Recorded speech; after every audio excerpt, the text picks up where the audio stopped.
Oh, to your master, Eric. Ooh. Is that the new Lucky Charms guy? That's the new Lucky Charms. Use your mute, Eric. Jeez, use your mute. Good Lord. That's better.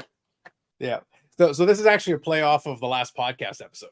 We were talking about, we had the segment on cereal, and I went down to the pharmacy because I realized this afternoon, I was like, wait a minute, and I had a bowl of Lucky Charms in your honor, Eric, because they are indeed magically delicious. Was it $7.99 for the box? It's stupid expensive. Like I'll be honest, Bobby, I'm not a big cereal buyer. I usually will get like a box. I'll get like the bulk. My parents go to like Costco. So they'll get like the bulk package, 40-pound, whatever. Yeah. Yeah, exactly. But the thing is, like a regular box of cereal, I was like, I did not realize that was that expensive. Yes. I didn't. Well, yeah, you have to buy it on special and get the family size. 100%. Yes.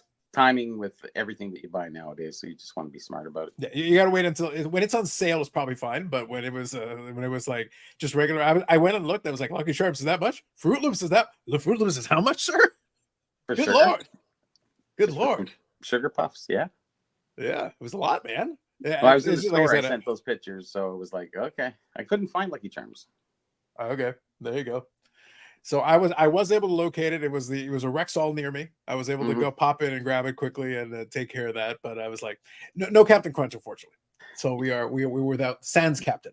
No, it's funny. They treat you there at those Rexalls, and here they are selling the goods that they treat you on. Little diabetes, little.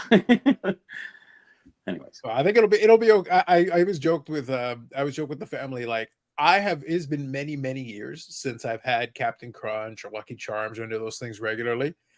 If I do buy them, I call it, like when I tell my dad, he goes, it's like, oh, do you want one of this? No, just get me like cornflakes or one of the regular things. And he goes, well, you don't want one of those? Like, those ones are what I call a snack cereal. They're not breakfast. I put a bowl. Yeah, exactly. It's like you get a bowl like in the afternoon. I'm hungry and I want a little sugar. It's like that's literally all it is. It's just a bowl of sugar. Yeah. It's not something I would have for breakfast at this point. No chance. And it's totally all these vitamins and minerals in there. Oh yeah, and a bunch of other stuff too. Yeah, listen. I'm sure the 3 grams of protein in a serving is really. How many grams? What's the percentage of grams of sugar? Okay, so the serving size is 1 cup. So 1 cup is considered a serving size. So I would put 2 cups in a bowl. So double the numbers, whatever the numbers are, double them. Yeah. So let's see. Sugar is 12 grams of sugar, which actually isn't as bad as I thought. That's not actually. I thought it would be worse. Yeah. Yeah, that's actually not terrible. So it could be worse for sure. It's just the other things we don't know how to pronounce it better in there. Yep. Good evening, Carlisle. Good evening, gentlemen. Good to see Dale Murphy in a parade today. It's been a good day. There you go. Good on you. Good evening, Paul. It's tonight we get a mayo eating contest. Eric would win. He'd trounce us. Michael Ham, good evening. Good Jeff. Good evening to you. He says, I cost Big E. Minimum $50 so far. I cost Big E. Okay. All right. It's good to know. Well, there you go. Show's over. Yep. Stu says, how's it going? It's going well. How are you? Sucks. Listen, I bet it would suck less if you had some Lucky Charms. That's like a small box. How many grams in that? This is not a lot, man. It's 300 grams. These things are expensive as hell, and it's a small. It's a ridiculously small box. It's absurd. That's almost I would wager. I would bet you like how many based on the serving. Based on the serving, I'd be lucky to get like 12 bowls of cereal out of this. Yeah. 12. No, not even. No, what am I talking about? Like 8. Yeah. Like 8 or 7. If I'm lucky. And your double scoops, you might divide that in 2. No, that's what I'm including. So it's like actually you're right. Maybe cut it in half. So it's bad. Like it's not a lot. That's not a lot. See the things we do for you, Eric. Prove a point. So yeah, it's all for you, Eric. Listen, I spent like $7 on that box of cereal. Well, plus tax. I've gone 50 years with never having any. And listen, I got to be honest. I ate it and I enjoyed it. While I was eating it, it was totally worth it. While I was eating it, was totally worth it. Yeah, but then afterwards, it's like I have many regrets.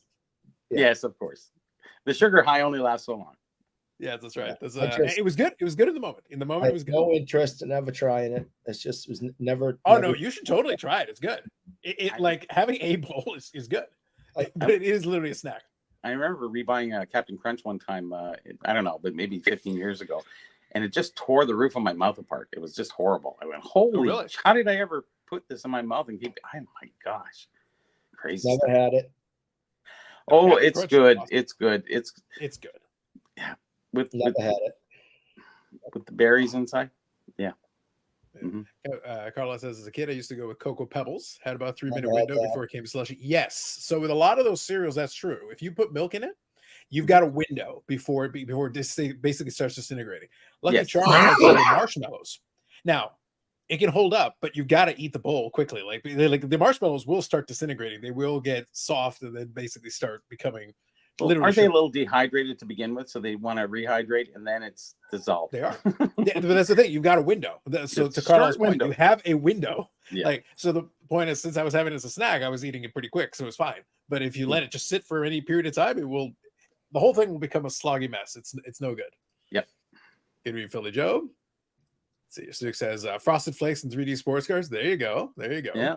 I have had Frosted Flakes. Oh, thank God. No, Frosted Flakes I've had, and I haven't had them in 30 years or whatever, but I have had Frosted Flakes, and I remember liking them. Frosted Flakes are good. It's like you're not exactly a man of culture, but Frosted Flakes are a solid choice. Sadler fan says 21 says good. Eric sounds better. He's getting there. We have to make sure he hits his mute, otherwise he has his coughing fits. But it's getting there. Yeah. Cocoa Puffs stayed crunchy longer, and you had a bowl of chocolate milk afterwards. That is true. It never tastes like chocolate milk. It looked like chocolate milk, but it wasn't. Don't worry. It's not gonna get all the way there. No. It was kind of, you were coaxing your way into it. It's like, yeah, it's like chocolate milk. Yeah. It's like watered down. You ever have that go over those? I had friends down when I was a kid, like 5, 6, 7 years old. These family down the street, we used to play around and stuff like that. And he had like 6, 7 brothers and sisters. And you go over and they would make some Freshie, which is kind of like Kool-Aid. And man, was that ever watered down, because those kids would just go, no wonder the parents couldn't afford to keep these kids in drinks. So I went over for a drink and I went, it's like water. Anyways, very much like the chocolate milk. It's kind of not chocolate, but it's all right. There you go. When you're a kid. Justin? Hey, when you're a kid, it's a different conversation. That stuff you just eat. Listen, in those days it was 3 or 4 cups with the Captain Crunch. You just go for it. Oh yeah. Today we'll stick with 2. Paul says evening all, and Eric. That's right.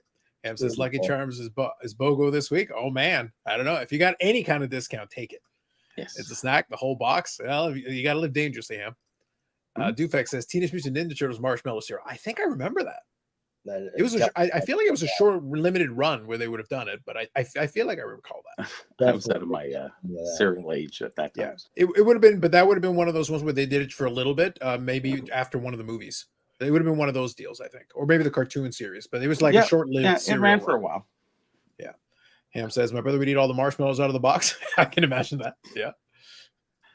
I was surprised to learn that Fruit Loops didn't have distinct flavors for each color. They're each fruit flavor. Yeah, they're not very distinct. No, it's very. I have had Fruit Loops. Oh, but only like once or twice.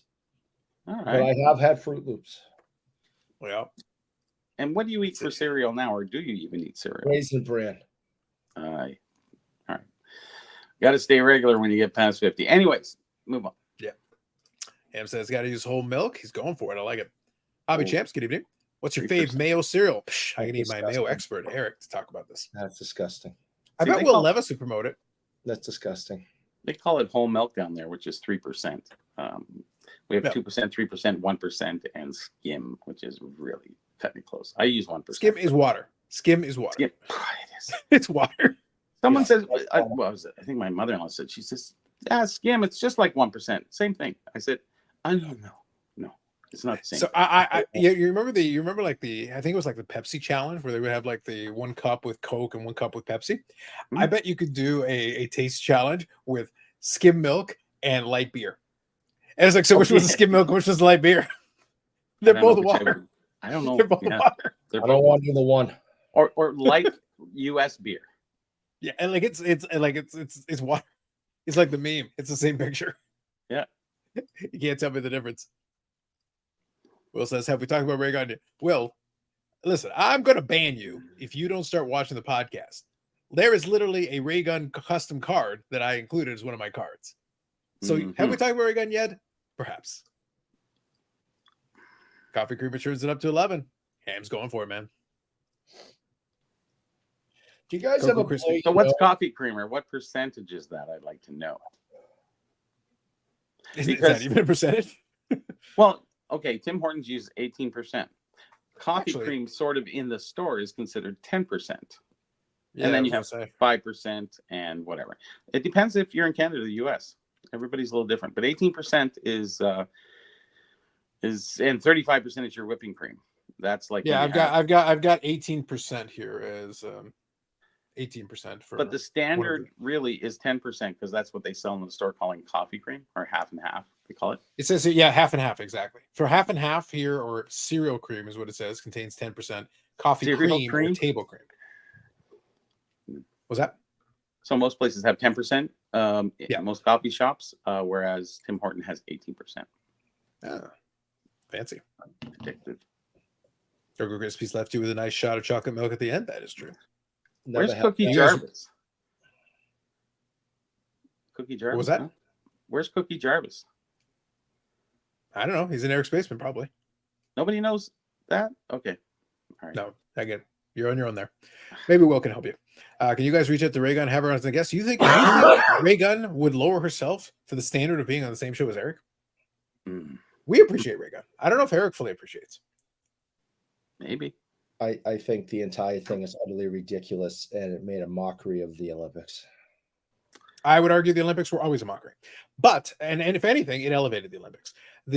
Now, if we could ever get Raygun, not only could we talk about the dance moves, we could also talk about Aussie rules football. Like, I'm in. Let's do it. Sure. Like I'm a fan. We can totally do this. Like we could talk about who's your favorite footy team. Like, that'd be awesome. Be great. Billy Joe says, I only cared about the cards and cereal. Many lumps from our 6-man battle royals. There you go. There you go, Philly Joe. The thug face Raygun makes while dancing haunts my dreams. Fair. It was the best dance ever. It was unbelievable. The one like the thriller pose or whatever the hell it was supposed to be, or the kangaroo pose. I don't even know, man. It was whatever like, it was. Whatever it is. But that was on the custom card, and that was like the one. That's the one that's gotten into most of the memes, is because there are multiple pictures you could use of dance moves, but that one is the one that most people have chosen. This is the one that's got to be the meme picture. If they can get her jumpsuit that she wore, cut it out, put them in, that'd be an awesome. This is where Leaf. Look. This is where Leaf. This is what Leaf was put on this earth to do. This is what Leaf should be doing right now. They should have already been on the phone with Raygun while the dance was happening. Yeah. Just saying. But Brian Gray's on to bigger and better things. Well, supposedly he was talking about Jeff Wilson, I think, after the National, and he was saying, he's got something big planned, but he can't say anything right now. It's like, all right, just like your 5 episodes of your podcast. Yeah, Brian Gray always does that. Literally, he's always got a thing that he can't talk about, and we are still waiting. I will say, though, that from what I understand, because I saw the social media post that was shared on the Discord, his successor, the CEO guy whose name I've already forgotten, has also stepped down. So we can only assume that Eric will be next in line to be Leaf CEO. Probably. And maybe we can get our Raygun card. Get on it, Eric. I will. So you go. I'll be the first move I make as the new COO. That's what you should do. Michael Ham says, I know you did the video podcast about Fanatics. Yes. What do you all think about the new football product coming out from Topps that was shown? I assume you mean the unlicensed one where they showed off with the new one. I think so. Let me answer the question, kind of covering the piece that I think a lot of folks want to talk about. I don't care about the license or unlicensed. Unlicensed will make it less popular. In the short term, there will be some interest. There will be people who will buy some of these boxes for breaks and stuff. That'll be a thing. But it doesn't bother me. Like, we made jokes about it, but we did talk about it on a podcast as well. Go look at the 81 Topps Joe Montana rookie. That's unlicensed. And we even talked about it. There were like literally years where it was not a fully licensed card. It's in football history. It already happened. And you know something? And no one cared. And to give you credit, which I hate, and I'll probably have to rinse my mouth out. So I didn't know any of that. So when we did that podcast, and you kind of went through the whole history of it, and and Topps didn't have a license all the way, like from the you said the OJ Simpson was also unlicensed. Yeah. Right. Go back to OJ. We're talking a whole previous decade into the 70s. The whole decade of 70s, yeah. I so what I like about, and I'm being serious for a second, what I like about doing this and interacting with people within the hobby is to learn more about it. Because like I've said, from like 1988 all the way up to about, 4 or 5 years ago, whatever the hell we've been doing this now, the pandemic, I pretty much was in my own little world. He still has a pandemic. Yeah. Anyway. And I wasn't able to share anything with anybody or talk to anybody about anything. So, which was one of the reasons, right, why Bobby's book made such an impact on me when I found it, because I was able to instantly expand my knowledge base and get information and see things I'd never seen before, and know that there were actually other people out there like me that had the same interests and etc. So to bring it back, what I like is, I'm able to learn more now and talk to more people, and I never knew that about Topps in football. And I think before that conversation that we had, I was kind of a if it's not licensed, I'm not interested, purity, blah, blah, blah. Mm-hmm. Yeah, purist, yep. And since that conversation and that knowledge that I picked up from you, I am now completely switched to, I don't care.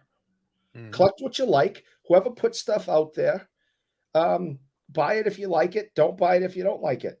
I really don't care anymore, because I think it'd be hypocritical for me now to say license, when there was like a 20-year period with some of the biggest cards in the hobby that weren't licensed. Yep. The average person lived in ignorance. They didn't realize why there were no helmet shots. They didn't realize there were face shots. You were seeing the players on these cards, and these were Topps cards, regular Topps football cards. So look, in a way, this is not Fanatics / Topps' intention, but it's almost a throwback to ye old football days. Like, you could argue if they were really clever, like, honestly, if I was there, I'd be cute. I'd take like Caleb Williams or one of the quarterbacks or whatever, and I'd do a Joe Montana pose in it, just for the hell of it. You could totally do a throwback in there. Do a couple of Easter eggs. Throw a couple in there just for fun. Do a couple of headshots, just straight up, and like you did it through the 70s. A lot of the headshots. Do one where somebody, a running back, has a Walter Payton pose. Basically throw it back, because Walter Payton was one of those years in the 70s where there was no logo on it, no logo on the card, no logo, no helmets showing.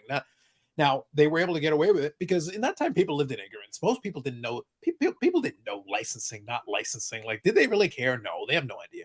Today we care about it more. So to kind of answer Ham's question, I'm not bothered by it because I'm bothered by very little in the hobby. Things in the hobby don't tend to bother me that much unless they directly pertain and cause issues for me personally. So for the most part, I'm cool with whatever. If they're able to get a licensed product with some of the rookies from that year, though, if they are able to get some ones where they do have licensed and unlicensed in the same year for the same rookies, obviously the licensed ones will hold a premium and people will be more interested. That 100% for sure. If the year goes by and they don't have any other examples available, then people have to pick and choose. Like, if you're a fan of one of those players for that year and the card looks cool, but it doesn't have a logo, and that bothers you, well, then you're probably never going to be happy with it. And you probably should avoid it. If you're just a collector of the player, or let's say you're a fan of the team and you want to collect the card for that player, you might still be interested. Maybe pay less than you normally would. Adjust your pricing accordingly. I did that with Soto. Soto had a lot of stuff in unlicensed, like Prism and a lot of Panini products. Here's the thing. I like the design on some of those cards. On some of those cards, I think they look pretty cool. So I've got copies of some of those cards. Did I pay the same as I would have for a Topps equivalent? Absolutely not. I did not. I paid less. But I paid less because other people were also less interested in it. So the demand is lower. But you could get some really nice stuff relatively inexpensively for the same player in the same year, where the Topps version would cost you twice as much, 3 times as much. Mm-hmm. So it's on you to make the choice. I could live with that, understanding that, but I also paid less. So I made the adjustment. As long as you do that, you'll be fine. I wanted to make sure we covered Carlos' comment. I like this one. As a kid, I awoke and discovered we were out of milk. I rationalized that grape juice would make a suitable substitute in my cereal. It did not. The more you know. The more you know. Will says Aussie rules football is an awesome sport. Damn right it is. Maybe the whole body coordinated field sports out there. Maybe. Raygun Sports Flicks would rock. Yes. Yes, Ham. Now you're thinking. Will says kangaroo pose would be the base. You could have like 50 SSPs from the other moves. You guys are on the right wavelength. I like it. Dufex here. Good evening. Raygun just proves that all breakers of all kinds are cheats. Suk says, now that Eric has turned Beckett around, Leaf is next on the list. Yes. Correct. Bobby Jam says, Leaf would be all Geoff Sanderson and Booby Orr cards if Eric was in charge. Maybe. Maybe. Brian Gray looked like Chris Farley and Beverly Hills Ninja. I like the comp. Close. If OJ was in license, what was he doing driving that Bronco? Dang. Rim shot. Look at you, Dufex, with jokes. It's Massachusetts. You're still in your own little world. It's a basement in Massachusetts. It's another solar system. Both facts. Sean says, welcome back, Eric. Thanks. Which is worse, opening a backpack with a baseball manager or opening a football pack and getting a kicker? Dang. I don't want a manager card. Kickers are great. I don't have a problem with kickers. I know that within football history, kickers suck. And I remember Peyton Manning going off on his kicker there for, Mike Vanderjagt kind of deserved that. And a kicker. I remember him saying that. But without a kicker, you're in big trouble. So what I'll say is this. I'm going to say the manager card is worse, but it's slight because most kickers are nondescript. A kicker is not unlike a closer in baseball. You only care if you have a really good one or a really bad one. If you've got a normal kind of average one that does the job well enough, then you're probably not noticing them, No. which is okay. That's fine. That's what the majority of them are. If you have an exceptional one, then that's great. That's an asset. That's a virtue. If you've got a terrible one, you're going to spend a lot of time cursing them. So these are the two scenarios in which you will notice them. Otherwise, if they're somewhere kind of in the normal middle, you're probably not going to notice them too much. Yeah. And so would that manager be coach cards too? I would think so. Yeah. For baseball, generally a manager will get it. There aren't too many coach cards per se, but it's usually in hockey, vintage there is. Yeah. Sure. Yeah. And they have done it in the past because I want to say, yeah. Well, 89 Tops is one that I remember vividly. And there were a bunch, and I think there were several manager cards in there. So, because they would include them as part of the set because they had 792 cards. So they had enough slots to be able to throw some managers in there. So they with bigger baseball sets, they can totally do it. It's just a matter of if they choose to do so. Ender here says, how many years until Topps gets the NFL license? It's supposed to be pretty close. It's getting closer and closer. They could easily do headshots for a year. They could, yeah. And it'll be known as a headshot year, not the unlicensed year. So I think they're going to start using a combination. You could do headshots, yes. You can also use clever angles. That was the thing with that Joe Montana card. Topps in ye olden days used a ton of headshots. That's exactly what they did. And they also would use angles where if you are far back enough for the player, and let's say the logo is on the side of the helmet, well then, as long as you've got, say Joe Montana's facing you and he's facing you directly and he's throwing the ball. I actually showed a card once upon a time that was an unlicensed Joe Montana card, and I showed a licensed Topps card. The problem is if you're looking at him straight up, you can't see the logo on the side. You can't see the 49 logo anyway. So if you get the right kind of photo, you get the right angle, you're not really going to notice one way or the other. Yeah. And I'm not as familiar. Basketball is not my genre, but I can tell you, go back in the history of basketball, there were some years where the players literally took their jerseys and wore them inside out. It's the companies were coming up all kinds of ways to try to get around these things. Well, from what I understand, I don't know. I think maybe you just may have misspoke real quick, but that's okay. What they did was they turned them around. They didn't wear them inside out. They were both. I've seen ones that were inside out, where it was literally. I've seen one where they put the number on the front, flipping it over. But I also have seen ones where they flipped it inside out. Okay. So literally, they were using every trick to avoid showing the logo. Has front and back numbers, right? In a lot of the uniforms, yeah. The number though is not the issue; it's the logo. What you're trying to avoid is the logo. So, for the Celtics, for example, it says Celtics and then a number, but on the back it just has a number. Yeah, so it should be fine. Yeah. So back then, football's different than basketball, different than hockey's different. They would they'd make the guys wear the jerseys backwards, so it would just be their number. Yeah. Exactly. And with the current state of the jerseys now, it's trickier because you've also got like shoulder patches. When they started adding shoulder patches to some uniforms, it made it a little tricky. So like, but some of the old football uniforms were so plain and generic anyway. So like the Cleveland Browns, there's no logo of a brown on the side. You could probably just leave it alone. Like it's a brown helmet. Like there's nothing, or an orange helmet or whatever the color scheme was. But there's nothing to it. Like it's just a helmet. So those are probably the only ones that you could leave alone. You didn't really have to do anything. Yeah. But the other ones where you've got a logo on the side of the helmet, that's where you needed to kind of accommodate and get clever with it. So Ham says, I feel both Topps Chrome football and basketball. They had to get the most out of it since they have the key rookies with autographs. Yeah. So I agree with this. They were trying to take advantage of an opportunity to get some of these rookies in there. And there are some folks that really like the Topps brand. And they're just so irritated with Panini that they want a Topps brand. They want a Topps card. And if they can give them one, well, there you go. But as I say, long term, if you've got a logo version of one and, pick your favorite rookie. If you got a logo version of the rookie and you got the unlicensed logo, unlicensed non-logo version, most people are still going to favor the licensed because they're very fixated on it. But if the design is good enough, the card is interesting enough, or it's a case where they had the autograph exclusive, and the only way you can get an autograph rookie card, period, of it is the unlicensed version, that is going to maintain some interest in it if the player's good. So let me go back a second here. So the Cleveland Browns, do they even have a logo? They actually have created, like, there's this little creature. I've seen it used, but I don't think they use it on the uniform very much. I'll see if I can find it. As a collector, where logos are a lot of things in the collecting world, you have no logos to collect. That must suck. Oh, it's orange. Yeah, it's orange, so it's got to be the Browns. But why did the Browns if it's orange? Anyways, I don't know. To my knowledge, they don't have they have the dogs, they have the dog pound and all that, but the Browns. Have you ever seen this thing? Have you ever seen this little elf? Yeah, thing? I've seen that. Yeah. So, but the thing is, as far as I'm aware, they don't really use it on the uniform anywhere that I recall. It exists. I just don't know where they use it. Is that an elf or a leprechaun or? I think it's an elf. I think it's a close cousin. Buddy Lucky. There you go. Actually, yeah, pretty close. Yeah. So the point is, like, so the Browns don't really have much going on. It hasn't presented an issue for them, man. Yeah. Yeah. Well, it sucks for them to the point that they lost the team, and then they had to come up with. And here's the thing: if we're being technical, let's try it. We'll give it a try and see how it goes. All right. To be fair. Not bad. Good. Decent. What I was going to say was that I consider, and this is maybe a question we could pose to the chat.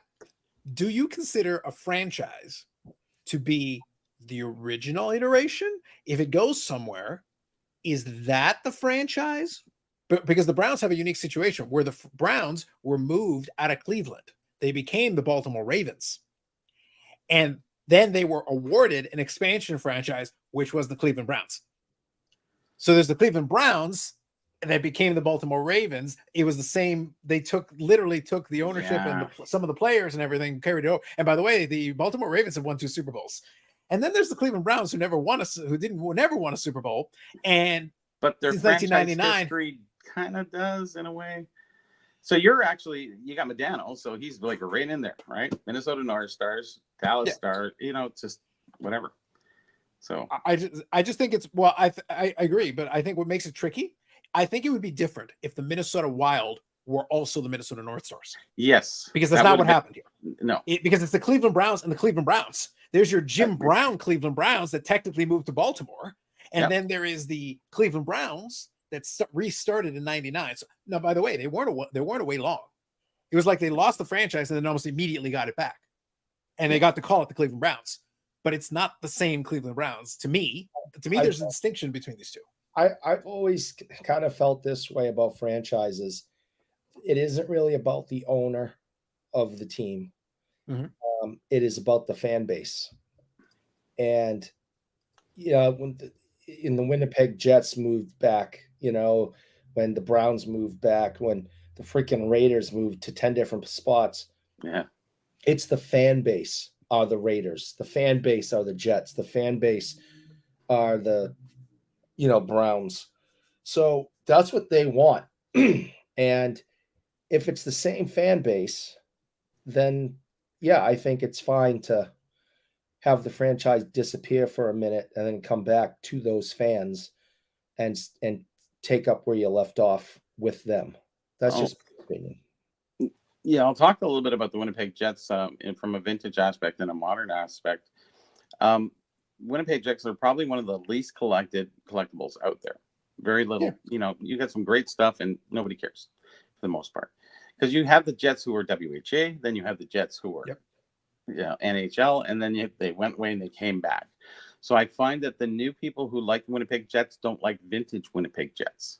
And even the new Winnipeg Jets, there's nothing anyways for them, so they don't even like new Winnipeg Jets stuff. So enough with the Jets. I'll cool my Jets. But the thing is, I just wanted to pose the question because I was curious. And I think the problem was the Jets one. The Jets one is actually a closer comp to what I was talking about with the Browns, because at least it was the Winnipeg Jets and it is now the Winnipeg Jets. Yes. We didn't call them the Winnipeg something else's. Like we're calling them the Jets and we called the old one the Jets. The thing with the Browns is that if you're a Browns fan, you basically lost your team and then got another one in the span of what felt like 4 seconds. Like, okay. And then they're still called the same. So who cares? Yeah, but the thing is that they got to keep the intellectual property, the color scheme, the uniform, whatever. So it looks on the field, for all intents and purposes, the same, but it's clearly not the same, because literally they took all that stuff, lock, stock, and barrel, and carried it off to Baltimore. Mm. If the Whalers, if Hartford ever got a hockey team again, I think the fan base would demand that they be the Whalers. Sure. But I wouldn't consider the same franchise. Like, it would they be Hartford for New England? So I mean, it could be like V2 or something. Like, it wouldn't be the same to me. Even though it went to Carolina and it came back, the fan base is going to want the Whalers. They're not going to want to be called the Mariners, the Hartford Highwaymen or something. They're going to want to be called the Whalers. They're going to want their logos back. They're going to want their history back, because the history never changed in the fan base's head. And some of the Hartford Whalers stuff is really highly collectible. There's a bunch of people who are diehard collectors, and little trinkets go for crazy money. It's just like, you guys are nuts. Whereas the regular team, if it was Winnipeg Jets, it'd be like $10, and if it's Hartford Whalers, it's $100. So big difference. No, for sure. Kind of but that's it. But like I said, my only question here came down to, I have no issue with the idea of them wanting, again, if Minnesota had its way right now, they would happily be like, call it the North Stars. Oh, yeah. Like they would 100% have that. And by the way, I have no moral objection to that. I think that's perfectly fine. But it's on them to basically broker a deal with the current Dallas owners, because they own the property, the intellectual property. I think actually it would be a very nice, make good gesture to offer it to them and go, hey, look, do you guys, we can maybe come to some kind of an arrangement. If you really want it that badly, maybe we'll work something out. But I think it would be a good gesture for them to offer. And I'm sure the Minnesota fans would love it. They'd appreciate it. Would they bring back the logo though? But my point, Bobby, is even if you did, it's still not the same Minnesota Stormstars franchise. There's a break in the heritage of the franchise. It's two different. The fan base wants it, and they would hopefully, hang, Dino Ciccarelli's number up and Neil Broughton's number up, and and Madonna's number up, and because that's what the fans want. Mm-hmm. They want them. I'm sure they would love to have their North Stars back. Sure. I have no doubt. But I said I can only speak from my perspective. Right. I would still consider it two separate franchises, because it's not the same franchise. It's the same nickname, it's the same city, it's the same logo, but it's not the same franchise. It's like I said, that franchise literally still exists somewhere. They moved and they're still operating. I guess would be the technicality, as the fans wouldn't really care. Because that's what I said with the Browns, they literally were an expansion franchise that had to operate right from the ground. They had to rebuild from the ground up, redraft, get a completely different management team, do the whole thing. It was as if a team had never been there and they started from scratch. But they had the old logo, and that's basically all they got to take with it. But not in the fans' minds and hearts. So I don't know. That's just my opinion anyway. That was the demise of the WHA, is that so many teams either went out of business, moved, couldn't be supported. Yep. They didn't televise their games. It wasn't well thought out. They got Bobby. So what you're saying is next expansion franchise, the Cincinnati Stingers. Let's go. The Stingers were they had a berth for it, but they just couldn't do it.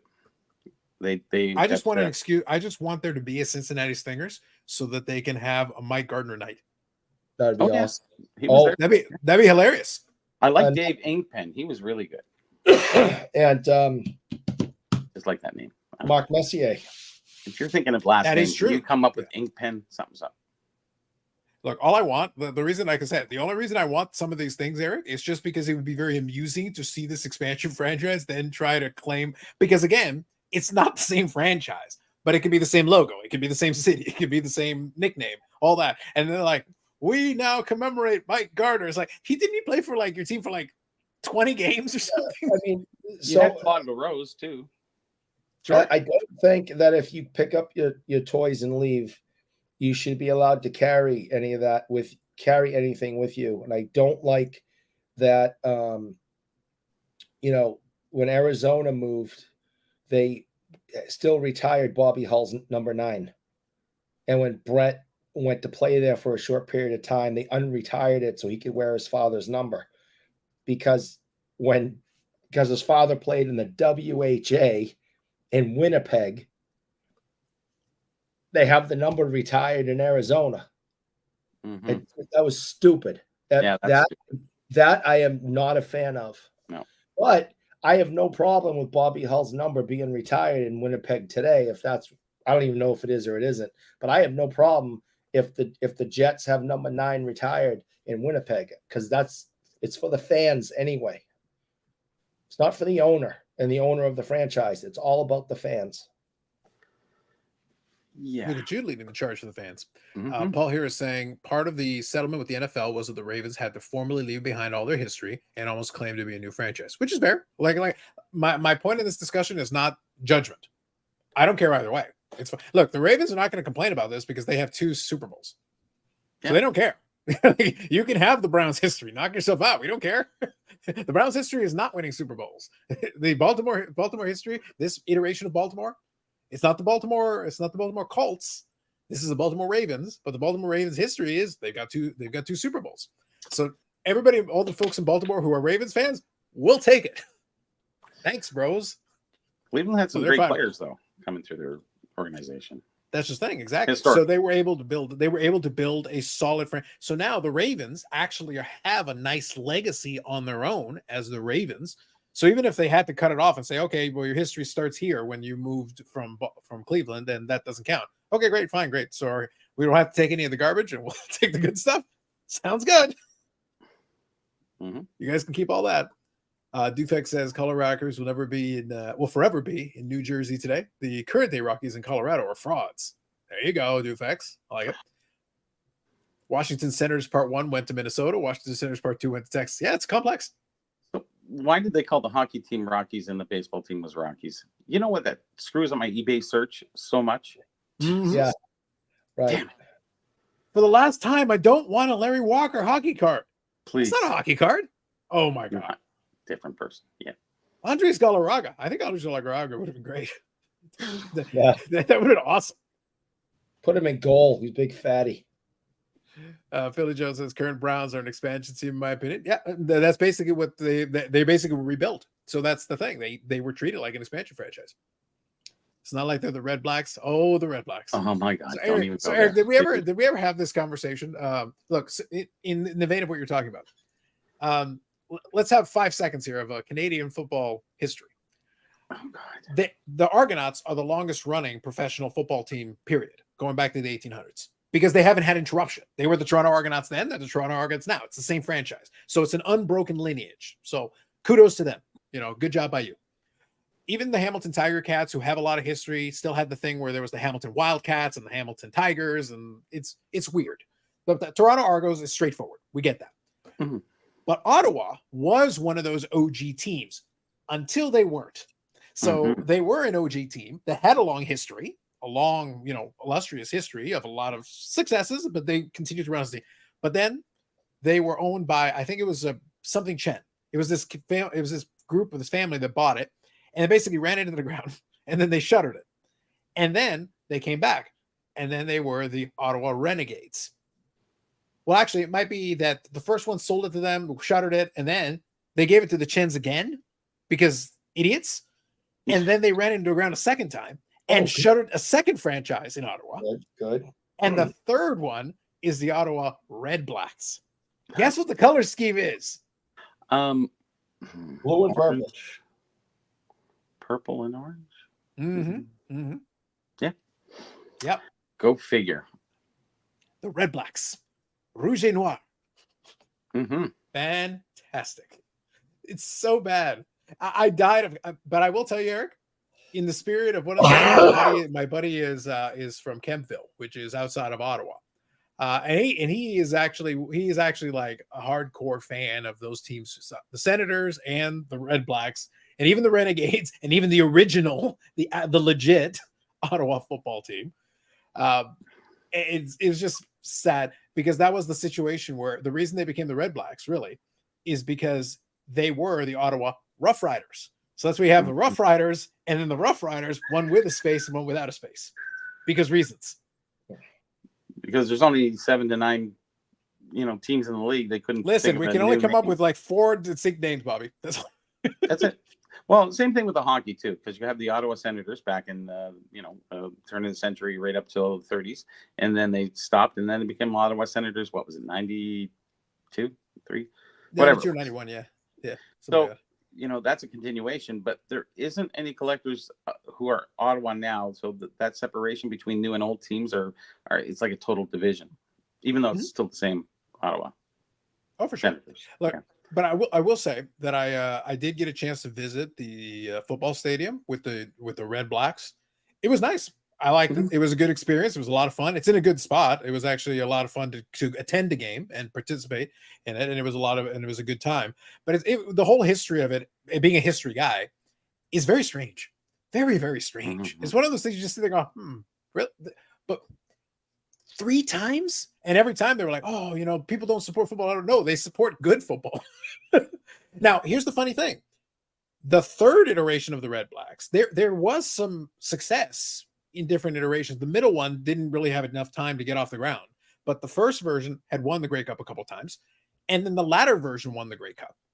So the newer version actually has at least some success that they can speak, and a really nice stadium built in a nice place. They built some nice stuff around it. Like it's like a modern kind of setup where they've got like the eateries. You can go just outside the stadium and there's a whole row of different food establishments and bars and stuff like that. It's a nice spot. So now we'll see. Hopefully long term, hopefully this team sticks. They seem to have done well enough. Again, it's a nice spot, and I hope they actually keep their team this time because they didn't sell it to the same idiot owner who torpedoed them twice. You would think after you torpedo a franchise once, Eric, you don't give the same guy ownership of the second attempt.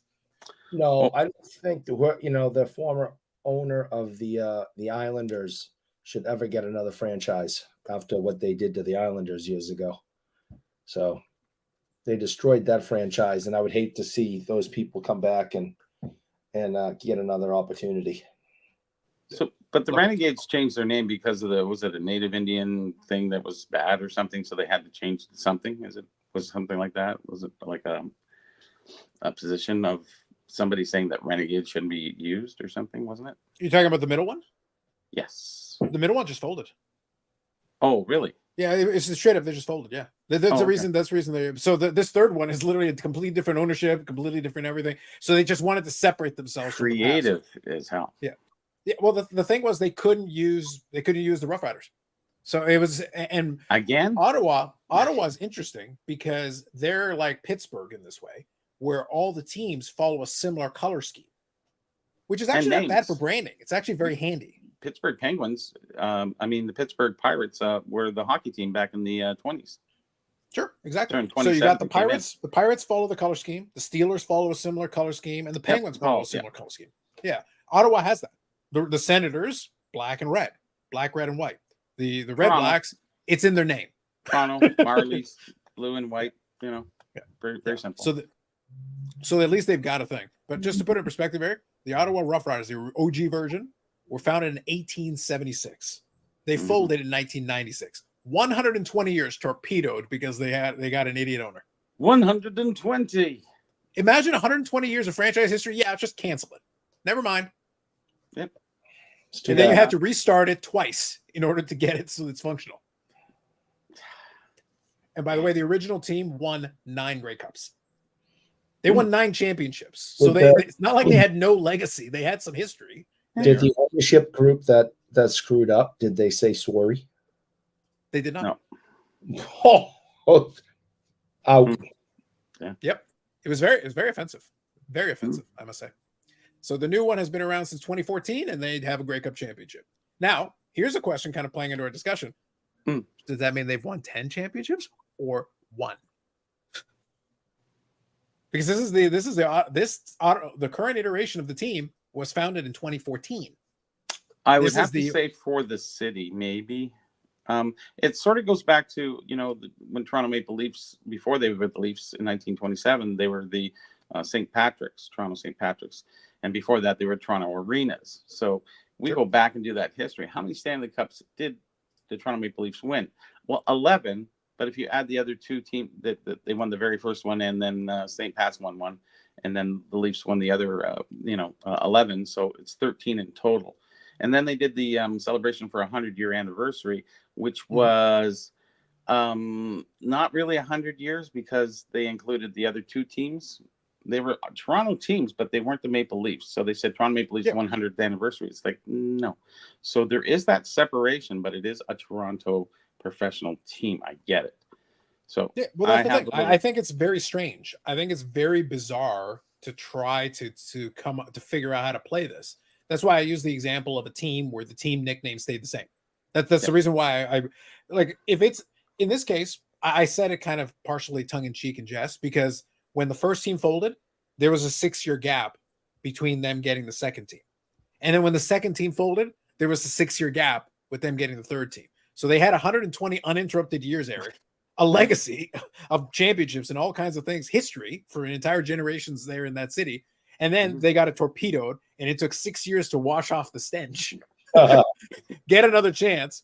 And then the same idiot torpedoed them a second time.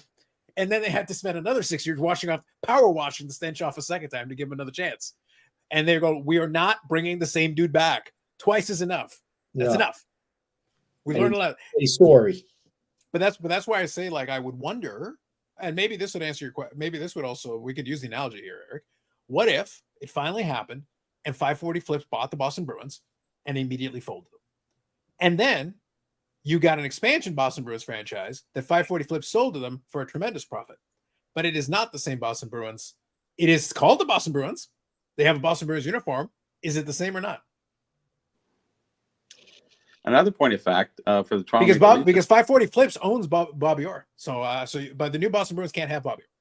So 540 Flips owns him. So Toronto Maple Leafs were named after the Toronto Maple Leaf Baseball Club. Do you know how confusing that was when you look up programs? Toronto Maple Leafs. Oh, yeah. Is it as confusing as the inability to spell the word leaves? Same. Yeah, it's very problematic. No, it was a Maple Leaf, and it was blue and white uniforms, and then the Toronto Maple Leafs, when they had the same pass. Well, a leaf is singular, Bobby. Leaves is plural. Well, it's spelled differently, though. I know. That's what I'm getting at.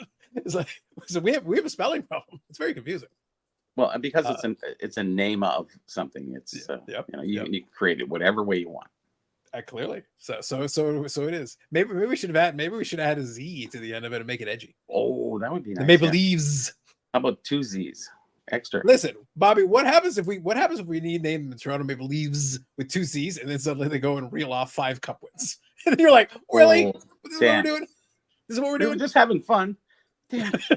It's like, but is that the same franchise? That's the one with the 2 Z's, guys. Yeah, that's it. Yeah. They're the champions. He was the Z's that did it.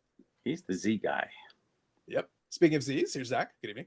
Oklahoma City Thunder moved from Seattle, but Seattle retained the Sonics name. That is true. They'll have the Seattle Sonics again. Yeah. So if they expand to Seattle, they'll be able to call them the Sonics because they own the trademark Sonics. As I said, it'll be the same kind of conversation that we're just having. So they'll have a Seattle Supersonics, and they had a Seattle Supersonics, but it'll be a completely different ownership team, separated by years, and all that. It's kind of a reboot. It's kind of like the Winnipeg Jets example. That's the best comp for that one. It's the same. It'll have the same name, but it's not really the same. But the uniforms will look the same. But the fans are going to want to see Gary Payton's jersey retired and Sean Kemp's jersey retired. Do they get Kevin Durant for the 4 seconds he was a Seattle Supersonic? If I think he played a season in Seattle. I think he was a Seattle Supersonic for a season, I believe. Maybe, but it again, in my opinion, it's about the fans and the city. That's what these sports franchises are for, not for owners.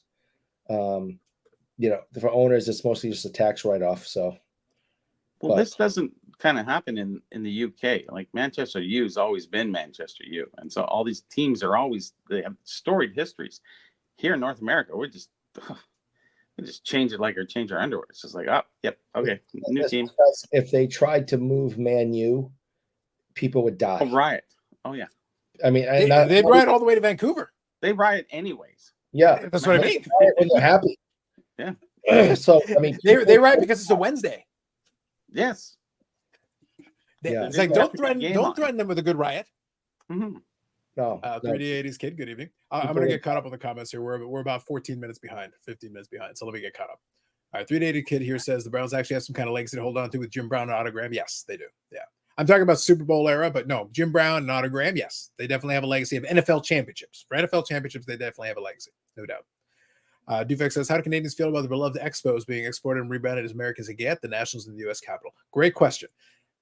The beloved Expos are not the beloved Expos outside of Montreal. Most of the country doesn't actually give a crap about the Expos. We sort of do, but not really. What's funny is the Expos were never really Canada's team, even though they were the first team that Canada had. But they were like the Montreal Expos. They're like, oh, it's the Montreal Expos. Huh. Interesting. They never really felt like or were treated like Canada's team. So, and Blue Jays kind of became that by default, so to speak. If the Blue Jays are good again and they have like a good run and everything, like they'll get the national coverage. They'll get the viewership and everything. The Expos never really had that.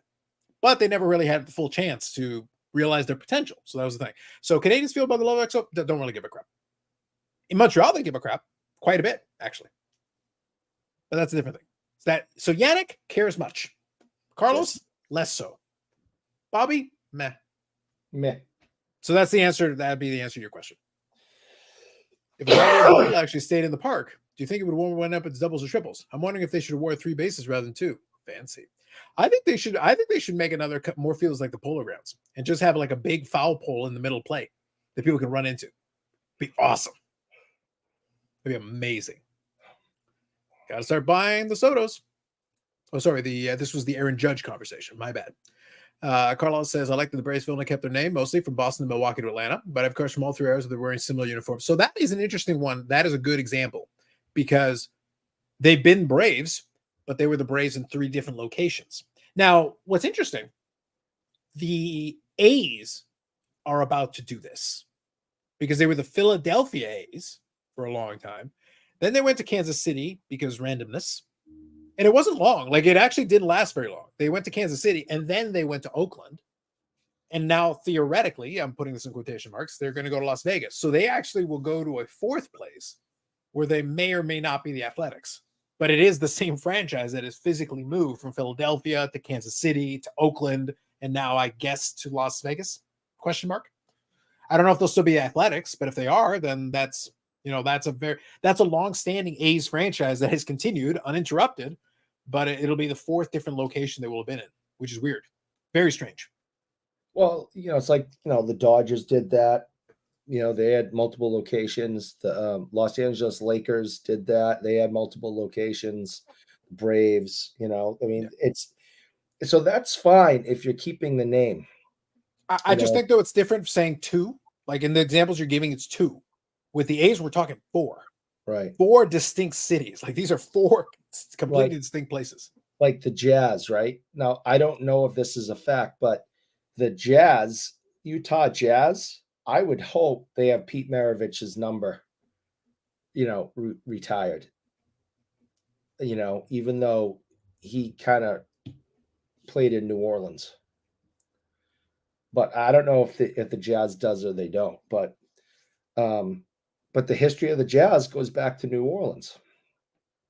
So if you're going to keep the name, then your history comes with the team. But if you're going to leave the name and change, then the name should stay in the city.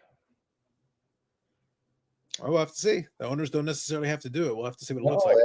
They don't, but it's just a little belief I have, I guess. There you go. I like the 43 Steagles. Yeah, I remember reading about that briefly. There was a strange thing where they combined the Steelers and the Eagles for one season. This is during the war years, so it was a very specific scenario. Yeah, which is fine. They did a lot of things during the war. Yeah, they had to mess about with it a little bit. Yeah. Manchester United was not always Man U. It was Newton Heath. That's a cool little factoid there. Average Joe Car Collector. Thank you for that. Not something I was aware of. Buy some more Judge. Go for it. When they reach Las Vegas, they should rebrand it as the Aces. So we'll have to see what it ends up doing, what they end up doing with it. And what's funny is that I could see the argument, and Aces, of course, makes a lot of sense being Vegas. But at the same time, you bought it to get the A's name, and it would be interesting to see the Athletics name be retained for one more city. It'd be very interesting. Like the examples I ever gave, they were the Minneapolis Lakers that became the LA Lakers. Okay, fair enough. You know, the Jazz obviously locating. Okay, I get it. Sure. But where it gets weird is, like I said, they are the Athletics. Athletics could technically be anywhere. That's not location specific. But again, this is a team that goes back. The Philadelphia team had a legacy. The Kansas City thing didn't really have a legacy. But then in Oakland, they won championships. So they actually built legacies in 2 of the 3 locations. I make no promises about Las Vegas, but it'd be weird. Could you imagine if, here's something maybe that would be interesting, given, again, the unique scenario we're talking about. Imagine if they were able to, if they went to a 4th place and were somehow able to win a World Series in 3 out of the 4 locations. That'd be kind of weird. The Braves, I believe, with what they had there, were able to do that because I think they won in Boston, Milwaukee, and in Atlanta, obviously. So they were able to successfully at least win a championship in the 3 locations. If the A's were able to somehow win something in Vegas, that'd be 3 out of 4. That's pretty good. Yeah. And over a long period of time, it's decades and decades and decades. So that's a completely different thing. So that's kind of interesting. Let me scroll through here. Rick Vintage Oddball Cars here. Good evening, Rick. The one that didn't make sense was the Utah Jazz. Yeah, I'm not sure about Jazz in Utah. What? You're saying the Mormons don't want to do the Jazz? Come on. Why not? Well, that made no sense. That's just assuming things. Come with the name with Utah. I have no Bible idea, belt. They come out with Jazz. Come on. Still doesn't make any sense to this day. Yeah, well, it happens, man. It happens. I'm going to read this one because it gives me some, I'm going to have some fun with it. Will says, "What's a Red Black?" Sounds racist. Will just became a Red Blacks fan. I know what's going on there, Will. Will's a very strange dude. See, this is what little it takes to excite Will. So he's very excited about these things. I love Louisiana Hornets. I was a game, saw Chris Paul play as a rookie. Interesting. Would have made more sense for Utah if they had name of a New Orleans franchise. Saints, the Latter-day Saints. Oh, look at you. Smart. Smart. I need to add the rim shot sound effect to the thing. Then I can just push the button for it. Might have to do that. We'll add the soundboard to it. The Flint, Michigan Tropics. Yes, legendary franchise. You know their owner wrestled a bear during halftime. Who's doesn't? Yeah, I played hockey in Flint, Michigan. In 1970. So, just a quick catch you up. That's a Will Ferrell movie reference. Yeah, that was the basketball one, right? Yes. Yeah. That's when Will Ferrell had the fro. That one. The name escapes me, but with all the name changes and everything, for documentation, it makes it easier for me to find out because the Seals only played till 75. After that, if they're not in the set, if it's a team logo set, which there are quite a few of, then you can at least date things, up through the 70s and into the 80s. After 84, I think teams stayed at 21 teams for 10 years. So you say 80s. You can't say anything else. But every decade, there was so many teams that came and went and what have you. And same thing with the WHA as well. This team only played 1 year. So if it's in it, and it's obviously 72-3, So it actually has helped all these changes. But anyways, that's just helped. Sure. And that's how I find out, the football things. You go, oh, this guy, this is this team name. Okay, so that's got to be between this era here. So it's 75 to 79, something like that. It's just makes things easier. Otherwise, it'd be very difficult to date things. So I'm glad that they fucked up and did all this shit. Wow. Oh, I swore before 9. Oh no, 18 No, seconds just was good. 901. 901. We're good. Chicago have kept the Flames' name. Did Sherman burn their town too? Maybe. Atlanta. That was a it was a Who was the last active Atlanta Flame that played in the NHL? Who was the last active Atlanta Flame to play in the NHL? I know the answer to that. You do? I do. Who's that? Nobody gives a fuck. Wow. Hold on. It was Reggie Lumlin. Oh, so Bobby's extra spicy takes are brought to you by AMG Collectibles. It's AMG Collectibles.ca, the AMG Collectibles YouTube channel. We appreciate our Burrell extra spicy.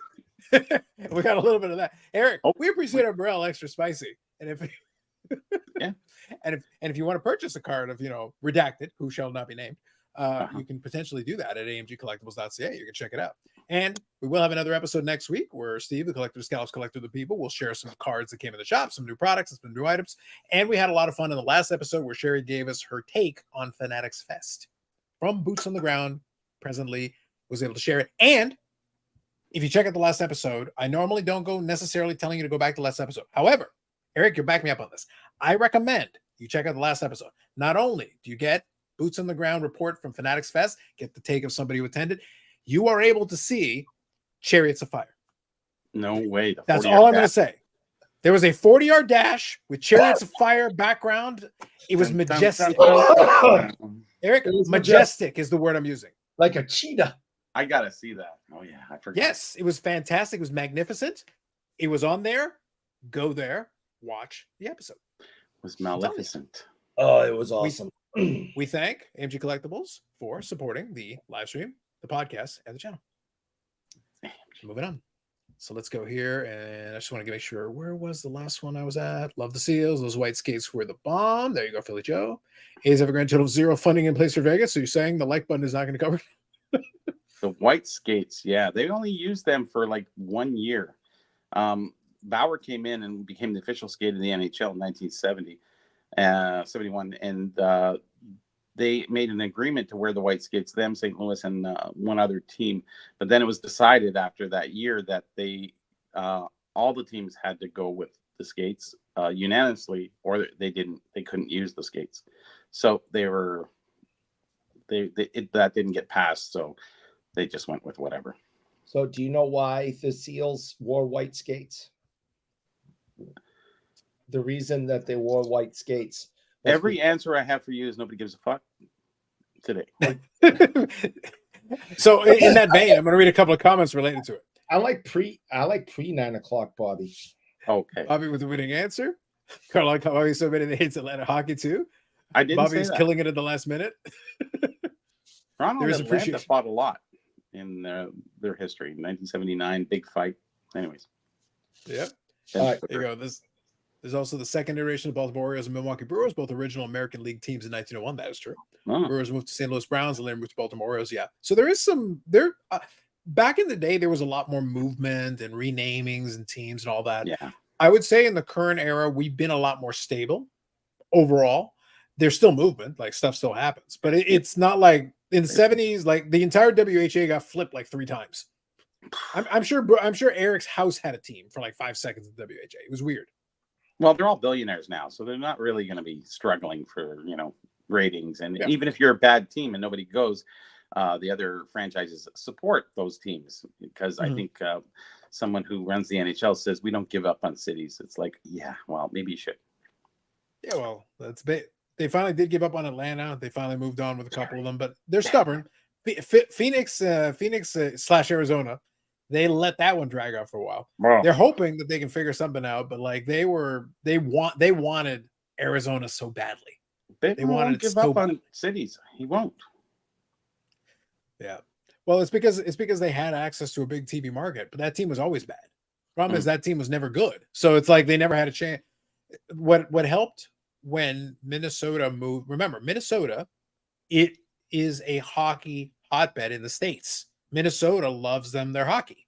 So they're Canada adjacent to that point. Like they're very right there in the same vein. So the idea It's not that Minnesota hockey didn't work. It was that the owner didn't like the situation with the arena and money. It's always situation, arena and money. That's what it comes down to. When they moved to Dallas, the only way that was going to work is if that team got good fast. And they did. Lucky for them, they had a star that they could market the hell out of. And that team got good fast. And they stayed in contention for a while. Like they actually built a team that was sustainable and had a window of contention that was actually pretty long. Modano there had his 50-goal season early on there when they moved to Dallas, but then they were able to ramp up towards getting to back-to-back Stanley Cups, and then they stayed relevant into the 2000s. That teams are still really good. Even if they weren't winning cups, they were getting to Western Conference Finals or right thereabouts. That keeps your team window competitive. That allows you to build a fan base from the ground up. So that's why today there are hockey arenas in Dallas because they built that foundation. So that means today there's actually a foundation there. They're able to have that because now they have a generation they were able to build out of that. But if your team sucks from day one and they never get good or they never even become close to there's no you've got no chance. There's no shot. Not happening. I think most of the Seals went to Minnesota when they folded in '75. Yep. U.S. sports guys, even guys. Regular season NFL is getting so close. It is. So here's a question. I'm looking forward to watching the Packers games, Jordan Love and all that stuff. It's going to be a lot of fun for me, but I gotta be honest. I don't really give a crap about the preseason. I'm kind of sitting back and I have, I'm subscribed to a podcast. Basically it's Pack a Day. It's literally Packers podcast, but they literally do daily podcasts. But I've been basically only. What's that? Is that for the owners to listen to only? Just listen, owner. Got to keep up. But here's the thing. I've been deleting them for weeks. I don't care what's going on in training camp because and I don't care what's going on in the preseason games. The results don't count. They don't matter. The only reason I would care is if a major player had an injury, then I'll get that on the news updates and stuff but otherwise I don't give a crap what's going on. Talk to me when we get to week one. I'm interested in week one, game one. Let's go. We'll get it on the TV and we'll get it fired up. Not interested up until that moment. When kickoff starts on game one, I'm in. And then I'll be watching all the games for the entirety of the season. But until then, I don't worry about it. It's not a big deal for me. I understand though, for obviously people playing fantasy and, trying to do a little speculation and hoping somebody looks good. One of these prospects tries to get a starting spot or whatever. I get it. I understand it, but preseason just does nothing for me. And that's for all sports. I don't care about the preseason in any of them. No, doesn't matter. Just avoid injury. All I want is the key players to avoid injury. That's the only thing I want them to get out of preseason in one piece so you can actually play real games. Preseason was really interesting for the NHL going back to the 60s, 70s, and 80s. A lot of the teams would play at Oshawa Center. You would get the LA Kings and for preseason, LA Kings against the Seals. It was just like, what? There's so many of those games that went on.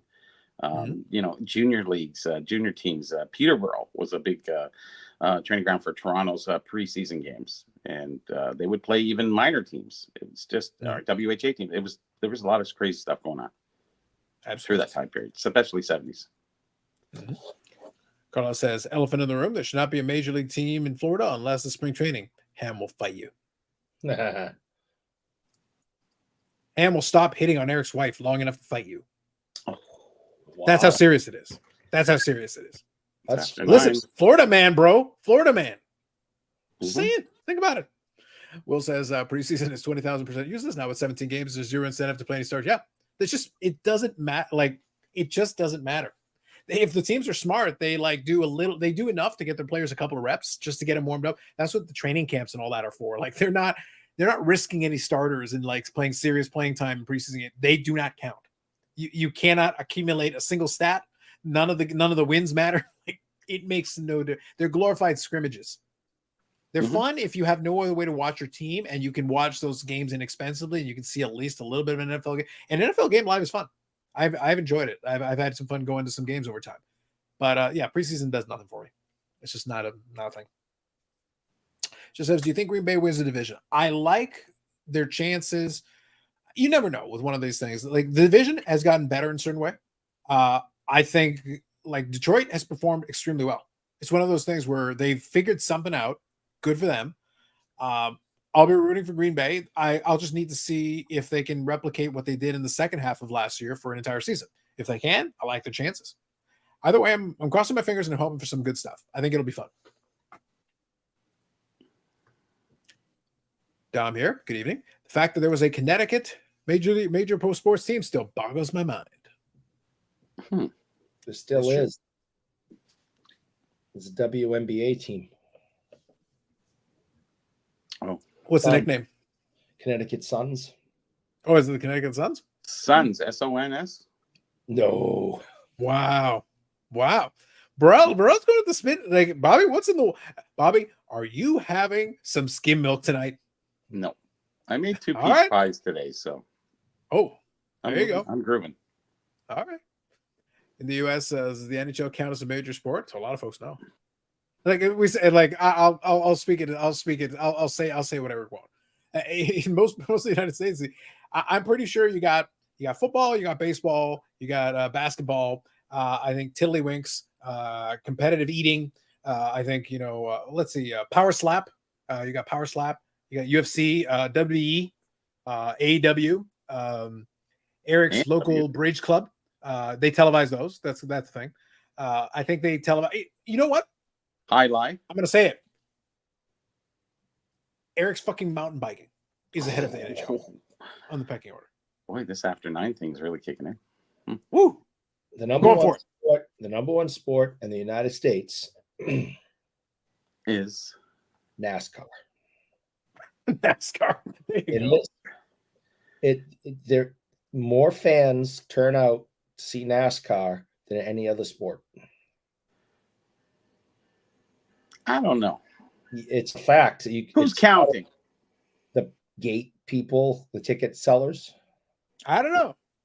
Come on. They do counting in Florida? I'm not believing those rednecks. They cheat all the time. There's 100,000 people at every single race. There's 100,000 people at Michigan football games. What's your point? Sure. Yeah.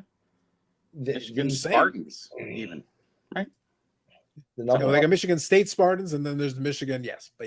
Michigan is the big house. They've got that big stadium, and then there's a bunch of big college football stadiums. So there's a couple that they hadn't won in like 40 years or something.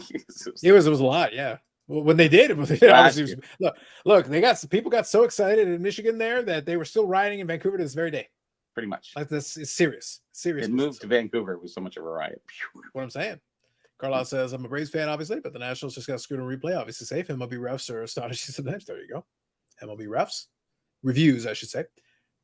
Listen, Will is all about the WNBA.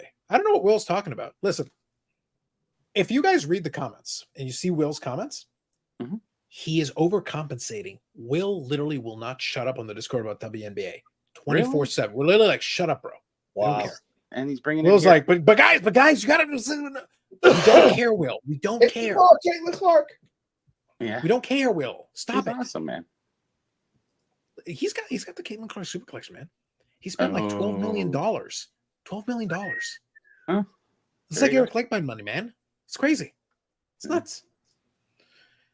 She hits on me. Florida's a mecca for championships. All sports we compete. Or so you claim, Florida, man. Or so you listen, Ham. Since she's been back, I can't get the smile off her face. So I don't know what went on down there, but I'm coming for you. Lots of fishing. Wow. Good evening, Orlando. There's a new sport in Germany with chicks and G-strings slapping each other. Oh, referee, so I think we consider it an official sport. I would. Will is not into this kind of Olympic sport to replace the breakdancing. Look, Bobby, I gotta be honest. I think breakdancing needs a second chance. I don't feel like we as a people have not gotten. We haven't got entertained enough. Are you not entertained, Bobby? We have only just started. Like we've only just started to explore the depths of the greatness that is Olympic breakdancing. Eric, I will make a commitment. If the Olympic Committee reconsiders their position, which is wrong, they are so wrong. If they reconsider this egregious wrong that they have done and put breakdancing back on, I will watch that shit. I don't even give a fuck about the Olympics. I could not care less about the Olympics. Could not possibly. But I will watch that shit. Eric, I will watch that shit and with bells on. I will judge what is going on here. So because I can't believe they took out sports that have been in the Olympics for a long time to put that crap in there. I just can't believe it. What sports did they take out, though? I took out baseball and softball. Yeah, I thought they were putting them whatever. back in. They put them back in, I think, next round. Yeah, or for next something like time. that. Yeah. But it's like, you know, I don't think, to be honest, I don't think baseball needs to be in there. But Golf was in there this time. But women's softball, it really has a good history of being in there for, you know, the last, you know, handful, with the United States team being really Eric, successful. I need Fishboy to have more opportunities to strike out to Shohei Ohtani. Yeah, I know. Do not take this from me. Yeah, I know, right? I think that North America has more of an advantage on baseball teams and basketball teams and what have you, except Dream Team, whatever happened there. But just moving on to, you know, some things don't need to be in the Olympics. Hammer throw, I never even got that one. It's just like, whatever. But, you know, shot put and discus and, you know, javelins. Yeah, those are all the My dad was awesome at the hammer throw. He'd be like, here, hold this flashlight right here where I can see. And that the flashlight moved. Let me tell you, man, that guy could throw a hammer. Jeez, the abuse. I was actually having so in the Hamilton card show visit, like I said, because it was the holiday, I was chatting with the bartender for a little bit, and they had the Olympics on. So that's like the most Olympics I've watched. He's just a kid. Well, he's a kid who's like 50. It wasn't a kid. It was a kid with more gray hair than all the kids now. Who kind of work for their parents and kind of run the, you know, 2 hot dogs for you, 3 for me. That's kind of, yeah, I know. I'm talking about the one in the hotel, Bobby. I'm talking about the one in the hotel. Oh, him. Sorry, I thought you were talking about. He was an old man. He's older than us, Bobby. No. I'm talking about during the card show weekend. I was in the bar in the hotel, and I was chatting with the bartender there, and they had the hammer throw on, and we were actually chatting about that specific. And I just said, and I was curious. I was like, I wonder who actually was the first one who thought of the idea of the hammer throw. It is such a random, obscure sport because of what you have to do in order to make it work. Who had the idea that, hey, I bet I could, it had to be a bet. I bet I can throw this hammer further than you. And then eventually somebody decided to develop technique and do the rest of it. But at first it's like, all right, I'm just going to, and then the other guy was like, I think it was, you know, Shock put the ball was too heavy. So let's put a chain and a handle on it and it goes a little better. Yeah. But I'm just curious, who was like the first one is like, guys, I got a great idea. It had to be a bet. It was totally a bet that somebody lost. Well, probably going back to Roman days too. So they did a lot of weird stuff back then. I just don't know what the practical application would be of a hammer throw. In the art of war, probably something. I would guess so. It'd have to be something like that. Yeah. Yeah. You could get somebody to whip those. Well, I guess it goes back to England too. They have the log tossing. It's like, that's the stupidest thing in the world. And I'm Scottish. They have some dumb stuff over there for competitions, but just saying. There's a lot of actually, look, if we're being serious here for a moment, look, if we're gonna have a bunch of random ass sports, again, I like golf. I actually really do like golf. I don't feel like it should be an Olympic sport. I don't really see any reason. No, it shouldn't be. But look, if we're gonna put like random ass sports in it, let's get some Highland game shit on there. Yeah, let's do the log roll. Let's get some of the lumberjack games in there. Let's go. That'd be cool. Yeah, let's get a do with a chainsaw cutting down a big ass tree. Let's go. I like those shows.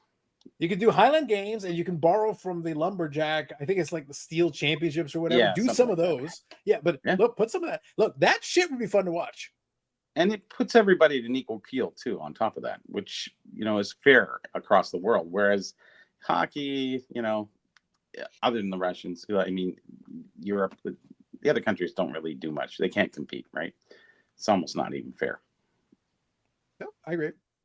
You didn't see the Australian hockey team in the last Winter Olympics? I didn't know. Oh yeah, they were awesome. Australian Rayguns. Don't be hating, Eric. You know that we need the breakdancing back in because Raygun showed us you can do it too. Yes. No, you really could. Like you literally could. You could represent America. This could be your moment. This is a thing. We could get an extension on the side of your artificial hip and just spin you on it. Yes. That'd be awesome. This is why we need breakdancing back in the Olympics. Let's go. That says someone who's thrown shot, javelin, and discus. I can say the hammer's by far the hardest. I have no doubt. It's like I said, it's the most awkward A javelin throw I can get. A Yep. discus, you know, there's a spin, but Sure. I can still more or less get it. Even the shot put and all that, I get Sure. it. But the hammer, you're combining these things, and again, you've got this hammer, and you have to spin a certain amount, a certain distance, and stay Don't within stand your close. space. If they It's screw up, bizarre, and like if you release it the wrong way, it's like boom, you just Yep. took out the old lady in the 14th row. and her compadres around her. Yeah, then you'll get to the next Olympic sport, sport suing. What's the fastest ambulance chaser that can run them down and then get the lawsuit started? If you're throwing Thor's hammer, what's Thor's hammer? Mjolnir. Anyways, Chris Hemsworth and I can't spell it though. Okay. Yeah. So Carlisle was asking about if the Highland Games were coming in Canada too. They're on TV. Yeah, I've seen them. I've seen them. They've been around for a long time. Yeah, for sure. Look, I have no hate at all for any of these kind of miscellaneous. If people are having fun with it and doing it, like go for it. People like being competitive. Give them an excuse. And by the way, we've joked on this show a million times about the world's strongest man and Magnus for Magnuson. Mm-hmm. Just like 3 Magnuses. Yes. It was hysterical. And I enjoyed it. Like, am I going to sit there and like diligently watch it No. But when it was on TV randomly, I'd sit down and watch that shit for a couple. Yeah, let's see some of these burly dudes. All right, he's got the Atlas rock and he's going to put it in town. And then he's going to lift this log and go for it, man. Go for it. I know I couldn't do it. Yep. It's all you, my man. It's all you. Do it. You know, they're pulling airplanes, you know, with their teeth, you know, crazy stuff. But I'm like, do it, man. Sounds great. Like, I'm for it. Past the inertia stage on that, it just rolls. And let's face it. I don't think I could do it. Look, at this point, Eric, in your life, I'm not sure you could pull a Tonka truck with your teeth. Oh, like one of those yellow ones, right? With the one of the yellow one. Yeah, not happening. The ones from the 80s. Those were heavy. Yeah, the 90s, they're plastic. Yeah. It's a thing in Atlanta. It's Stone Mountain Park every fall. Yeah, I think there's a couple of different. I'm sure there's a competition for that. There's no.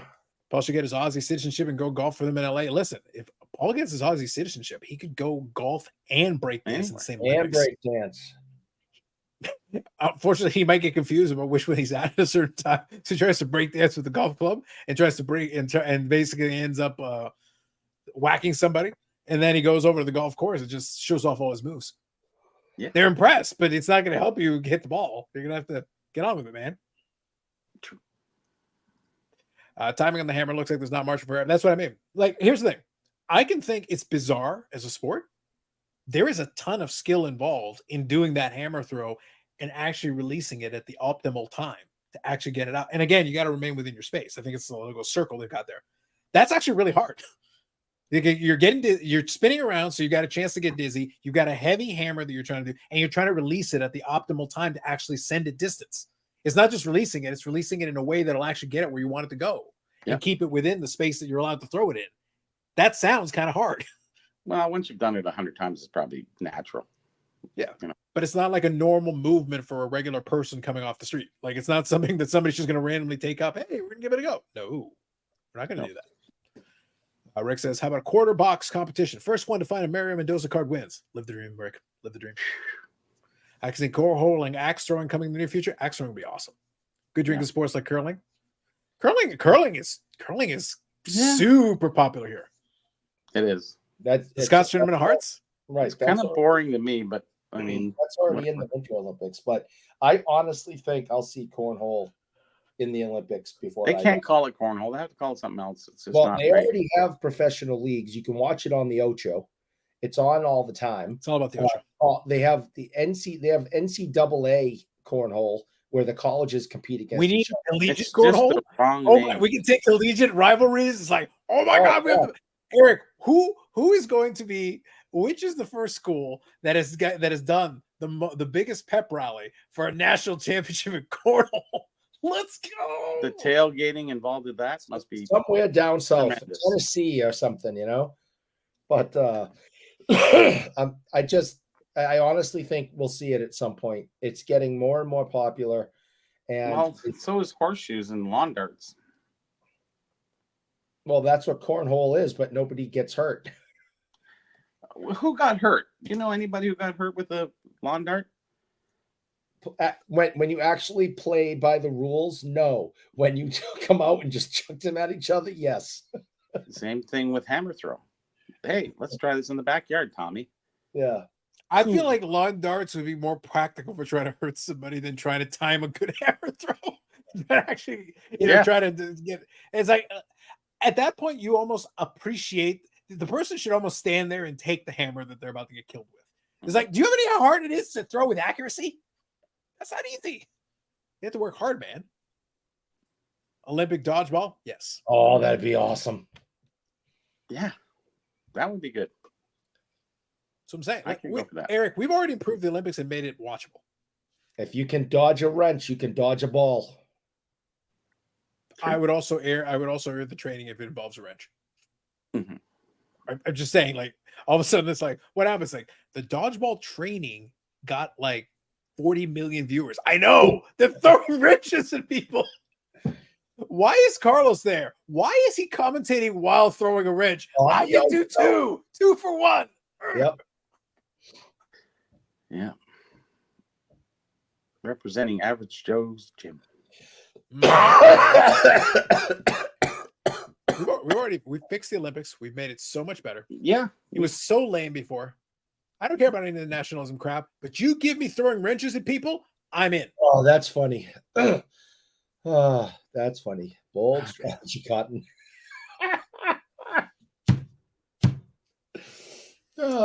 Good times. I almost myself to death on that one. That was funny. Hey, man, slowly start falling apart. So I want to share something with you guys, and then that'll lead us into a little discussion. So let's have a little fun. Paul actually shared this one with me earlier. Okay. I don't know if you've heard about this, so I'll explain it, but let's go into it here. All right. Global Sports Global Gym. There you go. Beer pong. I'm in. There you go. There you go, Rick. Listen, there's a lot of colleges who would compete well in beer pong. So let's get in here. So are you familiar with the Slabsharks Ultimate Shopping Spree Experience? No. Please regale. Allow me to. Eric, why are you shaking your head? Like, this is a thing. No, I'm not aware of. No, I'm not aware. This is an actual thing. So I'm going to share it with you. And it's powered by eBay. So there you go. Bonus. So at the Van City Card Show, so we got in the Vancouvers, there's a card show. So this is the logo, and I'm actually going to read you what it is. So I'm actually going to share with you exactly what this is because there's multiple slides. So stick with me on this. Okay. So this is a thing, and Paul and them sent it over to me, and this is kind of interesting. So here is what it's supposed to be. This is a contest, basically. So what they call it is the Ultimate Shopping Spree Experience. The grand prize includes round-trip airfare for one to Vancouver, BC for the show. Okay. Accommodation at the luxurious Pinnacle Hotel Harborfront. Luxurious. And the riots. Private black car transportation to and from the airport and the bed. Well, it's got to be a private black car. Yes. As you do. Black. That's racist. And then exclusive participation in the eBay auction challenge. So let me explain to you what this entails. Here's the eBay challenge. The challenge is the winner will receive $1,000 in cash to spend at the Van City Card Show to purchase sports cards. So you're going to get your dealer on. And then purchases made by the winner will be documented by the Slabsharks video crew for the content. Praise the content gods. Then the goal is to acquire items that can be resold for a profit using the Slabsharks eBay auctions. Remember, this is a Slabsharks thing. So it's the consignment service. You're going to basically buy the cards, and then they're going to put them on their consignment thing. The goal. So then the winner receives 100% of the proceeds from the Slabsharks auctions at 100% payout rate. So no fees, whatever. So you start with 1,000, you buy whatever you buy, you sell it, and whatever you get out of it, profit-wise, total, you keep the whole thing. If the winner successfully sells their purchases at the Van City Card Show for more than $1,000, so if you flip while you're at the show, you get an additional $500 cash prize. Regardless of the outcome, the winner will retain all funds from the initial $1,000 shopping spree as a cash prize. Now, the last part that makes it the best. This is all very interesting. It's pretty this is last complicated right now, but yeah, go ahead. Listen, Slabsharks. It can never be easy. So here's the last part, though. How do you win this shopping spree? What do you have to do? How to enter? So you email them expressing your interest. You receive a link to submit a video application to their Slabsharks Google Drive. You submit a video demonstrating why you would excel as a card buyer at the Ultimate Slabsharks Card Show Shopping Spree Experience. That is a mouthful. That is a very long name. So by September the 10th, include in the video your name, age, and location, the story of how you became interested in the hobby, why you believe you'd be a savvy buyer at the Van City Card Show. Must be 18 years or older to enter, accompanied by an adult accommodations and prizes not included, open to Canadian residents only. Sorry, Eric, Canadian protectorates may need not apply. Oh, well, holy moly. All that Indeed. Where you could end up losing money on the card and then have to pay them. No, you don't have to pay them. That's the whole point of it. If you sell it for, like, if it falls below you, then you make less than 1,000, but you keep the cash. Whatever it sells for is what you're keeping. I thought you said the profit thereof. No, it's it's phrased awkwardly, but if you buy $1,000 worth of cards and it sells for $500, you get $500. So they give you $1,000 and you got to buy cards. What if you don't want to buy cards? You just want to keep $1,000 and not want to go for the upsell? Then it'll be a very short video series, but technically there's nothing preventing it. True enough. But I just want to buy cards for myself. I don't want to buy cards that I like and then sell them. I want to buy. Then don't buy cards you like. Buy cards you don't like. Yeah, and then you'll lose money. It's strategery. Strategery. Ooh. Yeah.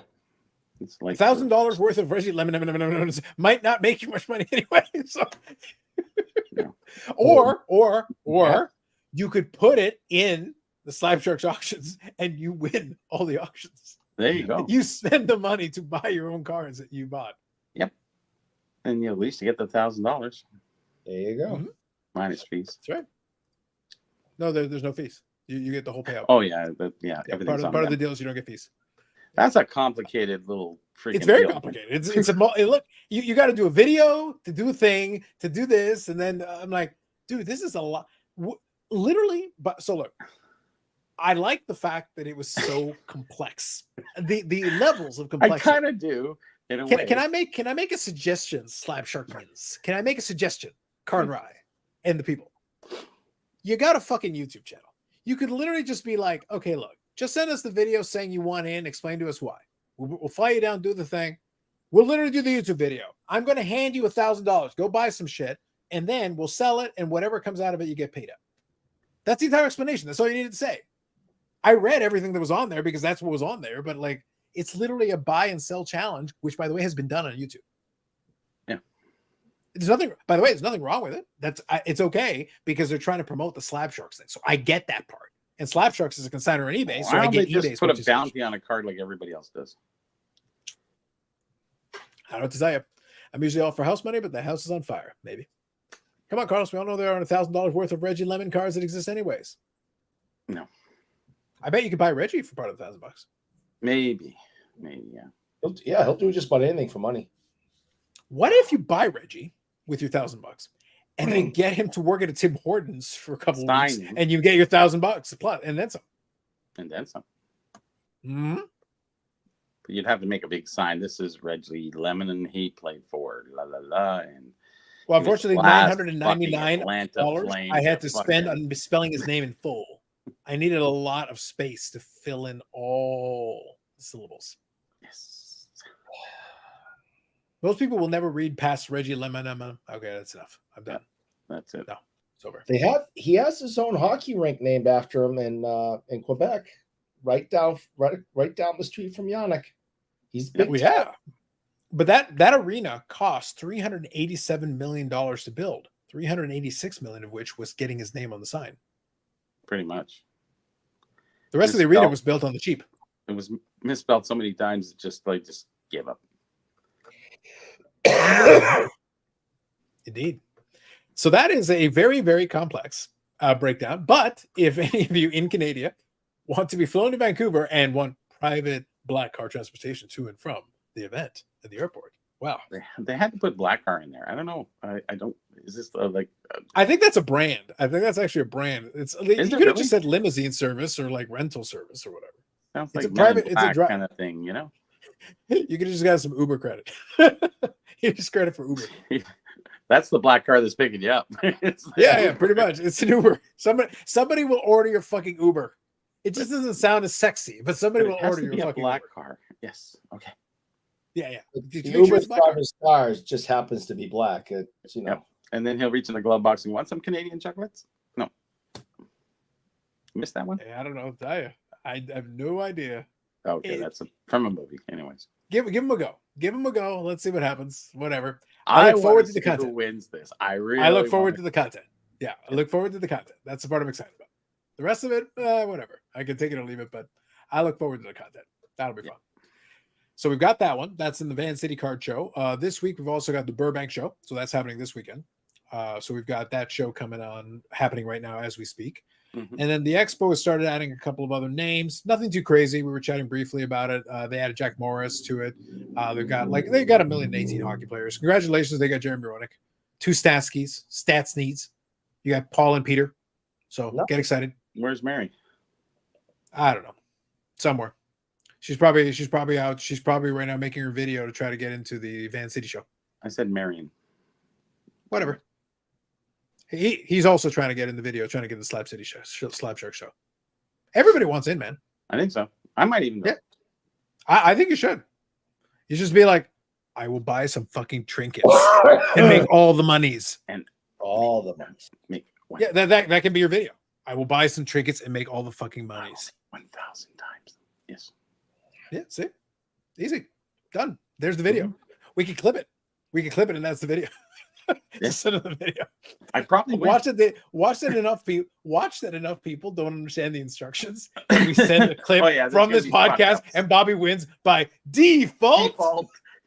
Because everybody else was fucked up. Sorry, you're out. You got it's like, unfortunately, Bob. The good news, Bobby, is you won. The bad news is you got to go to the Van City show. Here's $1,000. Mind your Uber. Yeah, good luck. Yep. So there you go. If y'all want to enter into it, I'll include a link to the Instagram post. I got a kick out of it. It was once Paul showed it to me, I was like, come on, okay, fine, whatever you say, guys. I would probably just buy some CT scan boxes so I know what I'm getting. Ooh, there you go. That's easy money. That's the play right there. Or a couple cards that are 10s. Hey, I'm going all in. Listen, if you're gonna do it correctly. That's all I'm saying. So now the reason I wanted to talk about it was twofold. Number one, I thought it was funny. And then number two, it also speaks on card shows. So do you want to speak briefly on card shows? Well, actually, before I do that, I'll just say thank you to folks who have been voting on the silly card of the week from the podcast. We got 25 votes in so far. So far, so good. And leading the votes so far is the Raygun Downtown Custom card. As it should be. It can only but you guys have got time. We'll keep the votes going until the next podcast episode, which we'll record on Monday. So we'll let it roll. Right now we got 25 votes in so far.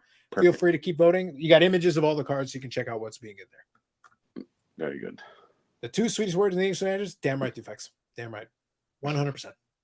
100%. So card shows. Anything you want to say there, Bobby? Card show, yes, coming up. There will be one in September. On September 15th, there's this is when all the card shows start going. This gentleman, he's been doing the comic show and the the collectible show. And he used to do a weekly card show. It was in a very small spot, but then he did a large show. Actually, the first one he did, they had Marner there, which was kind of good. He was signing autographs for like $75 in a scribble, and I just went, oh gosh, that's many years ago when he first came in. And his dad sitting there with the counter, click, click, click. It was funny. They don't miss hey, listen, I'm $75 each one, dude. Hey, don't want to miss a penny there.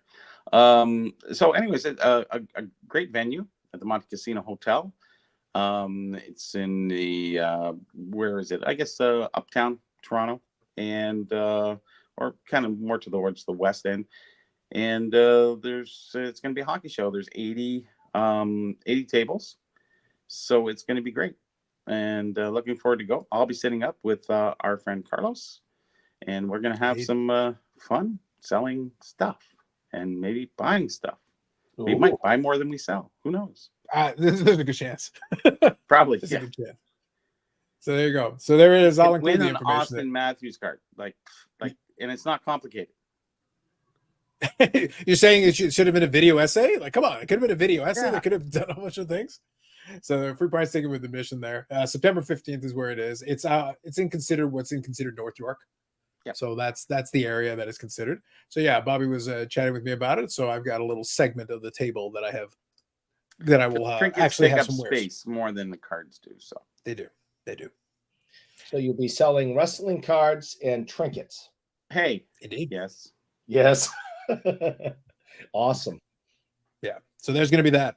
Look, all I'll say is I'm still working out the configuration, but in preparation for that, I did have a chuckle because I went to the shop nearby and I go, all right, let me get one of these boxes. I was like, well, how many of these damn single, because I wanted to have like a 25-cent box or an inexpensive box. Yeah. I just thought but I was like, oh, let me see.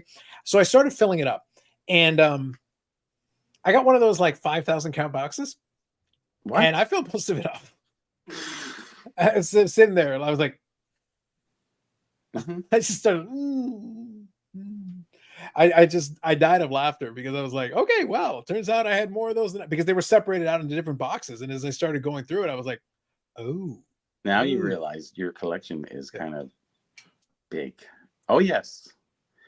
Oh, yes. There you go. Well, make sure you label them properly, the rows, what's in them, kind of whatever. Well, Bobby, those are the 25-cent cards. Those are not the ones that need the price. That's literally all the base. That's the base and like the really cheap inserts that I was like, no, please take them by the pound. Yeah. Oh, good. Please take them by the pound. Take them all. And of course, it's surprising. Like a lot of guys make a lot of money out of those boxes. Well, that's the reason why I thought it might be appropriate to have that available there because no, I have other stuff that actually will be priced. So my intention is not to build that out, but I will have like a 25 cent. I was looking at it, it was like I was looking at it, it became really nice. Like I'm not sleeving this. Not for 25 cents. You grab whatever the hell you want. Take it away. Yeah, and we'll say it's the first time you've ever set up. It is true. And if we use that as a marketing tool, then everybody will be running in because they think they're going to get the deal of the century. Mm-hmm. Little do they know. Well I'm sure there's some deals in there, but I mean, I'm sure. I'll be honest. My expectation. So we'll talk more about it. I wanted to kind of start it off by having a little conversation about it because I thought it'd be fun to talk about it for a couple of minutes. Sure. Because obviously we've attended innumerable card shows and you've set up numerous card shows. And last time you were with Yannick setting up as a dealer for the first time, which was interesting. And he was able to have some success moving some cards, which is good. I bought one from him as well. So what's going to be funny is I am going to focus in this case, given that I'm just got a little bit of space that I'm going to be working with. I am going to focus on that niche. And for me, more than anything else, is getting rid of stuff. Like honestly, I just need to get rid of it. Like for God's sake. But I've also got other ones that I'll be able to just price and everything. So I started the process of top loading and putting cards in a way that are actually going to fit. So this is stuff that will actually warrant a price tag. So if these can be done, that's not a big deal. Yeah. And I've got some stuff. I've also got some Sotos and some other cards that I've actually accumulated over time those Sotos will not be 25 cents. They'll be a lot more. So those ones will be on like a showcase kind of set up appropriately, which will be fine. But then there'll also be like a 25-cent box. We're like, yeah, go nuts. You want to grab? Oh, but listen, I'm not going to stick to 25 cents. If you literally grab a gigantic stack, it's fine. Yeah. $10. Go. Go with God. Go with God, my child. Please. The point of it is to clear that box out. That's the hope and intention. And I can pretty much promise that for some of those sets, there are probably multiple complete sets in there. They are not sorted in the slightest. Not it's not worth my effort to sort them. I get it. Now, they're there. What time in the day does this card show start? It starts at 10 a.m. What do you think, Carlos? Think you can get there by 9 and set up? Or it'll be an earlier one than that. Oh, it'll be earlier because I have to cart stuff over. I think, look, at this point, Eric, I'm going to use the one weapon I have at my disposal that allows me to function in the morning. I have one thing. What's that? Insatiable greed. Yes, that's what I was expecting. Yes. It is in a hotel. He could stay overnight. I could, yeah. That's another option. I can in fact do that. That is an option I could. And then maybe I don't know if they got a good breakfast. Maybe I'll think about it. They actually do. Yeah, it's a nice place. Small. Listen, I'm just saying the Hamilton one had a good breakfast. I did enjoy that breakfast. It was really good. It looked nice. Yeah, I do. Yeah, remember that. It was tasty. And let me tell you, it filled me up well for that day. It was good stuff. Oh yeah, that was a full day. Yeah. Well, that's what I was talking about when you said bartender, because at the show that we went to there in Hamilton, the bartender or the guy kind of in where the bartender. Oh, there was literally just a dude behind us in a stand there, selling like hot dogs and yeah. Well, look. The good news that was the good news. The good news for that is that the water was like $1, which I was like, okay, that's good. That's fair. Oh, the that's, hot dogs are cheap. Everything's cheap there. It's like even the booths are cheap. What are they? $40. No, no. What I was actually referring to the bartender in the hotel, which was good. I enjoyed it. So that was fine. Yeah. So that was a good one there. So Ty is saying the 1 of 1 will be in the showcase. It will not, because the 1 of 1 has been sold today. Oh. Yes, the infamous 1 of 1 has been sold. If somebody does a search on completed eBay auctions, there was an offer made and an offer was accepted. Whoa, very good. Congratulations. Yes. I guess you came out quite well. I did well. Yeah. Well, it kind of played out more or less the way I expected it. A lot of people were like, "Oh, there's no way you're going to get a fraction of that." It's like, I think I will. I think you may be surprised. It's like the price I put in. It's like, no, I don't expect to get that. I have no intentions of the sort.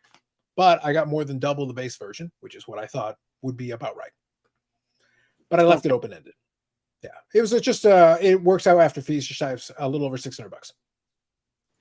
Canadian and American? Canadian. This is after fees and after everything.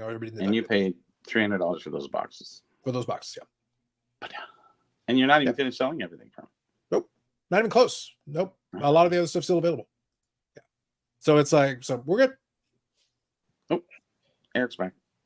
Yeah, I gotta take off for a few minutes. Go ahead. Zach says, "Hey Carlos, did you see that Geoff tried to buy a LeBron autograph expired redemption for $7K? I think I did. That sounds right to me. I think it was it would have been one of his was it one of the videos from Fanatics Fest? I believe that sounds about right to me. Speaking of Yannick, we're going to talk about Yannick Sinner and his steroid stuff. I have no idea who that is. I think you made him up. Moving on. Don't know anything about that. Go outside, different conversation. It's true. Hamilton's a different place outside. What's Eric's Mike Greenwell collection look like? Elite. Non-existent. You should have Mike Greenwell collection. That'd be awesome. Mike Greenwell was quite the prospect for like 5 minutes. There's nothing in my entire house that has anything with him on it. I have nothing. Do you think that the shrine to Bill Buckner was a bit much? I don't want to talk about this. All right. Whatever you say, man. He who can name the 86 Red Sox lineup off by heart. Whatever you say.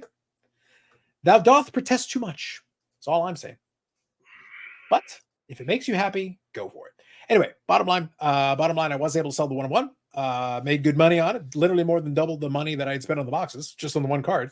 The other cards are still available. So that's where it's going to be kind of fun. My intention, like I said, is going to be to have that really cheap box. But I'm also going to have a box that's like 75-cent, $1, $2 cards. And then there's going to be some $5 or $10 cards. So there'll be a little box of that as well, separate from that one. My goal is just to clear wrestling. Most of it, yes. I do have a little hockey that snuck in there as well, because I do have. It's just I don't have. The wrestling is easiest to have it for because I open so many boxes. That's why I have tons of extra. For everything else, I either got rid of it years ago, or I just don't fill up my space with extra singles anymore, because now I'm buying the singles that I want. So if I'm buying the singles that I want, the likelihood of me winding up with a big bulk group of like cards is like slim to none. Where is this stuff going to come from? Because I'm not, in this case, since I bought so many boxes of the AEW stuff the last year or two, everything that hadn't already sold off, there's still a bunch of it sitting around. There's stuff that was total ComC material, which may still end up there. Like if for whatever reason I don't move it, it's still probably usable for ComC, but it's stuff that's sub $5. Where maybe at a show, somebody says, well, if you take $2 for it, yeah, sure, go for it. So like, I'm very willing to do, remember I said there were different speeds for sales? On those cards, I am happy to do bulk deals. Yeah. Somebody grabs a stack of them, go for it. Bye-bye.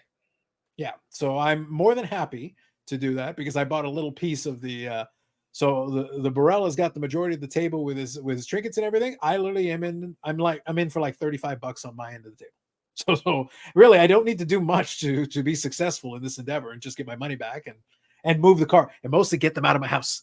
Get them out of my house. I really want to get them out of my house. And the last half hour of the show, you put a free sign, free, and let people just take them. Carry it away. Yeah, I don't think it's going to be quite that. Like, it's one of those things where I was laughing because I was telling my dad, I go, the problem is, it's not that they don't have value. They totally do. but they literally, it's got to be somebody who maybe wants to put together a set or does whatever and flips through and grabs some singles they want, or maybe they got some favorite characters and they grab some of those. Literally, you're grabbing 4 and it costs you $1. That's not crazy. Like that's very, I think that's easy for most people to get their head around. They're like, oh, literally it's a quarter. It's like, yeah, it's a quarter. You grab 5, then you can have 5 for $1. Yeah, like I'm not going to be, I'm not going to rake you over the coals. I'm not worried about comps. Yeah. By the way, there are cards in there, probably a couple of bucks, right? Because it's just not worth it for me to sort it separate from the rest of it. Yeah. So because the thing is, I've already sold a lot of the numbered and some of the better stuff, and I've already made my cost basis on most of that stuff is 0 at this point. So it's like, no, literally, if you take it away and even pay me a little bit of money, it's money in my pocket that I didn't otherwise have and space that I suddenly have. That's what I'm shooting for. So Zach says, yep, the LeBron auto expired redemption just seemed made for Geoff as he rambled on and on. Yes, I think I remember now. So it was, it was an expired redemption, but LeBron had also autographed it. So yes. So now I remember the conversation he was talking about. So it was an interesting item. So it was basically, there was a redemption for a LeBron auto in his rookie year, I want to say, or early in his career. And because it was expired already, somebody at some point had LeBron actually sign the redemption card itself. So it's an autograph card, certified and everything, but it's on a redemption. So it's a combination of this is what you would have pulled in a box to get the card that you were trying to get for it. I think he actually has the card that you would have gotten for it. And then he was looking at the possibility of getting this, but the seller was coming up with some wacky numbers. And Geoff was doing what he kind of does whenever he does one of the videos, where he's talking up the card and at the same time trying to negotiate on the card. Right. It's a weird move. Yeah, right. Oh man, this thing's awesome. It's amazing. It's this incredible piece of history. Can I give you $5 for it? It's like, and then the other guy's like, you can give me $50,000 for it. I'm not literally, but like I'm making the point here. Exactly. Like at the same time you're talking it up, like it's not going to work here. Listen, like we've said many times, we don't have anything against Geoff. You know, when we've interacted with him, he's been very nice.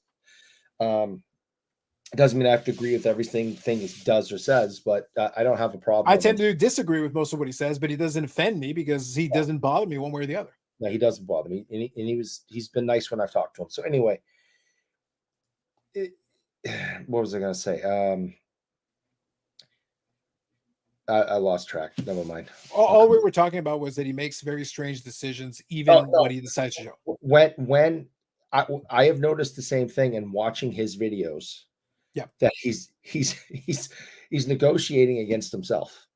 Yeah, but I understand he's making content, trying to explain to the viewer what this is, why he wants it, what his opinion is of it, and then he goes back to the guy and is like, you know, I'll give you $5, and the guy's like, but I just heard you say that it's worth, you know, $5. Yeah, it's not like a movie where you're talking to the audience and you're breaking the fourth wall, but nobody else can hear you. It's like, no, the dude is standing there. He can hear you. Yeah. He's literally looking at you while you're talking to the camera and saying the thing. No, I've noticed. So that's why. Yeah. So the reason why, and now going back to what I said a moment ago, where it comes to like that bulk box and everything, and like literally, I have that 5,000 count box there. If somebody comes by and says, "Oh, I heard in the podcast that you weren't asking for a lot of these," it would be hypocritical of me to suddenly act like I'm so precious about 25-cent cards. You're precious, and it's like I would be sitting there like, no, my intention is to get rid of it. If you offer me $5 for the entire box, I'm going to laugh at you because that's a waste of my time. That's a bit short. Yeah, like it's a waste of my time. But that said, if you're reasonable and you want to buy like a big bulk lot of them, yeah, of course I'll discount it for you. Of course, absolutely. 24 cents each, easy. Yep, easy. Maybe 23 if you really buy in bulk. If you go to my other box and you go crazy, or two. Yeah. You buy a couple of Bobby's trinkets, I'll make it 22 for you. Yes. Done. Everybody wins. Everybody wins.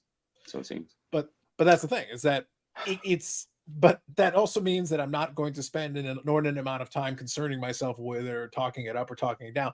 Because as I said, there's going to be other stuff that I'm going to have with me as well that will also be I guarantee those will be the ones where you'll have those kind of conversations. We have the strange, just like, oh, but the last component is depending on the item, because some of them are tough, some of them are tougher than others. Because I've got a couple of ones that are a little bit more rare to come by. There's one. I think I'm going to bring one of the Soto PSA 10s that I have, where it's out of 50, and it's one of his rookie year parallels from one of the sets. And it's a PSA 10. and the pop in the I forget what the pop is on the PSA 10, but it's below 10, and I own 2 of them. So one of them is sitting with me, and the other one is going to go on that showcase. So what's going to be kind of funny is if somebody comes and says, "Oh, but the pop is this," like, yeah, but one of them is sitting in my house. The other one, you're looking at one, the other one's sitting in my house. So I know where 2 of them. Go to the 25-cent box. Yeah, go to the 25-cent box. More your speed. Yes. So I'm not going to spend a lot of time worrying about that. For the cheaper stuff, yeah, great. Like we can deal. Don't worry. Grab a handful and we can make it work. Not a big deal. So there is different ways of doing it. But when you're making content, so just getting into Geoff's thing, when you're making content, I understand the idea, but there is an element where you're one of 2 things is happening.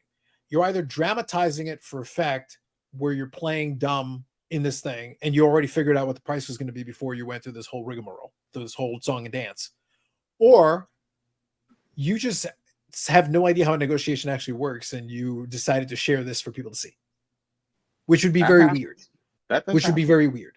And the thing is, I watch some sports car vlogs where I'm like, I'm convinced you don't actually know how to negotiate. Like there's a lot of the words really that are coming out of your mouth. That's correct. But I'm looking at them like the words that are coming out of your mouth are not conducive to the results you're trying to achieve. It doesn't there's a disconnect here. It's not that hard because you watch some of them and they'll keep talking and talking and talk. And the other person, if they're smart, is literally just sitting there silent. Just wait. Let them keep talking until they talk themselves completely off their own position. You don't have to do anything. It's the art of the deal. Well, you saw me working that deal on those things. So. But the thing is, I got them for exactly what I wanted to pay for them. Yeah, but I think if I was going to distill this though in a simple idea here, a lot of times when it comes to negotiating, less is more. You can get away with you just need to pace your word economy with what you're saying, because a lot of times you can allow the other person to kind of spin themselves into a top and get them where you want them, get them anyway, by not saying too much, especially if you know something. If you know something, then it's beneficial to you not to say more unless it serves your purpose. If it serves your purpose, then go ahead, say whatever you need to say. But a lot of people will say things that actually hurt their case, hurt their cause, and then they'll keep talking. And it's bizarre. Like I'll sit there and be like, why would you do this? Yeah, they sell themselves out of the sale. Yeah, unfortunately. So it's like, okay, but that card, the reason why, in the end, it's sold for a reasonable price, and again, you can literally look it up. I can show you guys what it finally came out. It was like $550 US plus shipping is what it came out to. I listed it for $1,200. Mm-hmm. I had no intention of ever getting $1,200. That was never my expectation. I had people reach out and go, "That is way too high. That's ridiculous. You want to get a fraction?" I was like, "Oh, let's see." Well, you got a better fraction than you did. Yeah. Well, that's the thing. The one guy. I'll just say this. I will refrain from names to protect the guilty. The one guy was like, "Oh, well, I track all these 1-of-1s and everything, so I think I know a little bit about this." And I'm like, and I'm sitting there like, I was like, "Well, I don't think it's 1,200 was the starting point." He goes, "I think that's like 4 times too high." At least 4 times too high. And you said, Billy, come on. No. Billy. So he's like, at least 4 times too high. And I was like, well, and here's the thing. I could be very petty about this. And I go, well, it looks like I got about half. So your maths are a little broken over there. You might want to fix your calculator. You got a 50% fraction. Yeah, you might have tracked a lot of 1-of-1s, but here's the thing. A lot of the 1-of-1s you're tracking, I'm the one who sold them. So I know what these things sell for because I literally I trade in these items. Yeah. Some of those 1-of-1s you're tracking, they're my sales. And some of the purchases, they're my purchases. So I know the buy and sell price on some of these items. I just needed to be patient. And I had the luxury of not needing to sell it. Not needing to sell it, by the way, is a very powerful negotiation tool. It is. If you can say truthfully, like the person looks at you and goes, "You're serious. You don't need to make the sale." No, they don't. No. Oh, that's always a good way. It is. Yeah. Nonchalant. Do what you got to do. Yeah. I will sell it to you. I will make a deal with you if you really would like to purchase it. So I'll just give you guys a story, a short version. The guy had reached out to me not long after it came out. And he was like, "Well, what are you thinking?" And I said, "Well, I've got a price on it. It's listed there. Offers are open. If there's a number you got in mind, you can put it in there and I'll take a look at it. I'm not bidding against myself. There's a price on it. There is a best offer section on it. Feel free. He comes to me today and he says to me, would you take about 600? And I said, I'd seriously consider it. You're more than welcome to put in the offer. So 550 plus shipping plus tax, because they do put tax. Yes. It works out to about $600 and change for him. So I was like, that's fine. Yeah. So I was like, that's fine. All yours. He messaged me back. He goes, oh, I really appreciate it. I wanted it for my collection. I go, yep, that's fine. I'll package it up for you. I'll get it in the mail and I'll make sure you got your tracking and enjoy the card. Yep. Great. I guess there was somebody who wanted the card, Eric. There's always something. It happens sometimes. Yeah, it does. Weird. Yeah. And that's the thing. Like the last two that I sold to a collector for the character. And you'd be surprised what they're willing to pay if it's an item they actually are interested in. And it is a one of one. There isn't another one to compare it to. That's it. So it's like, I'm not raking anybody over the coals here. There was no negotiation. It was like, oh, you make your offer. Let me know. And if I like your offer, I'll accept it. Well, in his mind, he's sitting there going, okay, I'm getting it at half price. So fair enough. Yeah, I know he's a little high, but maybe 600 will do. Maybe 7 he might have went to. Yeah. Or he could have offered 5. But yeah. 6 but the only way that I'm going to know how and by the way, I play when it's something like that and I don't have to sell it, I will play the decision on whether I'll accept the deal or not on feel. Because if somebody comes at it in a weird way, they could have made the same offer and I would have rejected it. Mm-hmm. But the guy had been asking. He'd asked very politely. It was very straightforward. He was trying to gauge where I was. And he came back after some days and made his offer. And I said, okay, make your offer. I want to do it through eBay. So I want to make sure it's on there. So everybody's got their protections and stuff. You make your offer. I'll take a look at it. I took a look at it. I go, that's fine. I checked the address. I checked the feedback. I did all the things that I'll usually do to take a look and make sure, serious bidder. And I go, yep. All right. I'm comfortable that we're good. I accept your offer. Payment came within minutes. Done. Okay, great. Now it's my job just to package it up, make sure he gets his card, and he can have a good day. Very good. So it's supposed to be done. But it wasn't hard. Like it was not a strenuous, hard negotiation area. It couldn't have been easier. No. I'm sitting in my chair and I get a message on Facebook earlier today. Life's tough. Yeah. Somebody has to live it. Yeah. But I find that a lot of these guys make it way more complicated. It's bizarre. And I'm like, if the item is that interesting to folks, they'll gravitate towards it. Yep. They will be like, they'll look at it and go like, if they're interested, they'll make real collectors who are interested in it are the ones who will make the offer because they actually want to get the deal done. Yep. And they make reasonable offers. Yeah. Well, he was gauging, he was probably doing his research. From the time he initially asked to the time he finally threw out a number, he was probably doing his research. He was doing his digging to be like, all right, so what other stuff has sold like in the past while? And because he needs to come up with a number in his head, something justifiable, and go, all right, what makes sense here? What can I offer that will give me a chance to be in the negotiation or get it accepted, whatever that is. Yeah.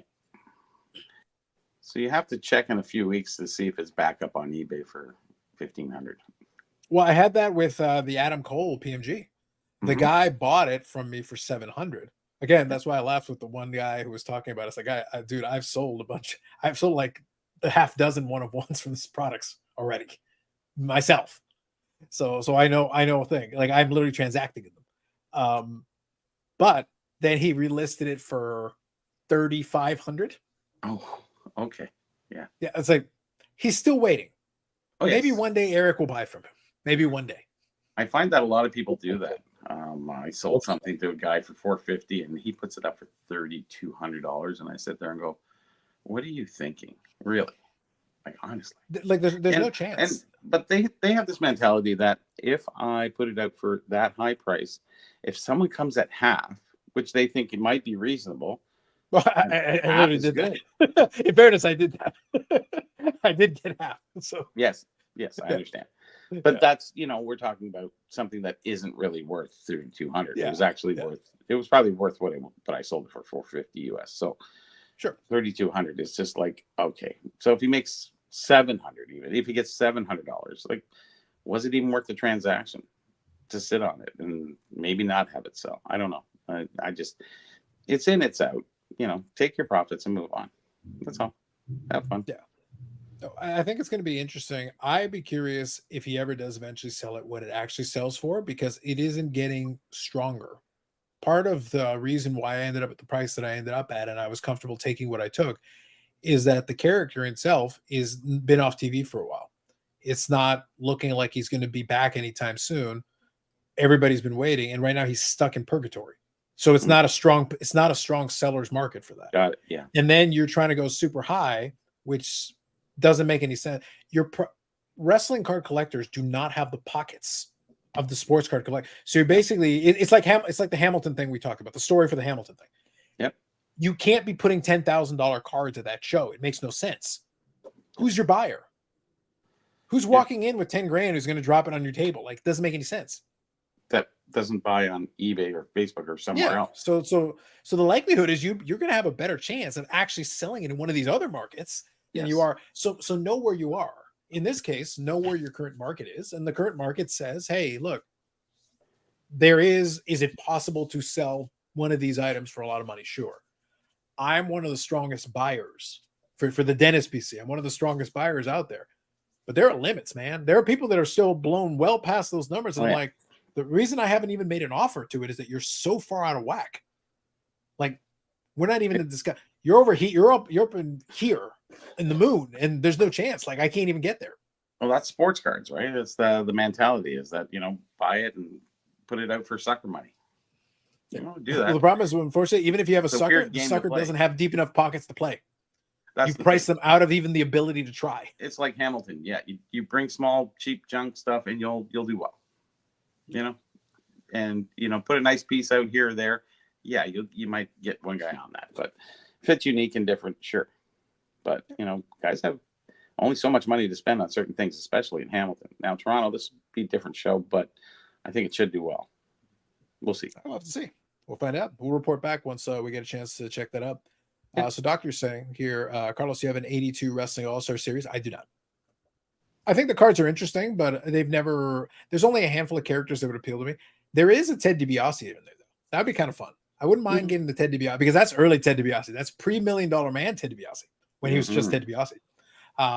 But you've got some good ones, though, in that Wrestling All-Star set. I don't know if he's 82, but he's one of the early 80 ones. You got Jake Roberts, early Jake Roberts. You got Ted DiBiase. So a lot of the guys that I grew up watching in there. Yeah. Hacksaw, Jim Duggan's in it. Yeah. Of course, Hogan and Flair and, Dusty. Is that the Hogan rookie with the kind of light? It's a big yellow card. Yeah. Yellow, yeah. Oh, it's yellow. All right. Yeah. Okay. It's yellow. Yellow. So, I have some interesting conversation. Go ahead. If we're finished with the other stuff. So one of our, how do I put this? One of our patrons of the show, they had told me to look at a video, and I watched this video. And it's interesting that some gentleman, one of these big podcasters, is going to start doing mystery packs and boxes. Now, it sounds familiar. I think I've heard this. Yeah. Okay, go on. I feel like I have, but now I got to think about it. So this person is, you got your head down, Eric. Yeah. Go ahead. So can you guess now, Carlos? I've narrowed down. Is it the floating head? Is the person really tall? Yes. The person's tall. No hair.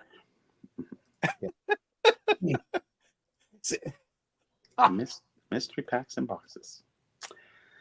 Yeah. Welcome to my world.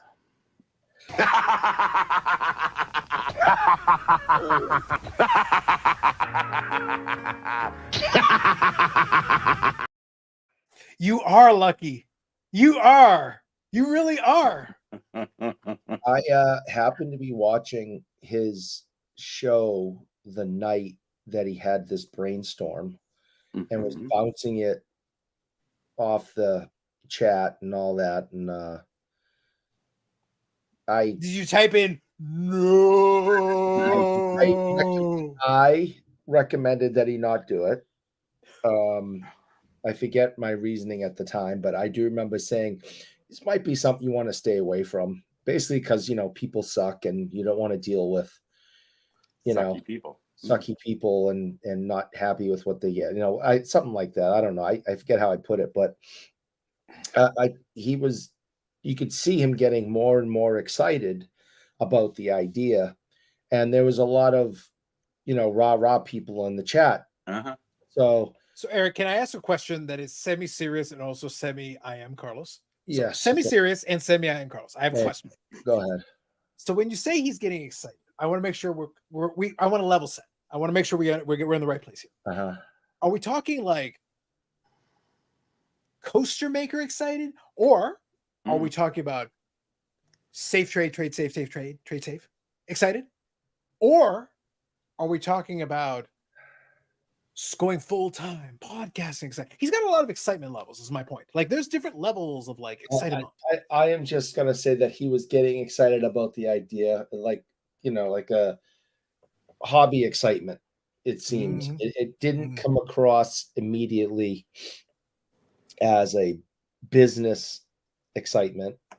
It was like a hobby. This would be fun to do thing. Ted is looking with judgment right now. Yeah, this is the Ted DiBiase that's looking at it right now. Look at that face. Wow, that's judgment right there. Yeah. So I have on a recent podcast. So that's all I know. This was some time ago, actually. This was 2 days ago.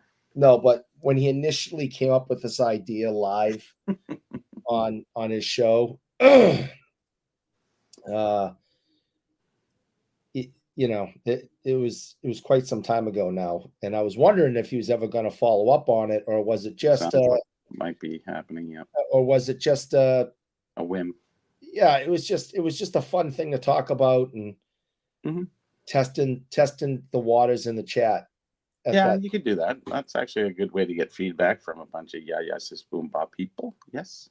But I do remember telling him, you may want to stay away from that. Yeah. Tommy, you can jump off the roof with an umbrella. It'll work. Try it. I said you probably should stay away from that. But, yeah, to each his own, whatever. So, Eric, I got to be honest with you. So, as you all well know, I am a man of peace. So allow me, in my role as man of peace, I think this is a sensational idea, Floating Head. I think there is no better idea that has ever existed in this world. Yeah. As a matter of fact, I dare offer a suggestion. I think that what you should do, Floating Head, I think that you should do this repack idea. And I think you should bring in the best, the brightest, the most credible. You should bring in, I'm thinking Bill Mastro. I'm thinking you bring him in to consult. I'm thinking you do this through Probstein. I'm thinking Jesse Craig is not busy. I'm sure he can help out. I think you could do that and incorporate Slabsharks. Karn Rye is, Liquid Marketplace right now is busy with other things, lawsuits, but the Ontario Securities Commission might be investigating them. So I think Karn has separated himself enough from that, so he's probably okay to be able to help out. So I think you can do that. I think you should do that. And if you do that, then I bet you can get funding from the guys from the Dallas Go Show who have probably already pawned off their stuff in secret because they're ninjas and they can't be caught. Oh, and you guys can invest in CT scanners. I think that'd be awesome. And I think you should promote the CT scanning service to go along with it on the same episode. Oh my. Double down. And all the repacks, wait, Eric, and all the repack cards could be graded by tag. Yes. Because that will allow the legitimacy of knowing that all those 10s are legit 10s at all times. And then you could have definitely not Floating Head pressing a button at HQ to get auto 10s. Totally legit. Cardboard cutout of Kurt's cards waving his arm back and forth. Amazing. I think so, Eric. I have just built the Avenger team that can come together to help this wonderful project. I thought Lapper and I were tight, but obviously not. He's disappointed, Eric. I think he's just disappointed that you are not being more supportive of your good friend Jeremy. Because I am his mortal nemesis, and I'm being supportive. I am even giving ideas.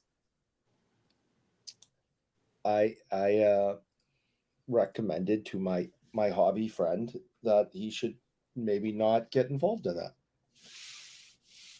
and deny him think he's making money. Yeah. What kind of friend is that?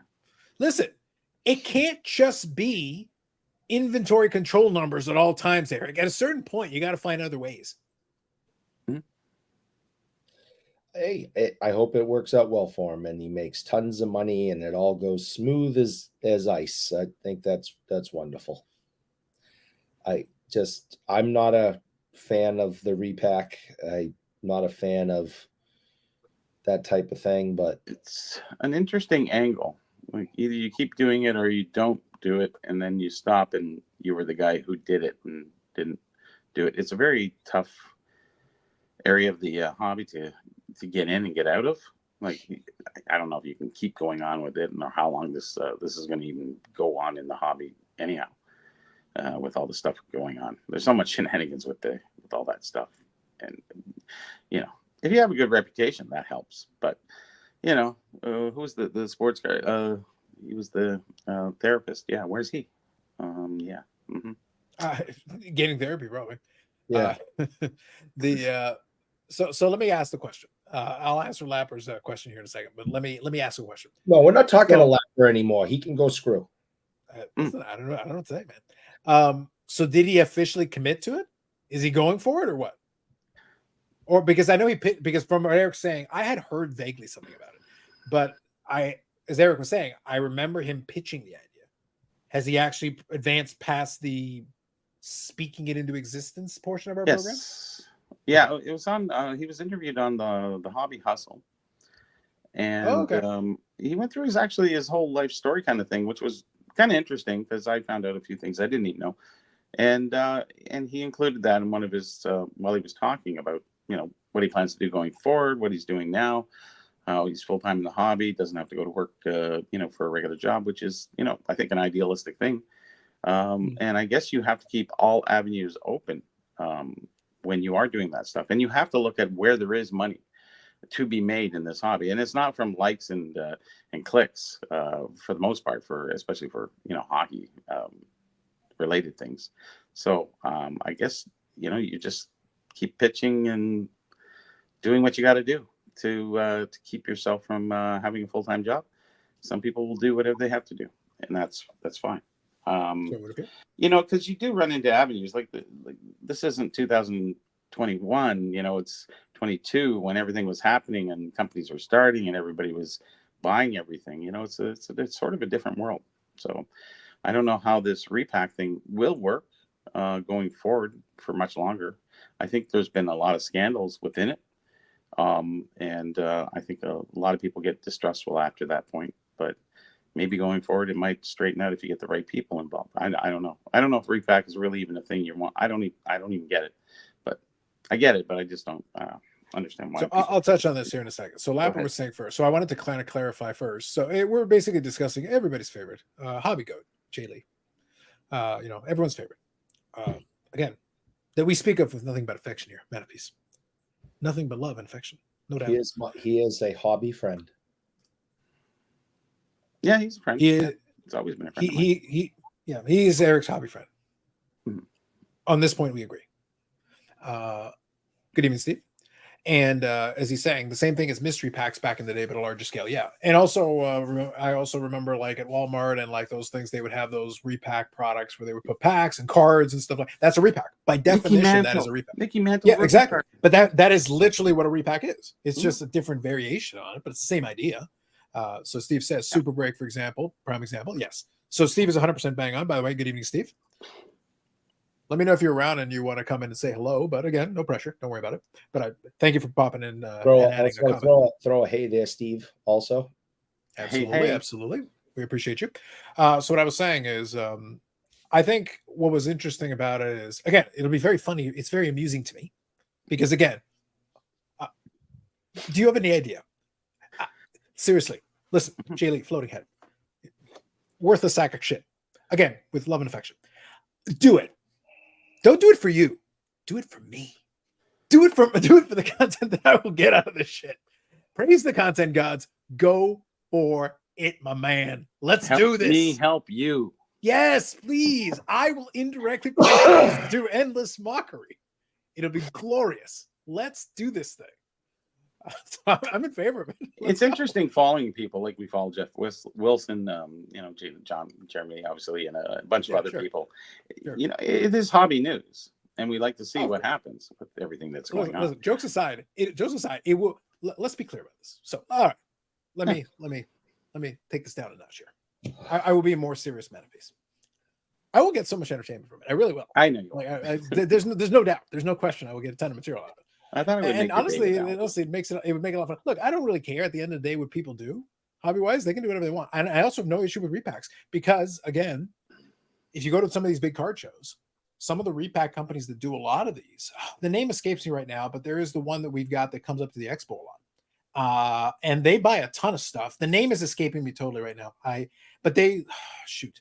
Brad knows this one really well. And Steve, actually, when not Bronco 79 Steve, but Steve Angel at the show, they'll come by and they'll cherry pick some nice pieces that'll go into their repack. The name is totally escaping me though.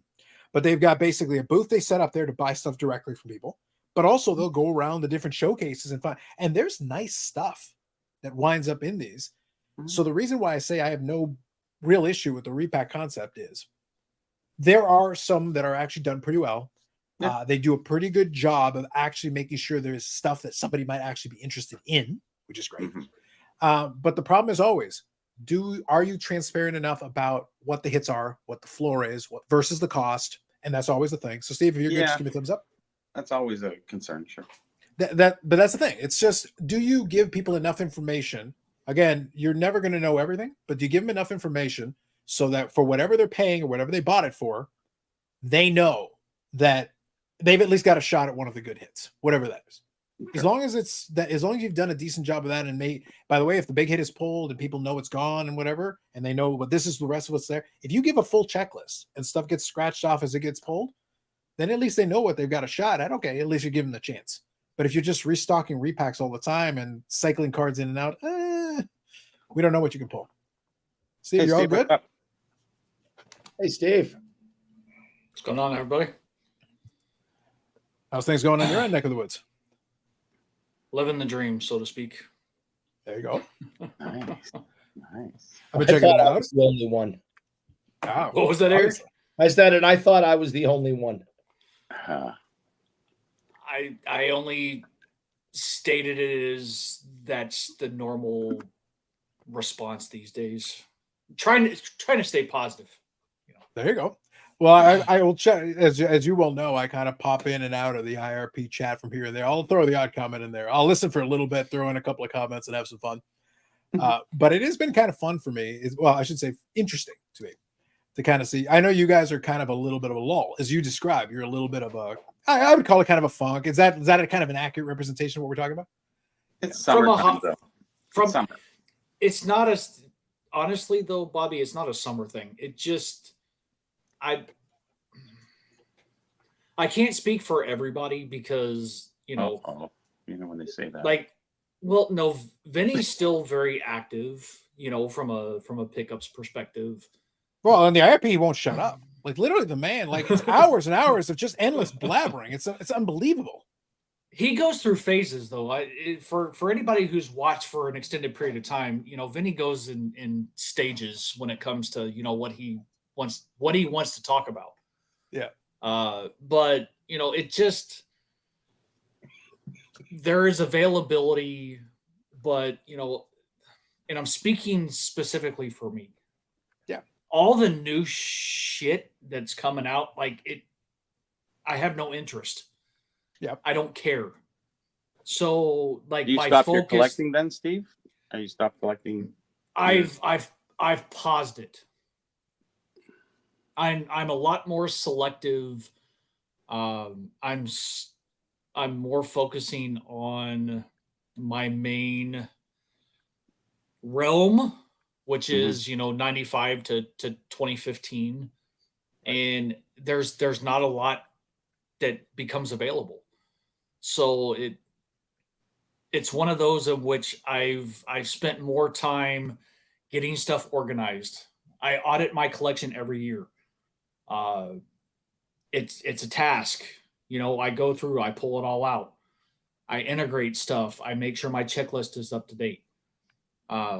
because, you know, I want to make sure if I share my checklist with somebody, I'm not giving them an out-of-date checklist, because lo and behold, they're going to find something I already have it, and I don't want to waste people's time. And he has everything, because I do not have everything. I do not have everything. Every time something comes through the shop, and I'm like, one time. No, it was one time. You more than one thing. Eric is not good at the math, Steve. No. Do I need to prove it? Hey, well, math is pretty complicated for me though too. But do I need to go pull the messages and prove to you it's only been once? There was the last. Eric? I remember the last. He's calling you out for the lies, Eric. Eric. Over the last few years, I have sent more than one thing to him. But there was one a couple of months ago that, you know, I guess it was pretty rare from what Destination I was told. Honolulu, if I'm not mistaken, or Cut Above, one of the two. And he was like, "Nope, got it." So I mean, he's got a collection is at critical mass right now.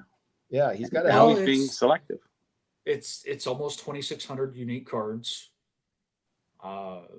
So it's slim pickings these days, and a lot of the big stuff that's missing, I will never own at this point.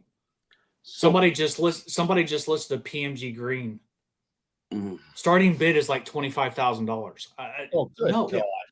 No. Yeah. You could sell your house, man. No. Steve, you could sell Eric's house, man. You can sell Eric's house, man.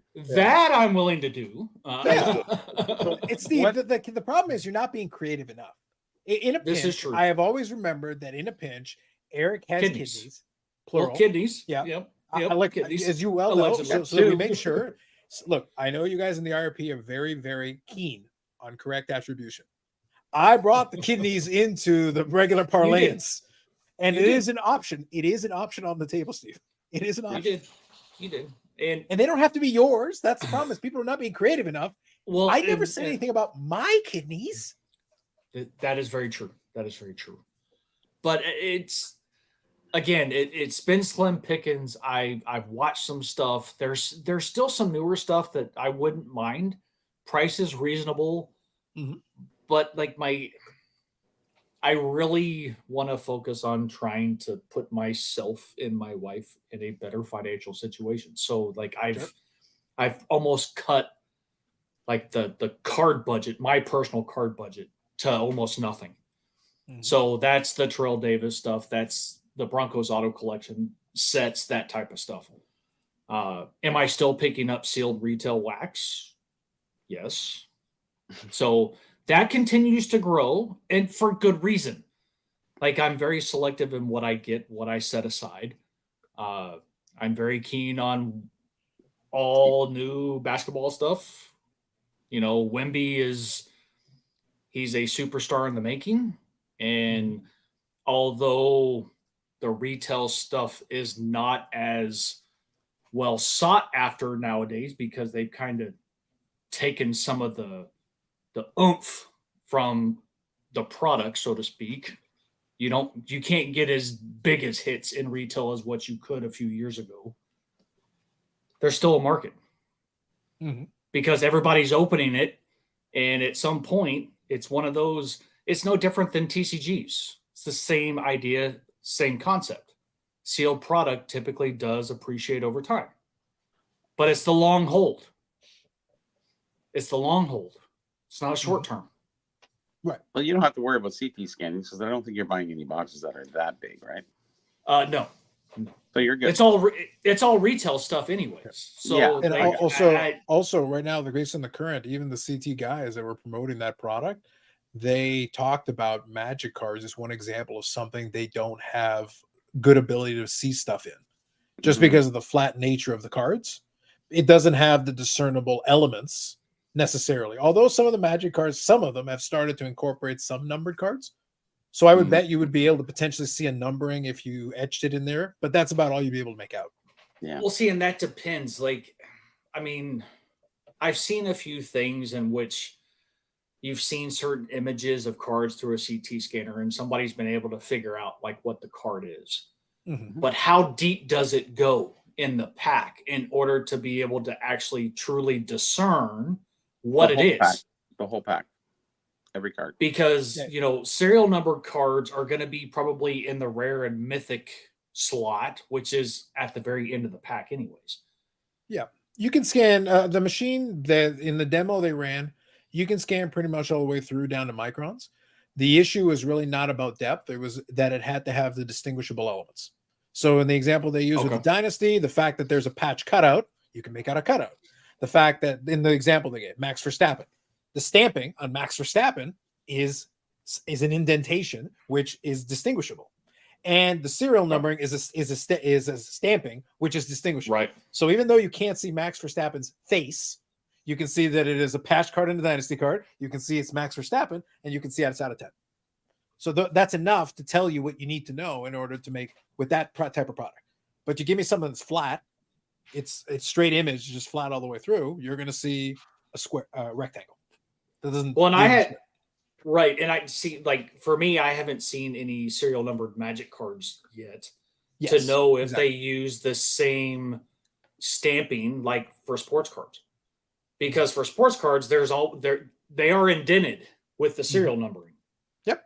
Magic, I don't know. I haven't seen them because they're so rare and difficult. Not to mention, I don't know open Magic product. I have, but I hate to bring up the IRP, but we kind of touched on this briefly, I think last week or earlier this week.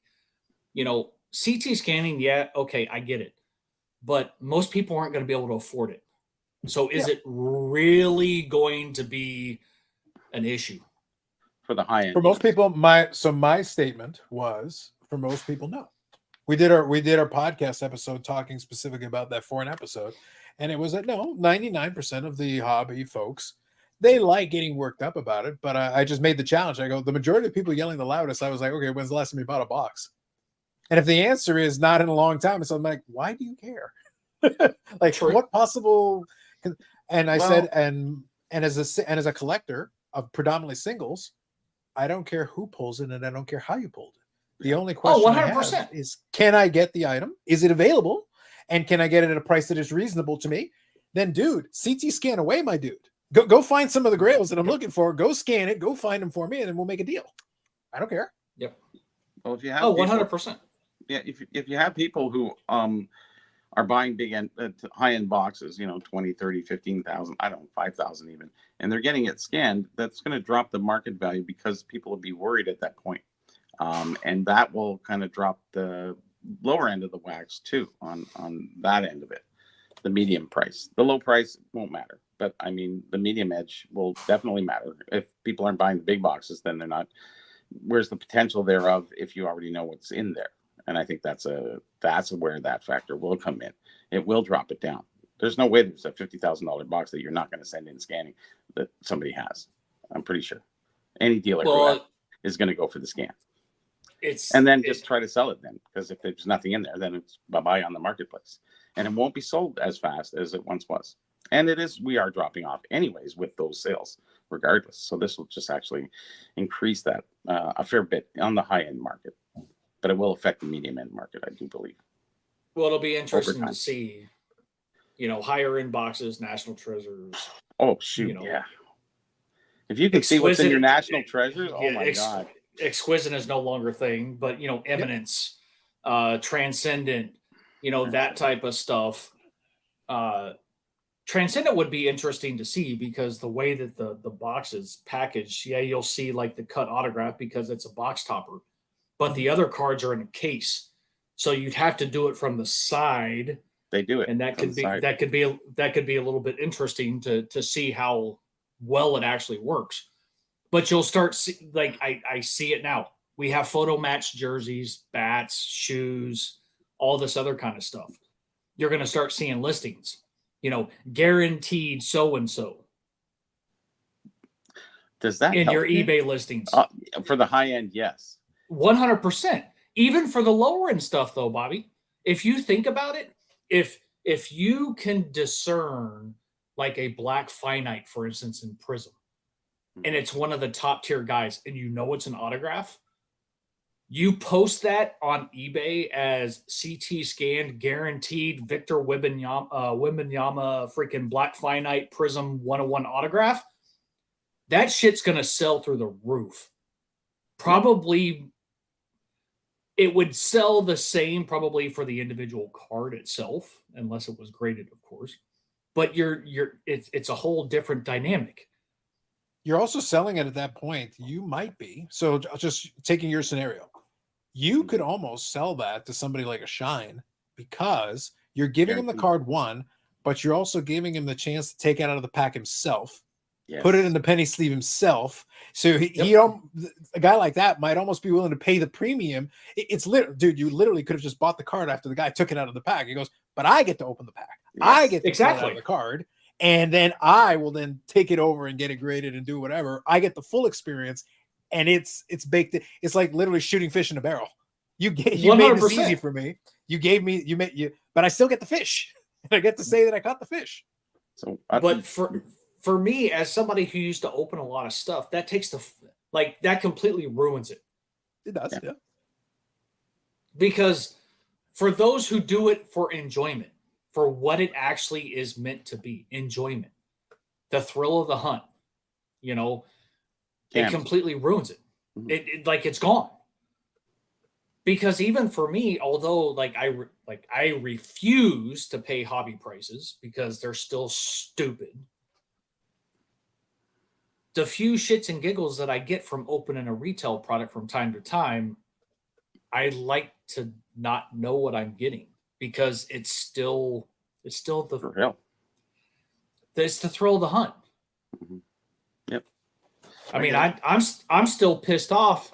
I mean, I've shown this on the IRP. Not that it matters. I know you don't need to change anything, but I opened a jumbo pack of Prism basketball, and one pack. I posted it on Instagram though too. I did it in after hours on the IRP. Son of a bitch! It didn't get recorded. Damn. But it's although it seems small and it's nothing huge. Like I think it's actually decreased in value since I pulled it, however long ago it was. But it takes the fun out of it. I want to enjoy opening something and seeing what I get. Sure. Regardless if it's good, bad, and different. Yep. It's the risk. And that's everybody who enjoys that. And I get that 100%. But that is that affecting the high end, which will affect the middle end. The low end, it won't really affect. I believe Carlos on that. It's like 1% or so. It's going to have it's going to have a snowball effect to a degree. Well, there's no way of stopping it now. Well, now that it's Pandora's box mainstream. is open now, when he's sitting there, goes, "Is this a Kurtz card? Is this a CT so scan Steve, card?" I'll touch on your thing though. Hobby mainstream, and this is a reoccurring theme that I'll bring up from time to time. I always have to separate hobby mainstream from like real mainstream. If I go to the National, 3/4 of this damn people don't know anything. I bet I could go to the National and like there's 100,000 people. All right, how many of you even know who Geoff is? And then 75% of them might say no. But and it's at the National. But that still means there are thousands who do. That doesn't mean that there's nobody who doesn't know who he is. But we're still, and this is at the National. I'm being a very specific sample size in a very specific place where you think hobby social media is small, man. In the grand scheme of collecting, the majority of people have no idea. Like they all know who the Burrell is, but the majority of people in the hobby, they have no idea. They don't know who these people are. Beckett can walk into any corner of the hobby, and 3/4 of people are like, "Who's the old dude?" Nobody knows. There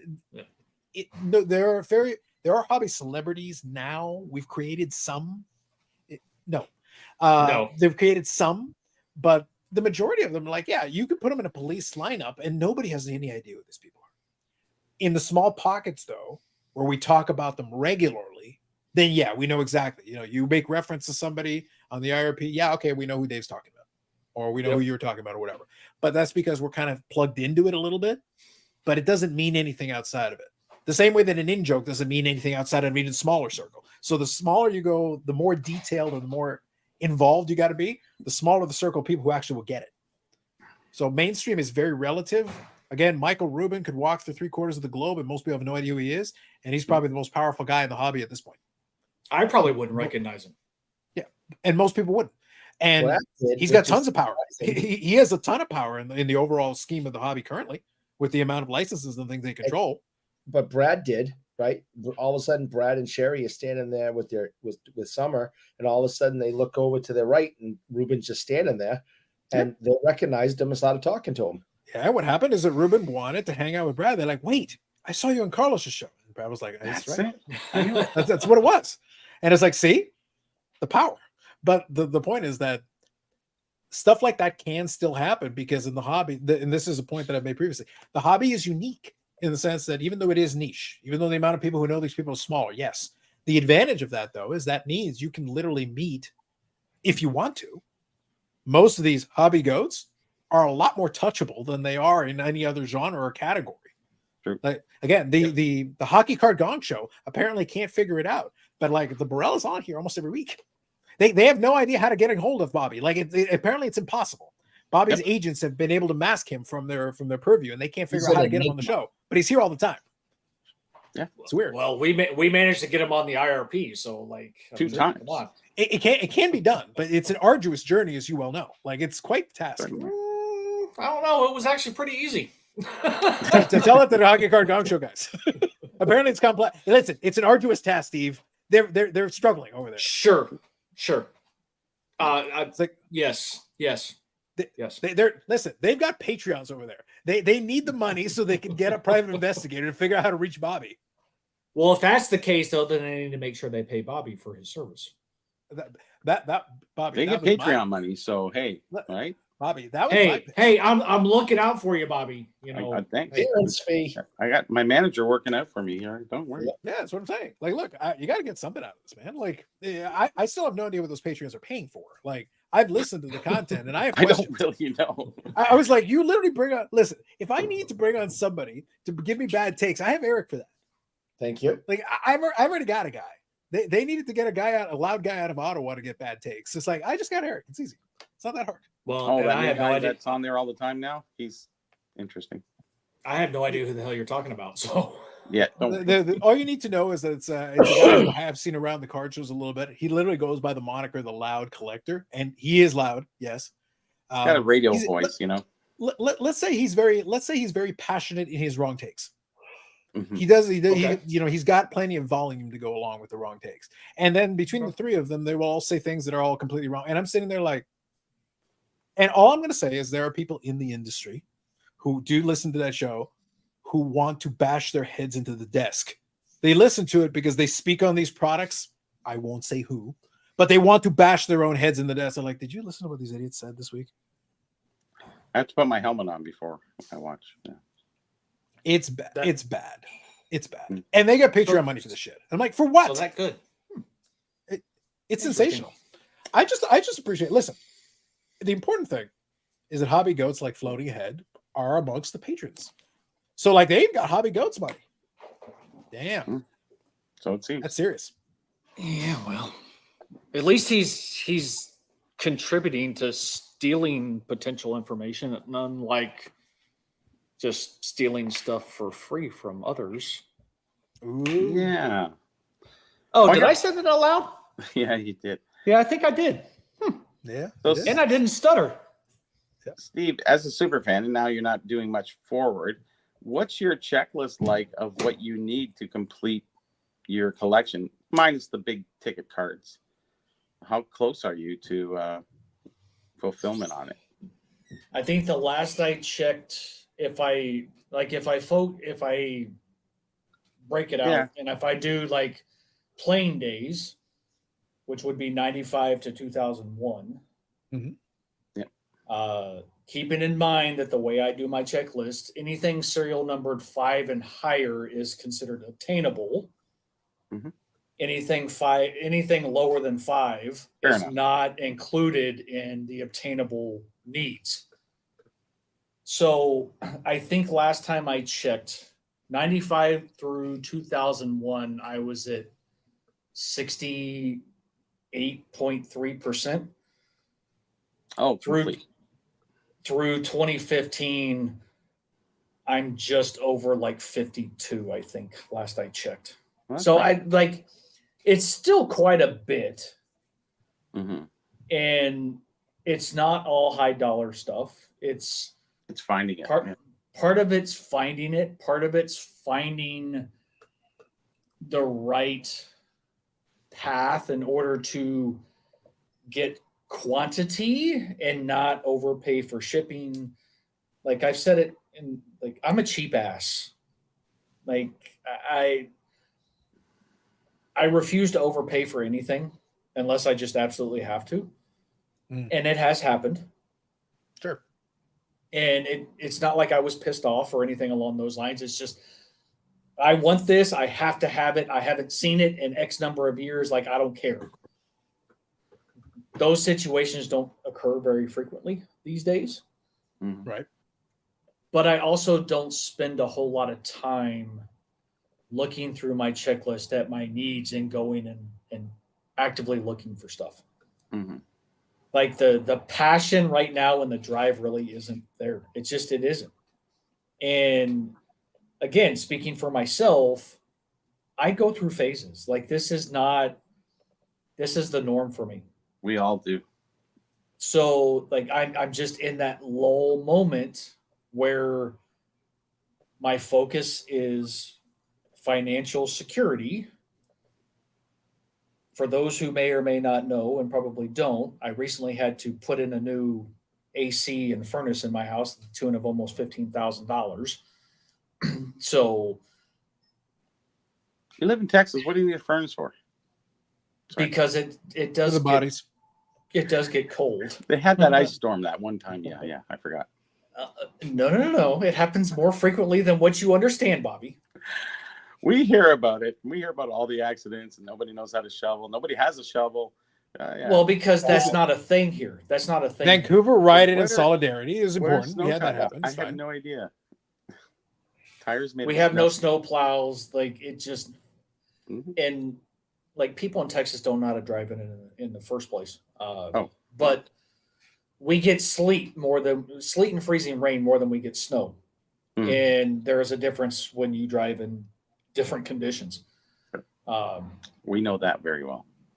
It does crack me up, though. I can always tell people from the East Coast who, no offense, Eric, come to like move to Texas, and we've had a sleet storm, and they drive in it like as if they're driving in snow, and you just kind of wave to them as you drive by from the ditch because they don't know how to drive.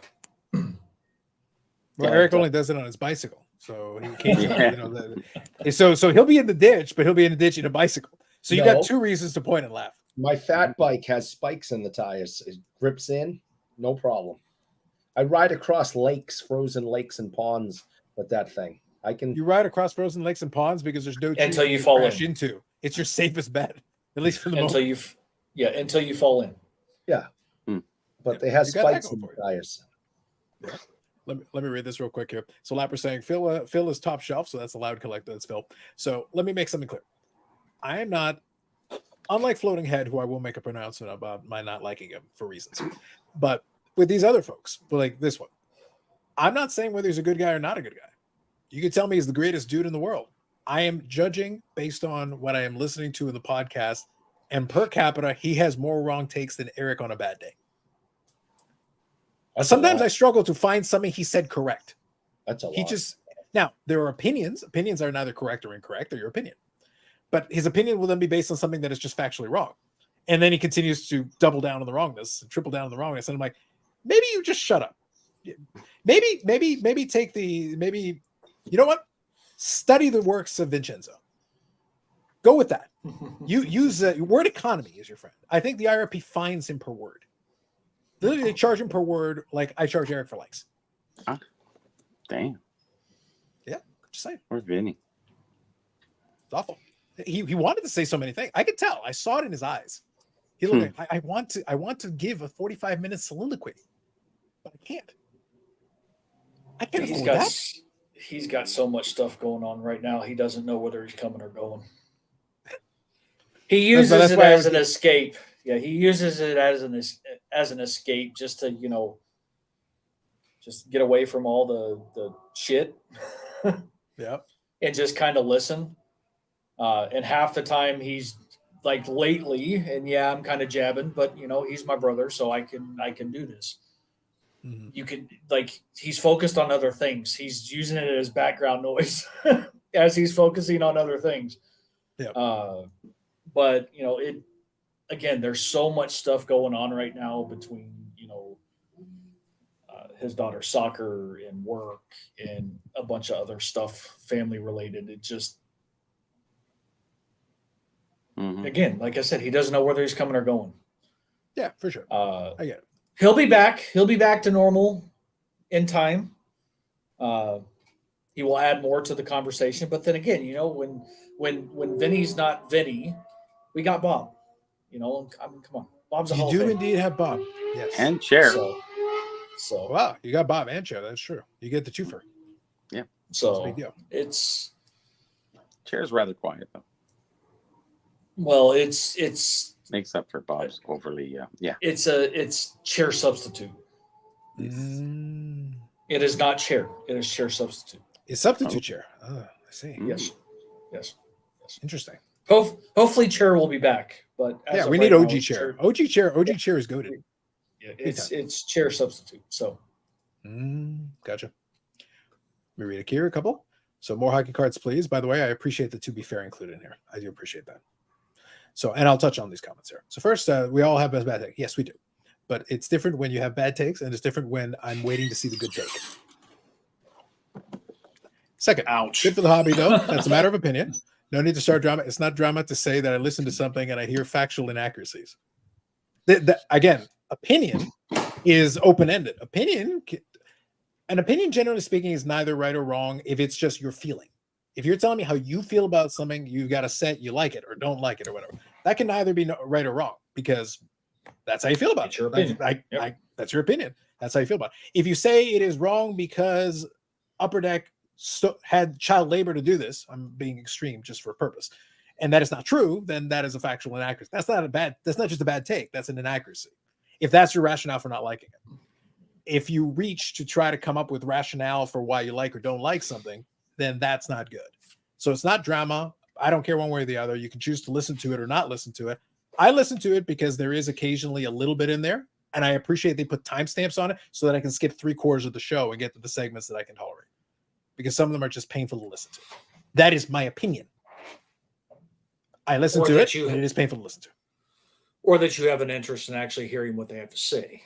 Yeah. So I skip through 3/4 of the show most of the time because I'm like, this is intolerable. I used to try to listen to a little bit more of it, but it was just like, it was a lot of the same. And it's fine if you are offering an opinion.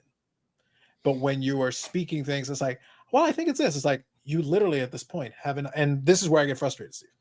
They have now been in the hobby long enough and gone to enough of these shows and network with enough people that whenever they say, I don't understand something, and I know for a fact that you have someone on the Rolodex, so to speak, that could literally answer this question in 14 seconds, and you do not use this resource, there is no excuse for you not understanding something and then speaking it as fact. That's just lazy. That's my point. So the reason I can make fun of this stuff is because I'm sitting there like, it's one thing as I say, I don't like it because of this, because that's my opinion. It's another thing to say, this is a fact. And it's like, but then I also know someone who could refute this fact and actually tell me what the correct reason is. And then we go from there. I had that happen last week or the week before. Mike Ham was asking a question about EPAC. I pinged somebody that works at Upper Deck about the EPAC thing. I just asked him, hey, what's the thing with this? I believe it's this, but is this correct? He goes, it's like this. We do it this way. This is what I do. This is how I allocate the EPAC versus the other allocation, blah, blah, blah. And this is what happens. And this is where they get the product.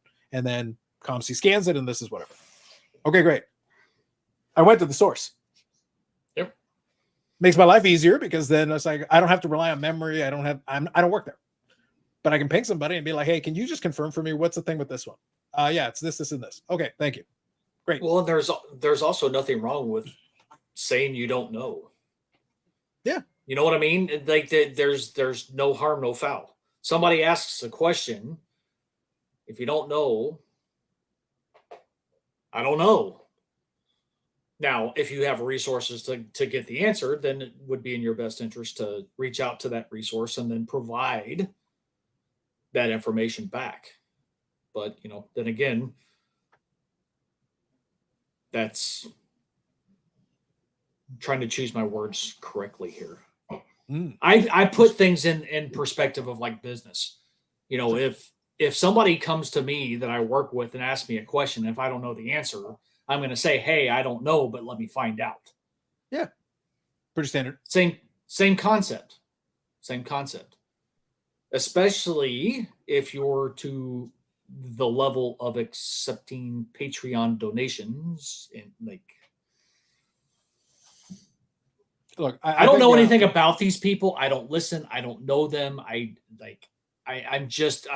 this is an impartial third party and putting things out there from my perspective. Yeah, for sure. Look, I'll put it this way. We try to make a distinction as much as possible between the I feel like sometimes it's a good reminder. We are 5% less mature in this format. On the podcast, we try to be 5% more mature. But in this format, we are arguably much north of 5% less mature. That's true. Yeah. Most of the segments should make this abundantly clear. Just $1 million man button notwithstanding. I feel like I made this abundantly clear, but I feel like I should reiterate it just to be really clear on this.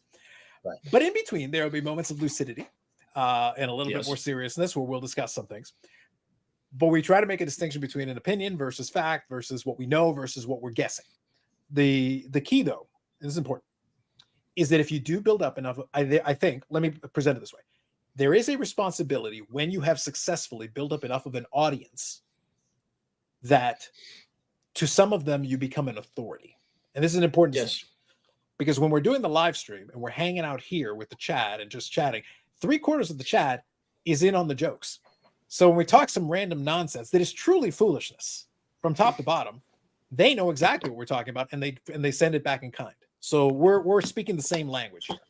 If I offered that to somebody who had never watched it before, they'd be like, what the hell is going on? What are they talking about? Because it wouldn't make any sense whatsoever. In the other format, we try to be more digestible to maybe a first-time listener so when we're talking about those things, we want to be more clear. At that point, it is not the time for in-jokes. Making fun of Eric is always in play. But outside of that, there is no time. We don't want to focus too much on the in-jokes because then we completely lose the message when we're actually trying to have a conversation. On the live, we have way more latitude to go all the way over to left field and then come all the way back around. We have that luxury. Right. If, however, you are doing a podcast, because this is a podcast I'm talking about now. This is not a live stream where you're just screwing around, because that's literally what this is. Carlos gets his beer and we're screwing around. But if it's a podcast where now some people are starting to ask you questions because to them you have become an authority on this, then it becomes critical to be a lot more careful with the type of information you give. So that's why I say I'm not picking it. Lapper's talking about Phil, being, Loud Collector being a top shelf guy. Great. Awesome. I'm sure he's the most wonderful guy in the world. Great. A real sweetheart. I don't actually care. That literally doesn't matter to me at all. He could be the biggest douchebag in the world. And I also still don't care. The problem is when he loudly expresses something that is an opinion as a fact. That's not good, because then you're bringing that in, and then you're also presenting yourself as an authority because now people are asking you questions. They're actually asking you questions because they actually want an answer, thinking you have the answer for them. And then you're presenting the answer. That's not good. And that's fair. No, and that's fair. I mean, that's what you should expect. So, I get it. I get the point. And you're spot on when it comes to something like that. Yeah. So, and the audience themselves may not know the difference because comparatively, you may know more than they do. That doesn't make you an expert. That might just mean that you've been around more, exposed to more things. That's okay. That's how we all started at zero. All of us started at zero. Even those of us that have the luxury of some experience that then allowed us to learn some of these things. That only came with time, exposure, maybe dealing with other folks who did know some of those things and imparted that on us. And then as we went along, eventually we started becoming more versed in certain categories. Yep. And then as we know those categories, then we start to be able to say, okay, I have knowledge in this segment here. And then maybe you expand it out from there, extrapolate from there, and you can add more. Great. So that's actually how the knowledge is developed. But even at that point, there might still be stuff you don't know. And then once you start reaching out, that's why we poke so much fun about the Bobby thing. Because they'll do the segment where they're doing an auction rundown of cards in the auction. They'll be talking about some vintage hockey item. And they'll be, we should ask Bobby. And it's like, well, then why don't you? You're recording a podcast. If this is the thing that you want to, then maybe instead of telling me, the listener of the podcast, maybe we should ask Bobby. Then do it? Question mark? Sounds like a good idea, I guess. Yeah, plan ahead. Yeah, give it a shot. because you guys are the ones picking these auctions. I'm using this as a specific example, but you guys are the ones picking these auctions you want to feature. Sounds to me like you need to hit up the research, and if it's not in the book that you're looking at, well, then fine, literally go send a message. Hey, sorry to bug you. Quick question. We're looking at this. What's going on with this? Can you just tell a quick thing? Just give us a quick blurb or something. Or better yet, buy the NITA map. Problem solved. They don't know about the NITA map. Okay, wait a minute. Yes, exactly. There's no wait a minute. It is because they're sitting there going, "Oh, we're going to see what other books he has or something." It's like, I'm not a hockey person. Granted, like I've been around long enough. I've interacted with Carlos and you. Like, I get it, but at the same time, I'm sitting there going, "Okay, it's not." it would take away from their Patreon money one subscription. It's nothing new. It was announced some time ago. It was all over Instagram for a while. Yeah. He had at the expo. You living under a rock? Booth at the expo that they've been to. That's what I'm getting at. Have you been living under a rock? Have you are you completely not paying attention to like the shit that is going on? Some people get in their own world, I guess, and live in that world, you know. Okay. Yep. Don't understand it, but okay. Well, you know how we have little cliques of different groups that associate with each other. No, we don't. There's the people who listen to Jeff Wilson and everybody else. But Eric has like 3 sock puppets he talks to on a regular basis. I think he does. At least 3. Yeah. Well, he had a 4th one, but the 4th one ditched him. Yeah, when he doesn't want to talk about it. It's a very sensitive topic. That was pretty recently that they said, I said, I wonder what other books he has or anything else. It's just, at that point it was just like, okay, because it really, Steve, that's where I'm the $1 million man button. Yeah, I'm literally sitting in my chair just cackling. And I'm like, I 4 seconds. It would take 4 seconds. App, but so much for that happening. Anyhow, it's the best kept secret in the hobby, anyways. So. I mean, the hat is right here. It stays right here. He does have a hat. Yeah. So bottom line, I haven't worn it in a while. Hadn't worn it in a while, but I guess you wore it on the show. It's been a bit, but partially because I'm so protect it, save it. I know it'll be worth a lot of money. Yeah. Okay, I wouldn't go that far. It might, but if that's what you need to tell yourself, then that's okay, Bobby. I'll support that. Like just call it limited edition generation. It's the first Jenny. That's true. Made that's after true. The fact, they're just secondary. You might as well get a 1 out of 50. Like I have a routine when it's like preparation for like before we go live. Mm-hmm. It's like I go smoke a cigarette, I come inside, I put my hat on, I go grab my beer, I put it in the office, I grab my laptop, I go have another cigarette. Like it's a routine. So my hat that I normally wear, which is the Arizona hat, it sits on the kitchen table. The Needham hat stays in here. So it's a deviation of the routine. Got you. So that's the reason why it hasn't made an appearance in a while. But I'll make sure that 2 weeks from this past Tuesday, I'll make sure I represent Bobby. All right. Mm-hmm. There you go. Sounds good. Fine. So I'm going to put a button on this one, and I'll shift over to one other thing Steve mentioned. So I'll put a button on this piece. So my bottom line point is, as much fun as I'm going to have, and it's my show, I'm going to have as much fun as I want. It's part of what I do. I know. It's shocking. I was shocked too. I'm glad I'm sitting down. This is why I recommend that people sit down when they listen. Again, listen to the words of the man of peace. This is what I do. The point is that I make a separation, which is what I set up a few minutes ago. I make a separation between the format of the content and the type of actual content that you're creating, and then audience expectation of it. This is important because depending on what it is and what the audience expectation is, if the audience knows that you're going to be full of shit and you're screwing around and whatever, they're going to listen to it in a completely different way. But if you're offering an authoritative, like informational, you're trying to be a little silly, but at the same time, there's a lot of elements where you're offering information, then it's almost academic in the sense that I feel like you need to be very careful that you've lined up your sources well. because you're not treating it the same way where you can just be flippant and just say whatever. You probably want to be like, okay, let's make sure we nail down some of this stuff. Because in this case, there are hockey only podcasts, hockey cards.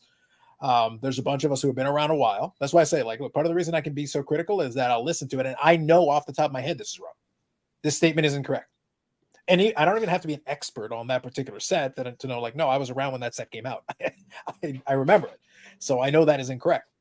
But my favorite example of this is whenever they'll go into deeper breakdowns of the cup. Okay. Obviously, cup, biggest product that Upper Deck does. Hockey, great topic for a lot of different conversations. And they get Mitch Grotman on there, who is very passionate about the cup.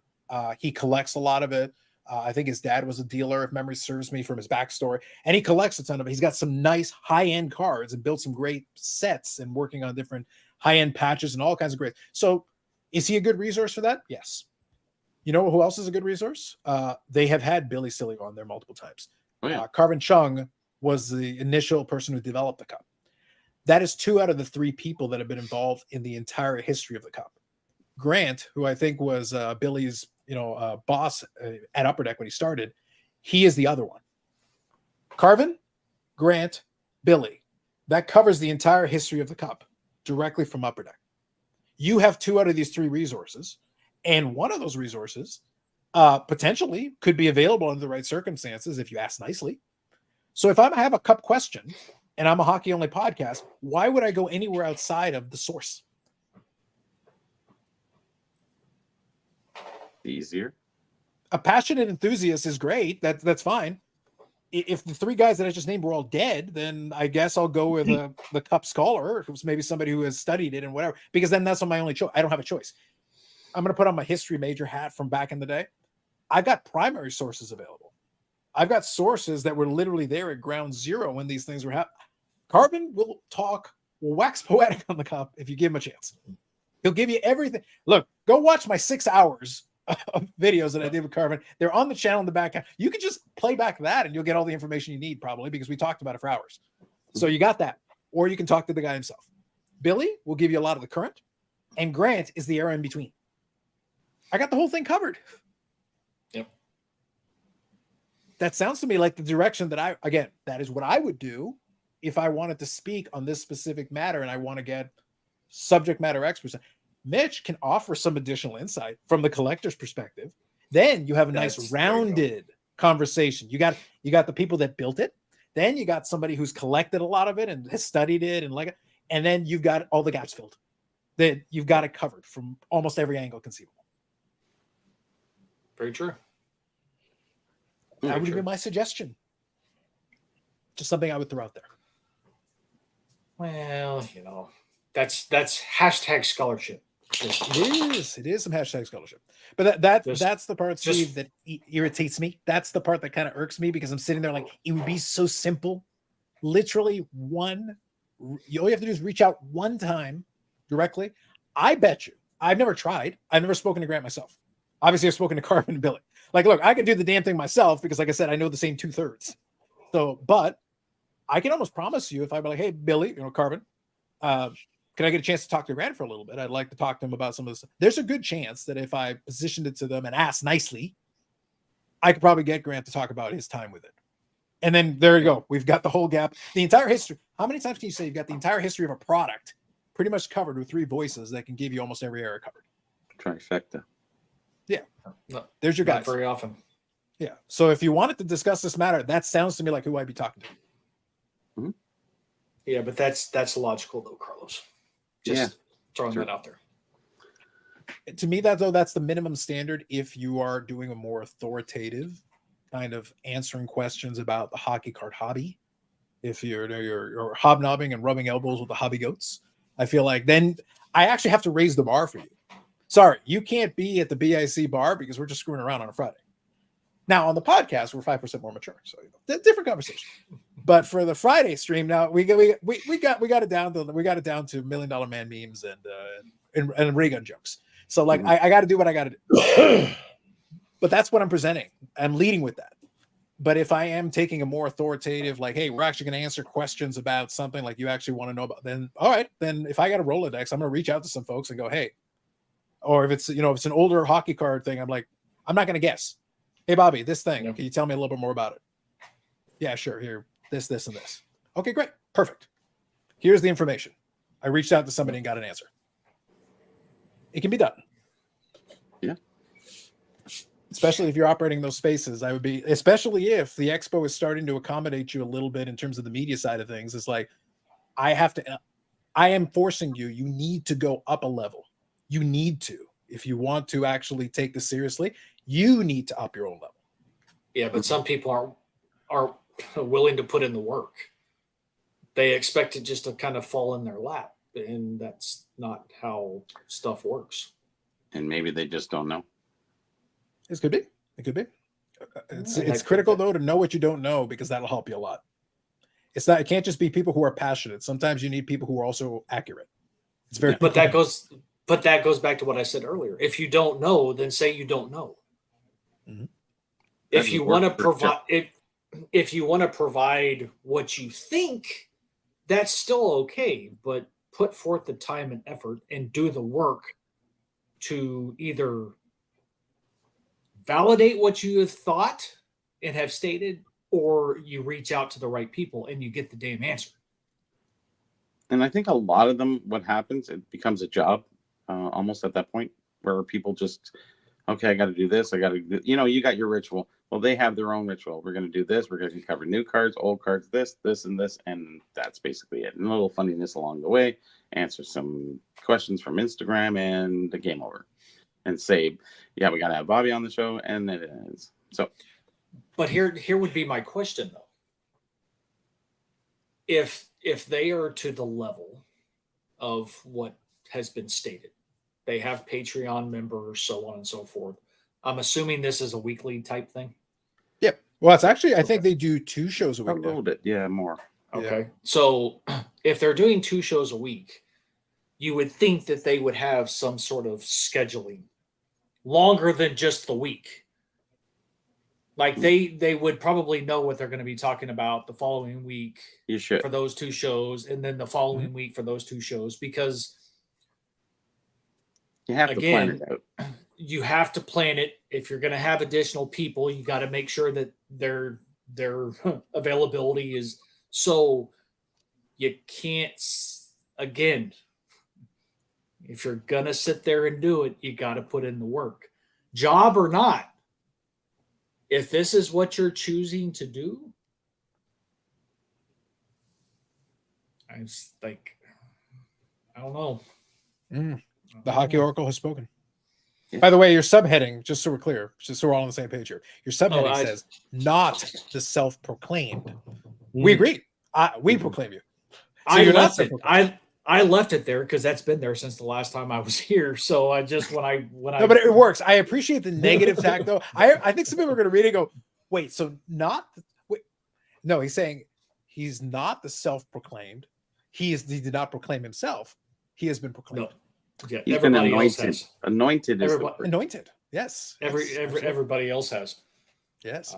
So all I was going to say was, so touching on one of the things that Steve also mentioned from the collecting side, from what he's working, I do enjoy the updates though on the Terrell Davis thing, because I think I told you this before, but when it comes to that collection, in terms of cards and everything, you and I have basically been in parallel run almost because right now I have one that came in today, and that is 2687.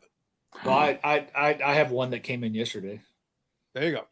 So you're at 2,600 and change, give or take, and I'm 2,600 and change, give or take. So it's pretty much within running in parallel.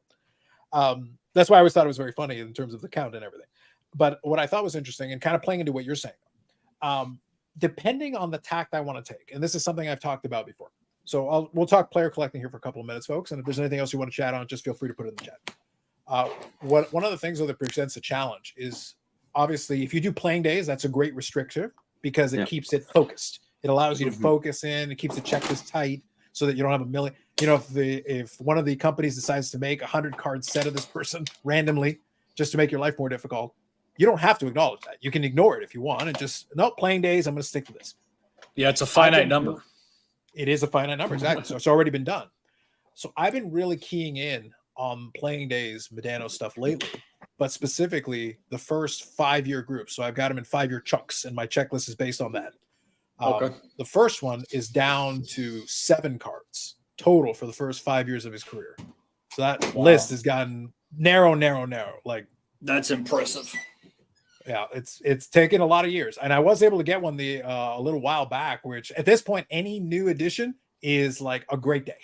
It's like, you know, I have to bring the mission accomplished banner out of storage.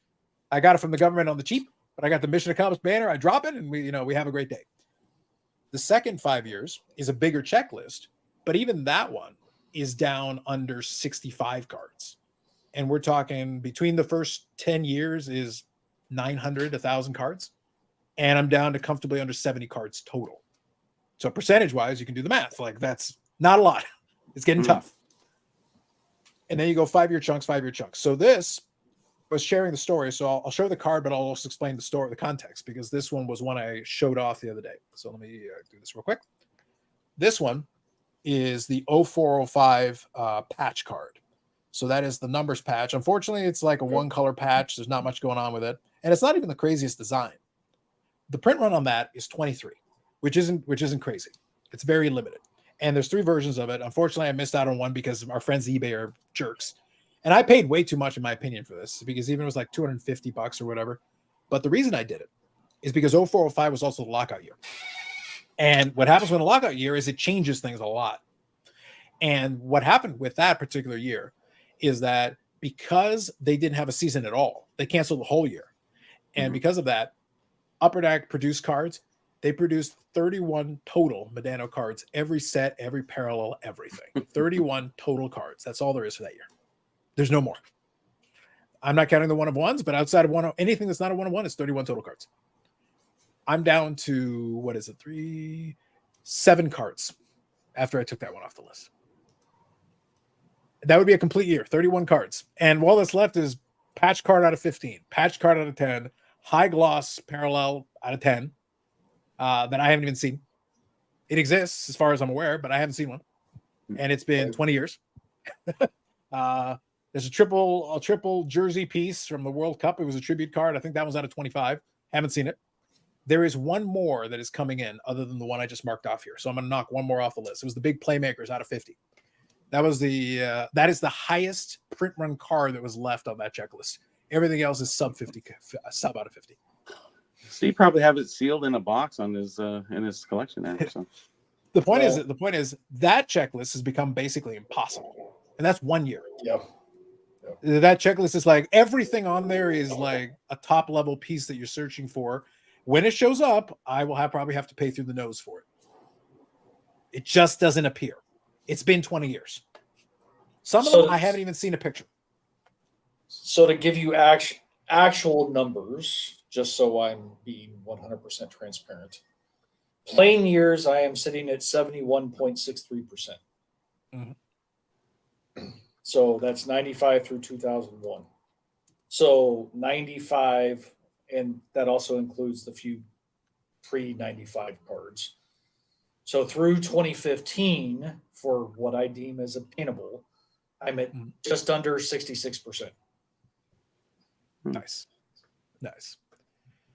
So just to answer Lapper's question, rookie year, 90-91 wasn't a crazy year. There weren't a ton of products, but Medano has 26 cards on the checklist for rookie year. I have 24 out of 26. I have 68 and I have 56 for rookie year. Okay. So it wasn't too crazy. The big challenge with that, and I've shared that with the guys on occasion, the problem is the 2 remaining ones that are left are the variations on the hologram on the back of the card. It's like it's that stupid little thing where they had some hologram variations. One of them was like the comic ball, which like has a carrot and something else. Like the card literally looks perfectly normal. The only thing is on the back, there's a little hologram, and on the hologram, if you tilt it in the right light, you see some things in it. That's the variation. That's it. Most people aren't even looking at that because otherwise it looks like a perfectly normal 90-91 Upper Deck card. It could look like a million different ones. And you could stare at it somebody could be sitting in a box of it, have it for 50 cents and not have a damn clue. And there's 3 or 4 different versions. Yeah, it's a needle in a haystack at this point. So it's like I basically need a dealer who had nothing better to do but to look at the back of holograms. That's because they have to mark it, because on eBay, the likelihood of me even being able to see it in a scan, it's very low. Slim to none. Yep, slim to none. Yeah. So I can't visualize it. And then what am I going to do? Go to a card show and go, hey, do you got some 9091 upper deck cards? It's like, you mean a card that's like $1? Sure. I need to stare at everyone. Hold on. I need to put some light on this so I can stare at the stupid little, because the hologram is tiny. It's not this big thing. It's like you literally have to look at the hologram to know which version it is. And it's stupidity. But that's it. That's I've got 2 left on that year, and that's all that's left is stuff like that. That's what I'm chasing. The question is, though, how many people actually realize that that's a thing? That's the thing. Exactly. You can score a good deal. Oh, I'm sure I will. The truth is, though, like there's almost no premium to it. It could be that, and it's like instead of $1, it'd be like $2, $3. That's it. Really? Yeah. There's no one cares. It's such an obscure thing. Like you'd have to explain to someone what it even is for them to want to put a premium on it, and no one's going to pay much of a premium for it. Does it happen to the other cards in that set? The entire set has those 4 variations. Yeah. Really? Yeah, it's a production thing. It was at Upper Decks Factory is where they did it. Now, how many they made? No idea. Nobody knows. Yeah. Yeah, obviously it's not a lot. Well, the problem, Bobby, is we don't know how many because they could literally be sitting in boxes from the same packs and no one looked at it. Yeah, and nobody looked at it. Not close enough. It could even be graded and not even noted, right? Yeah. So kind of to your point, Steve, from playing days, I'm very similar. I think playing days, I've got 58.7%. So just shy of 60% total. The last 5 years of his playing career are the ones that is the one that I'm still missing the most stuff. But the first 15 years, I've got 96%, 91.7%, and 61.4%. Longer playing career too. So that's, yeah. So I've definitely put in work over many years to chip away at that thing. It's one of those things where, if I wanted the new stuff, like I could buy 200 cards a week, easy, because there's just so much stuff that they make all the time, and new sets come out, and yeah, I could just go nuts and have at it. Yeah, so, I couldn't buy that many, but you know, it blows there for a while. You know, when I really started majorly focusing on Terrell Davis years ago, I appreciated the fact of him being put in newer products because when you've collected a player for as long as what I have, or even for as long as Carlos, you know a lot of stuff that you need during certain years. Sometimes you have to kind of double check and make sure, because it's like, do I have that one? No. And when you're talking variations, sometimes it's difficult to remember everything. But it was always something that kind of kept things fresh. But then it got to the point to where it's like, okay, I love game use stuff. Do I own player worn? I do own a few cards, some of which I've purchased myself. Most of them have been gifts. But it got to the point to where, yeah, these are really nice cards and they're fairly reasonable. Okay. But no, I'd rather spend that money on something that I know is game used, because let's face it, game used holds a premium for most of us. I said for most of us. And it's now to the point to where nothing's even player worn. It's the whole little statement of not from any game, blah, blah. Any specific game, event, or whatever. Yeah. And you're going, okay, so basically you went to fanatics.com and bought some Terrell Davis jerseys and you just freaking cut them up. Like, why? So Steve, actually, you're touching on something that'd be kind of fun to talk about for just a moment. I'd like to get the chat's take on this too, because this is a conversation I had with Carvin.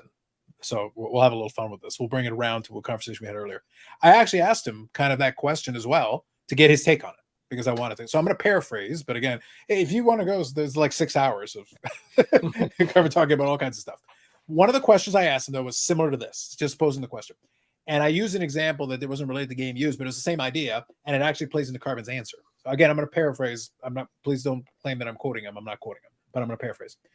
His point was that a lot of the cards, game use obviously is something that a lot of collectors really want and all that.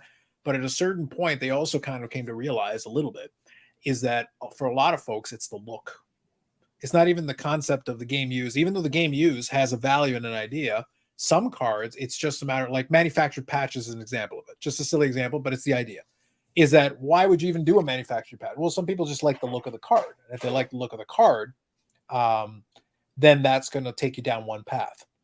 But the example that I used, there was a recent one, and I'm pretty sure I've seen similar kind of concepts in football, and you can let me know one way or the other. I use the example of there was like a National Treasures set in hockey during its brief run when Panini did have a brief run with the license. They produced a card that was literally a medallion of the Stanley Cup. There was a little metal medallion on the side with a die-cast Stanley Cup on the side of it, and it was a non-card auto. They're very attractive cards. They look fantastic. The cards look fantastic, but at the end of the day, it is a non-card autograph with a hunk of metal attached to it. That's a die-cast Stanley Cup. It's not a piece of this actual Stanley Cup. It's not made out of silver. I can make you 100 of those on Etsy, and they glued it onto this card, and it's got an on-card out. But aesthetically, the card is beautiful, and the cards are limited. A lot of them are like limited to 10, and some of them are a little bit less. So whatever. Those ones go for hundreds of dollars for some of the bigger players. The last Medano, I think the last Medano sold for like $500-600. And I'm just sitting there like, do you have an idea how many out of 10 on-card Medano autographs I've got? Like, and I'm sitting there like, most of them, I can tell you, I have 335 certified Mike Medano autographs. 335. And count. I couldn't tell you what my count is. I haven't bothered to count them in a while. Yeah. But you do a better job with that than I do. You do a better job with that than I do. I went old school. I got it on the old piece of paper. The pad and pen. As new stuff comes in, I just add to the number.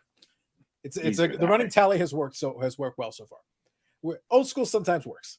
But the point is that I have more than my fair share of limited autographs to that degree. Do I agree that it's a fantastic looking card? No doubt. 100%. The card looks great. But I'm sitting there looking at the price point. I'm like, and this is kind of similar to Steve's situation, but obviously everybody's got their own situation. But I am willing to be aggressive. I'm willing to pay good money for some of these cards. And I have. Like, I have record prices on some cards, and I'd rather not have done that, but I did it anyway because I wanted the card. But the point is, we're getting to the point with some of these items where I'm like, it's not even justification because I never worry about justifying. I don't have to justify what I spend on cards to anybody. But it just doesn't feel like a worthwhile value to me. I'm sitting there like, with the money that I could spend on this, I could buy something else that I'd probably enjoy more. And that's the point. This isn't even about need. It's about I could spend the money on something else that I would enjoy more. Because when I look at this, I'm like, that's a really cool card, but it's one of hundreds and hundreds and hundreds of these. Am I going to get enough enjoyment to give myself the value out of that? And the answer in a lot of cases is no. It's not even the thrill of the hunt. It's like I just threw enough money at the person and then said, here you go, sold. That's not a thrill of the hunt. There's no hunt there. If I found it for an amazing bargain somewhere, hey, that's a great story. That'd be kind of cool. But if it's just, hey, I just threw a brick of cash at this fool and he goes, done. Well, that's not much of a story there, Steve. No, and I get that. The whole manufactured patch thing, like Upper Deck Premier was big into the whole manufactured patch / coaster / whatever you want to call it. Tag cards? What? Sorry. We the man said coaster. Sorry, I got confused. The man said coaster. I got confused. Sorry. We use the term coasters.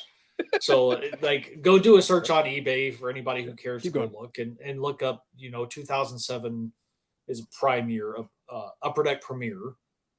And you're going to see a lot of manufactured patch / what we would call coaster cards. The whole different variations. It could be like the Notre Dame Fighting Irish logo, for instance, as one prime example. And it's in a square cutout, and it almost looks like it's on a piece of material that would be used for a coaster, which is why we call them coasters.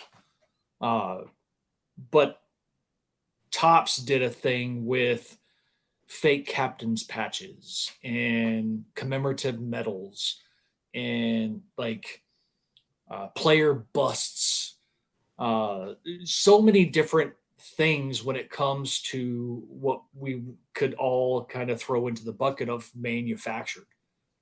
Some things it's a cool concept, something different, kind of something unique, a little different.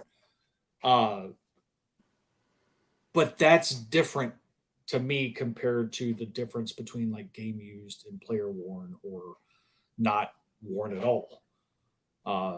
And for the record, there's a difference between game worn and game used.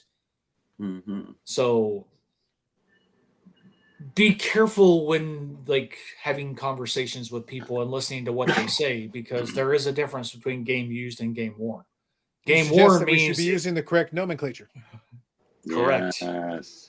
We've got that But word. game worn is it was worn during a game, but it was not used on the field of play. There is a difference. Mm-hmm. But like the ingenuity of some of the different ideas and concepts, you know, I really like the Troy ounce bars that Immaculate. Eminence also did it for the 1 year, the one and done year.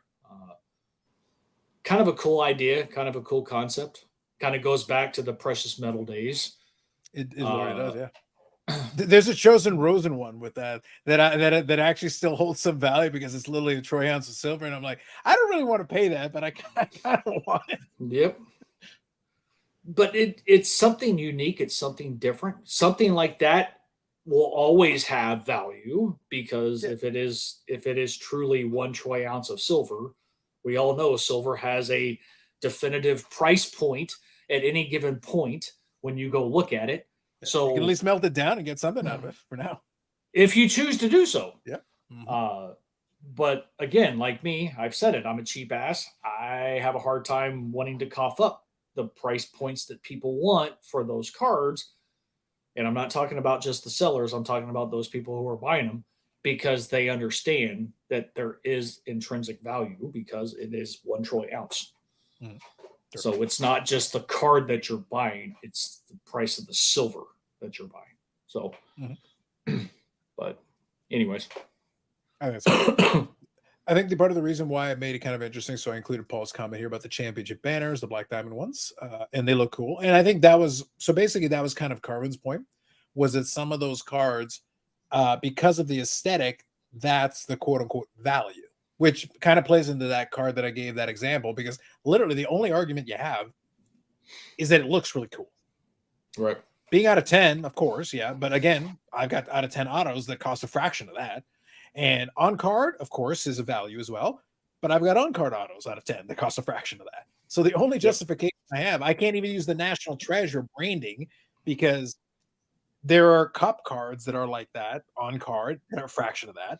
And there are other National Treasures cards that do not have a little medallion on it. They're on card. They're a fraction of that. So the only thing I have is literally, you just really think the Stanley Cup is cool.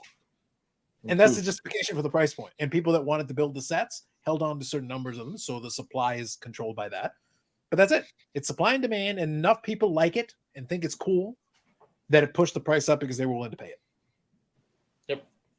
And that basically justified it. And I'm fading here, guys. I'm going to step out.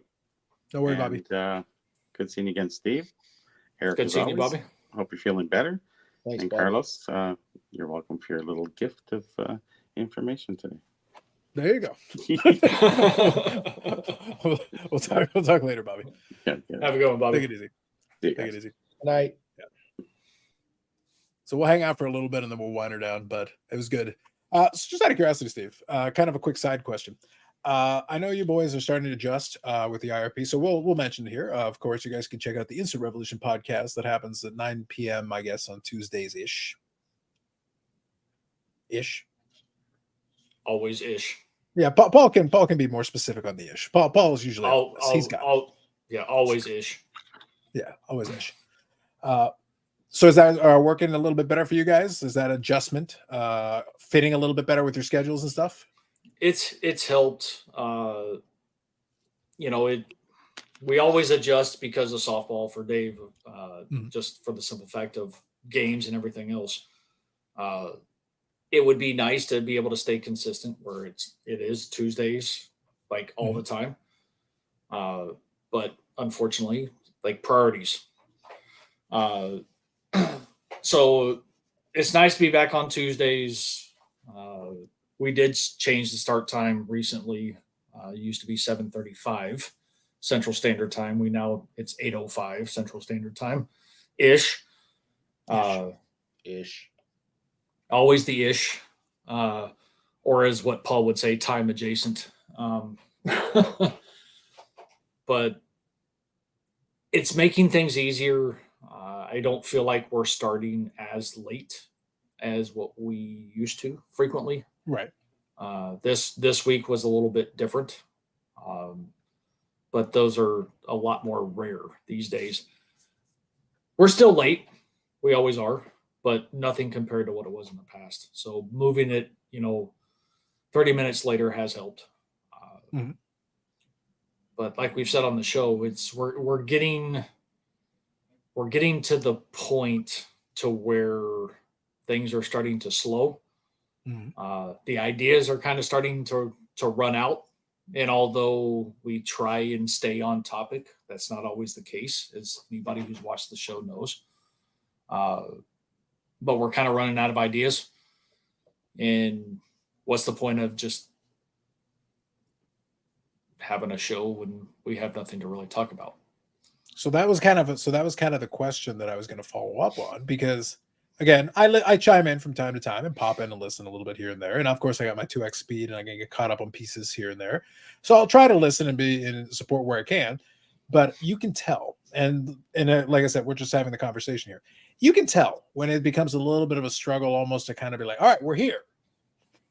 It becomes a little bit tricky. And that's always been, and Eric knows this has always been one of the kind of the funny things that I've kind of enjoyed about the way that I've done it, is that because I didn't tether the Friday live to anything in particular, that allowed me to switch lineups around where we need to. It allows us to go back and forth. Bobby's in the garage of knowledge. Also the fact that there is a built-in episodic element to it. There are characters built into it, basically. Bobby in the garage of knowledge, Eric in the prison that we put him in, or the rolling truck in Manila, depending on how I feel that day. It is what it is. We got that aspect going for us. And then sometimes Yannick will pop in. Occasionally we'll get folks like yourself who were able to pop in. Last week it was good because there was the whole Fanatics Fest. We had two people on who were boots on the ground that were actually attended and gave us two different vantage points. Brad was able to give us his take. Yeah, PSA Brad. Yep. Yeah, and Neo Cards and Comics was able to come in and give his take on it as well. So we were able to get two different vantage points from two different people having two different experiences. So that's helpful when we can have something like that. But because I'm not tethered to one specific thing, it allows us to jump from one thing to the other and to the other. But if you don't have that, or if that portion of it, if not everybody involved in it is even necessarily paying attention to what's going on, then it's like, okay, it literally becomes, so what do you want to talk about? I don't know. What do you want to talk about? Yeah. Well, and that's the thing. I mean, so next week we have no show because Dave's out of town on vacation. Yep. Sure. His annual trip to the shores of Lake Superior with his girlfriend. So no show next week. We have our annual discussion with Brad. That's coming up because NFL season's right around the corner. One of the shows that I look forward to every year, just because Brad just gets himself so immersed in the topic. He's usually wrong, which he says frequently. When it comes to, who's going to win the division and the sleepers and that type of stuff. Wait, so you're saying we should get him a Patreon? No. I've heard this works. I've heard this works. Well, this is true. This could be profitable. About earlier. Listen. Brad and myself, Steve, you and Brad need to have a chat. I think we can make this work. I've heard this has worked. But the amount of time he spends looking at players, deep diving and watching games, it blows my mind. The amount of knowledge he has on teams and players is just ridiculous. So I always look forward to that. You know, we're trying to get Ryan from RBI Crew 7 rescheduled to talk about their national from the dealer perspective. But honestly, from there, it's kind of like, okay, where are we at? Like, we have consistent things that we do throughout the year. You know, the Brad episode. We have Jeff on, you know, when hockey season comes around. You know, the hockey preview. We have the hockey postseason talks with Jeff. So, like, we have certain things that have become like a staple, at least from our perspective. You have the Christmas episode where Vinny's Christmas gifts to you episode. guys could take 4, 5, 6 days. You know, Hanukkah ends and you're still opening Vinny's packages. I have a feeling this one's going to be probably the longest of them. So yeah. But so, like, we'll go into semi retirement. So, like, we're not going away. We're not stopping it. We'll still do the community post for the surveys for, you know, pick a set, and you'll have an opportunity to see all the cards or as many as the cards as possible for said set for those who, you know, decide to vote. That's going to be a consistent thing. We're going to keep doing that. We have other ideas, but from a standard topic perspective, because like you said, I hate to use the term pigeonhole, but that's kind of what we've done, and we've accepted that and we've acknowledged that. But again, we're not going anywhere. We may go to, you know, twice a month, so bi-weekly. People aren't going to get rid of us. Sure. And, you know, if we do it that way, then we can be a little bit more flexible, though, too. In the event that there's something worthy to talk about, we can still we could have 3 shows instead of 4 shows a month. If there's something that we want to talk about. I mean, we have that option. Right now, it's kind of up in the air. We're going to play it by ear. We're going to see how things go. The next couple of weeks, we've already got solidified at least, and then we'll go from there. But Steve, we're not going away. I hope not. Do you find that the summers are harder because we're down to one major sport with just baseball? And, you know, when the fall comes around and we have all 4 sports going at once, it seems as if, you know, now you can start talking about, you know, this player hit X amount of home runs in the playoffs. This player, you know, looked good in the first couple of weeks of the NFL season, et cetera, et cetera. And now their cards are going up, right? So now there's a scramble to get their card. You know, so now it's easy to talk about things like that, where in the summer, like, we're in the doldrums. Now, I this is just me personally. I hate baseball. It is the most boring thing I've ever seen in my life. I despise the sport with everything I have. I can't come on here every Friday and talk about baseball cards and, you know, Aaron Judge hitting home runs and his card price is going up, because He knows who Aaron Judge is. I just don't care. At least that's a start. But it is a lot easier when fall comes and all 4 sports are going, and then you can start talking about what's going on at the shows, because there's more shows going on starting in the fall, and, you know, what cards are moving and what do you see most on the dealers' tables, and it just seems like it's a lot easier to do these shows fall, winter, and spring than it is the summer. That is true. We are down during the summertime to merely 4-hour live streams. It's tough.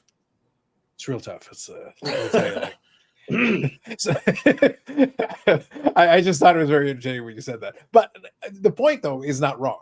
But I'll throw this out, and I think what Eric is saying, and I want to get your answer on that, Steve. But one thing I'll throw in there, and kind of the reason I was curious and wanted to ask you the question, was because I love, amongst other things, I love just observing the waves that YouTube takes. And this is something that I might do as a standalone video later because I want to chat about, because one of the topics of the IRP that comes up on a semi-regular basis is you guys talk about your prime, the ye olden day, ye old YouTube. But one of the things that you guys chat about a lot was that at the time you had a lot more of the football guys.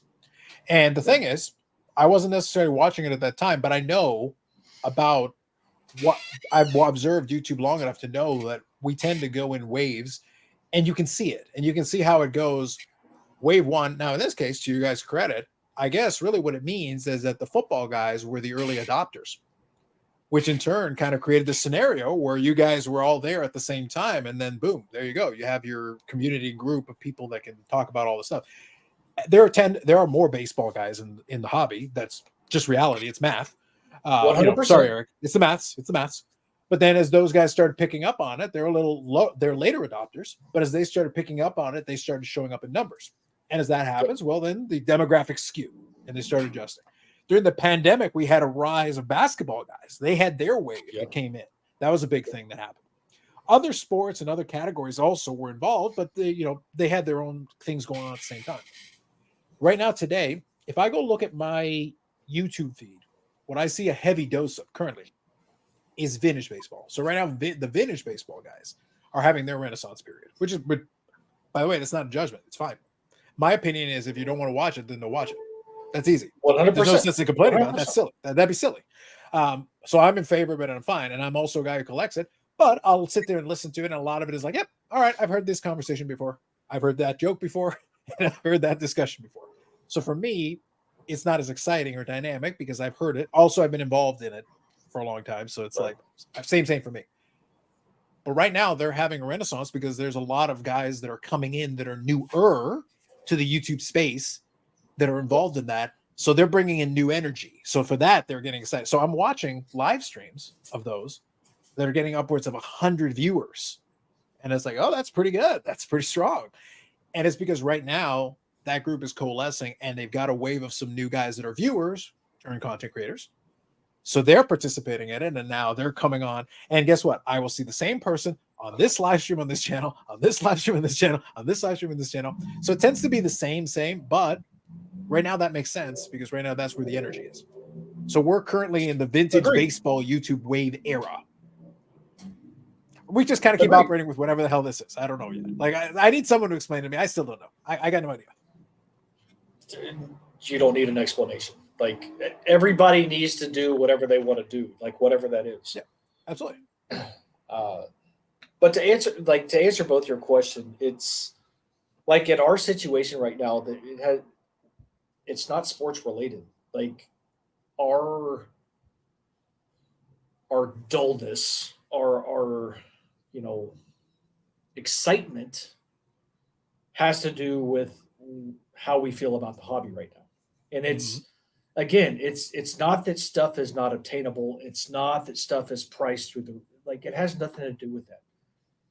It's just like our paths have crossed the doldrums at the same time.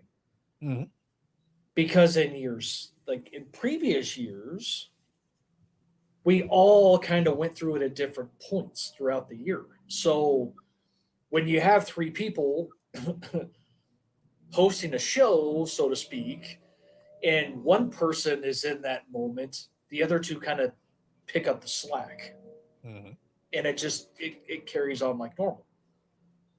But right now, all three of us are kind of like, eh.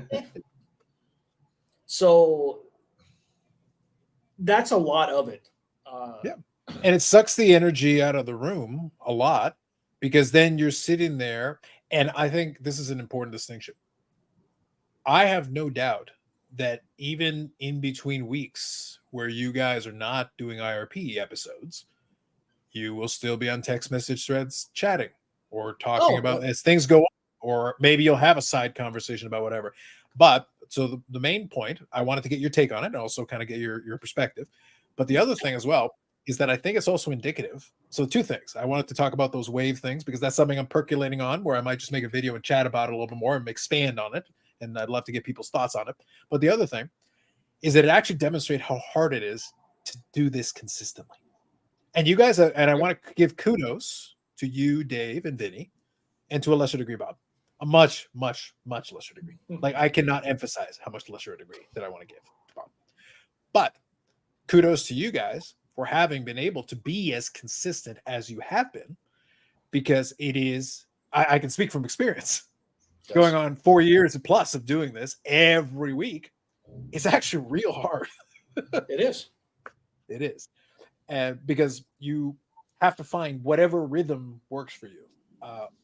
And the problem is, if you don't have something dynamically going in, or if, to your point, you pigeonhole yourself in where you're kind of boxed in and you have to stay within a certain parameter, it makes it really hard, because then what do you do? And there's a big difference between you and your buddies just sitting around chatting, BSing, and just talking in general, and you and your buddies trying to BS and chat while also having a chat that you're trying to engage in a little bit.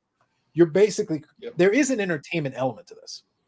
And this is where I've kind of explained to folks a little bit here and there, is that, we could still be having a conversation. We'd be bullshitting, or we could have baubles on, and we literally will slander each other constantly on the text messages. Like, it's all Eric gets bombarded with mayo all the time, relentlessly, without fail. And now with AI, you guys can create these crazy pictures and send them to me, which really we really can. And not that we would do that, Steve, but the point is, you could. No, they do, and it's disgusting. Well, I'm not sure what you're referring to. I know Carlos well enough to know that, like, I could see that happening. So, like, I'm a man of peace. I don't know what you're talking about. I am offended at your accusation, sir. Offended. Proof is in the pudding, Carlos. Proof is in the pudding. That's disgusting. By the way, that was a Carlos and Burrell joint. The Burrell participated in that one as well. Just saying. Yeah, these are the things I get all the time. You all think that the Burrell, because he's a scholarly man, you think that the Burrell does not participate in these hijinks. Oh, he participates in these hijinks. Oh, yes, he does. So we had the privilege of having Bobby in the pre-show, of course, when we had him on to talk about the Needham app, and in the after hours. So, like, just to let everybody know, the Burrell that you see in a live stream like this is not the same Burrell that you get in after hours or pre-show. Although we did get a little spicy today. I did enjoy it. There was a little bit of the spicy Burrell. We got just a little taste of the spicy Burrell a little bit today. I missed that. So it was good. Bobby was feeling it. He was going a little bit. It's like, Bobby, the camera's on. You know the camera's on, right? 9:01. He got it. But but Bobby's Bobby. He's good peeps, and I can appreciate somebody who, in the right situation, stays quote unquote professional, because I mean he does have a business that he runs. So, but he doesn't pull punches when the opportunity presents itself. Sure. And he doesn't have an audience, and he doesn't have to jeopardize, things. Mm-hmm. I'm kind of the same way, but the only difference is like, even here, you're only getting 85% of what you would normally see unless you were on the IRP, because over there we just let it fly. Carlos, you have a sponsor, so it's one of those in which I try and mind my P's and Q's a little bit. I do appreciate that. Yes, I do appreciate that. But I am the foul-mouthed one. At least that's what I've been proclaimed to be as well. So what you're saying is you're proclaiming. A lot of people are proclaiming things. There's a lot of proclaiming. Yes. A lot of people have a tendency to give me associated nicknames or whatever you want to call it. But yeah, I'm just me. And truth be told, this is how I am. This is how I've always been. If you don't like it, then you can take a short walk off of a long bridge. Like, So other way around. Long walk off a short one. Yes. Thank you. Yeah, it's been one of those days. Actually, it's been All one good. of those weeks, to be honest. It's all good. That's all good. I get you. But We'll touch on see again. I have my moments. It's all right. Labra saying, Carlos, what percentage are you at? Eric, do you want to answer this question for this young gentleman? 1%. 1%. You know, like Spinal Tap goes to 11. Yeah, I'm like, hold my beers, boys. I got a lot more gears, way more gear. Look, let's put it this way. To put it in perspective, Steve is correct about the IRP. That it is they're shockingly 5% less restrained. 5%. But anyway, maybe on the IRP, I'm like 10%. Yes, Carlos will let loose a lot more when he is on. But that's the platform though that we've given. We have 2 rules, and for those who have been on the show know the rules. No religion, no politics, and at least be somewhat politically correct. But if you want to go Eric, on a 30-minute tirade and every other word is F this, F that, then by all means, if that's what you feel like you need to do, then we'll give you the platform. But that's because that's how we are. So it's only fair and only right that we allow those who want to be a part of the conversation have that same luxury. We can't be that way and then expect somebody else to act different. Like that's not right. So I guess, sir. Yep. But yes, but Carlos does let loose a little bit more when he is on. And even then, the after hours is more. Well, yeah, because nobody else can see. So, like, exactly. Who cares? Yeah, exactly. And even then, Lapper, we're still not quite at 50%, even in the after hours. I got more, but it's one of those deals where it's like, it's good. And there, Carlos, I did want to circle back. There was a question earlier about checklists, player checklists. Yes, the TC trading card. Yeah, trading card database is a good place. Yep. I have always used Beckett. Listen. Eric sold me on Beckett some time ago. Yeah, Eric would not shut up about Beckett. Just would not shut up about it. Yeah. So, I have a trading card database account. I'm debating on whether or not I use it. Because at least from like a Terrell Davis perspective, because I do have such a high number of unique cards, I can add a lot of pictures as well. Because last I think I checked, I had 55 101s. Okay. And the only way that you're going to get a picture of a 101 is unless you've owned it or you have it in your possession. So a part of me has thought about doing it and cross-referencing it to what Beckett shows. The thing I like about Beckett, and now Carlos, I'll need your feedback on this. The only way I've been able to download a checklist correctly is if I have a monthly membership. That's the only way I've been able to actually pull it and export it to Excel the way that I want to export it into Excel.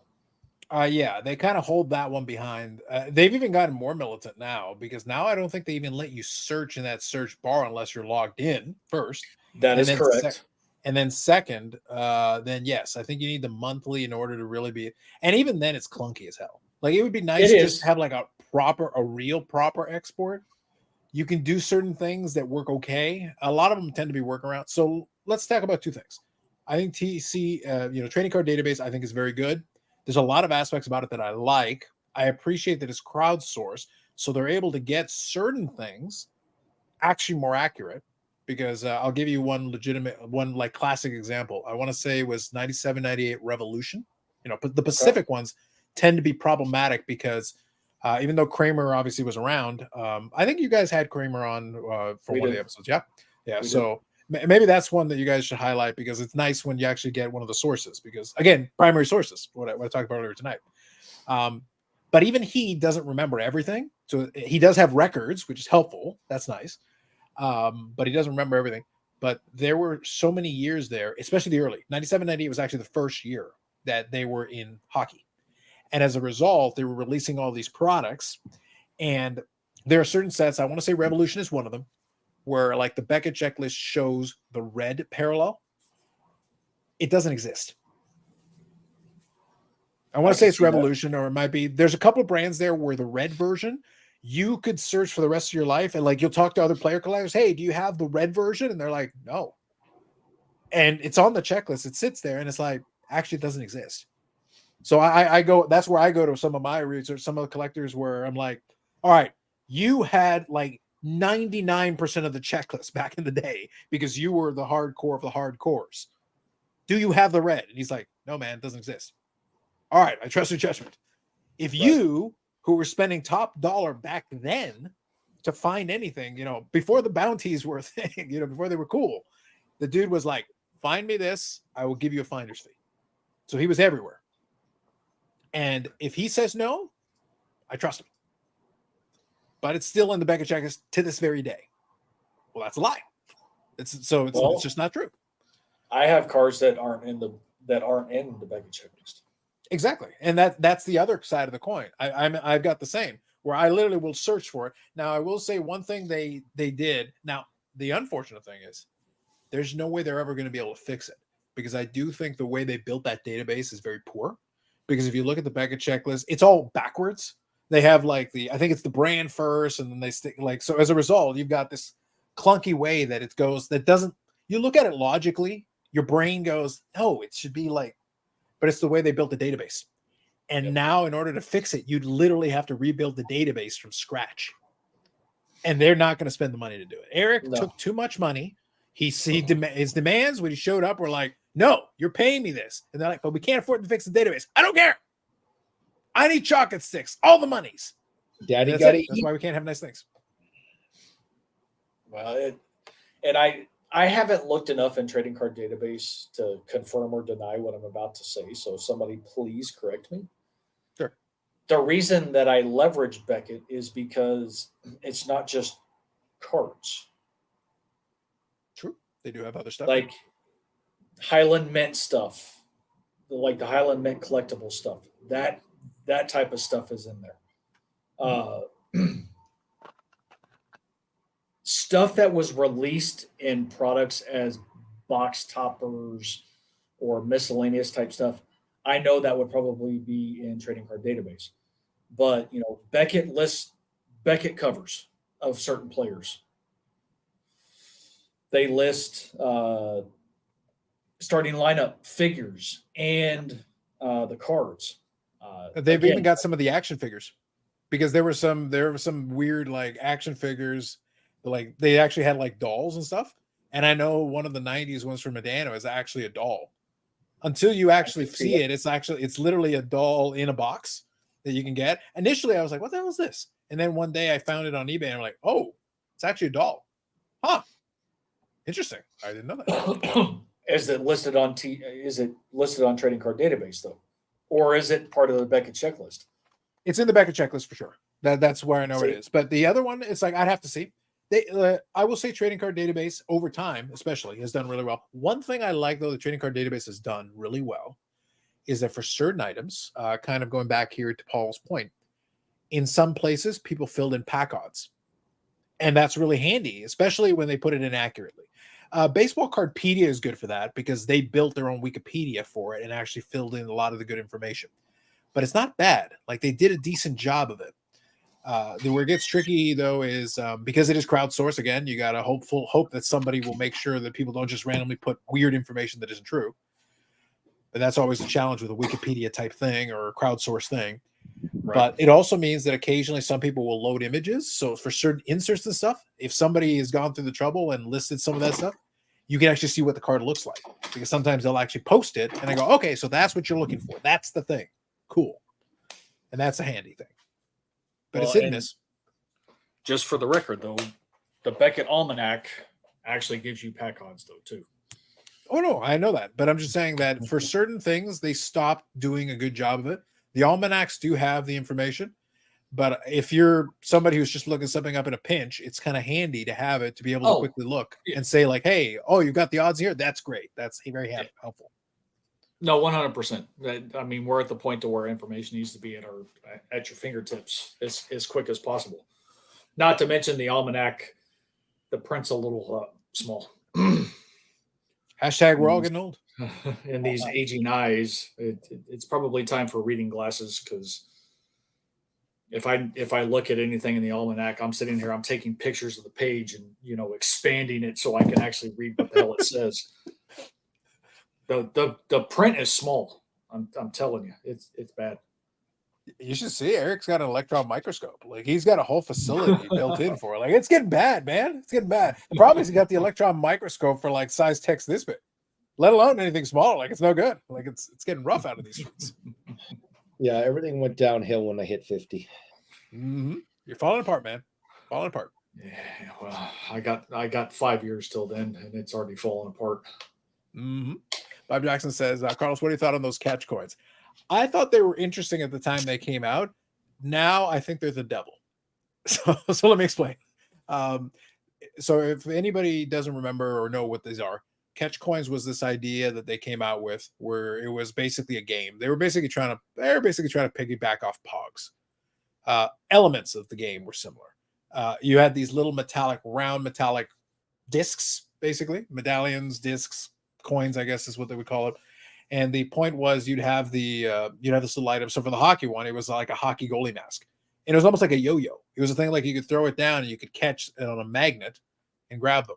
The problem was, obviously, if you do that, you're just denting and damaging the coin. And they also had silver versions and gold versions. So, your common, your base, and then your silver is kind of your middle, and uncommon, and then your gold is your rare, so to speak. Great and all. Where it became a pain in the ass, truly a pain in the ass as a collector after the fact, is number one, housing these things. They're little metallic discs that actually have some depth to them. So, like, okay, so what am I supposed to do with this? Put it in a top loader, like what, I guess, thicker top load. Like, you're trying to figure out like how to house these stupid things because they're literally these discs. And I'm like, oh, what am I supposed to do with them? And the other part is, because in their infinite wisdom, they came out with, they had a Canadian version, but they had a Canadian version with two different imprintings on them that are both on the Beckett checklist. One has like part of the text in French and one of them doesn't. And then there's the US version. So it's almost like three versions. Did I mention pain in the ass? You did. How big are they? The disc, I want to say, is like 1.5 inches by 1.5 inches. It's like a little round. Okay. Maybe a little, actually, it might be closer to 2 inches. Have you ever seen the catch disc, Eric? Do you know what I'm talking about? Nope. I've never seen them. That's I was just curious because because you use the term discs, Bob's using the term coins, right? And of course, I immediately go to Pinnacle Mint, and the coins are about the size, a little bit bigger than a quarter.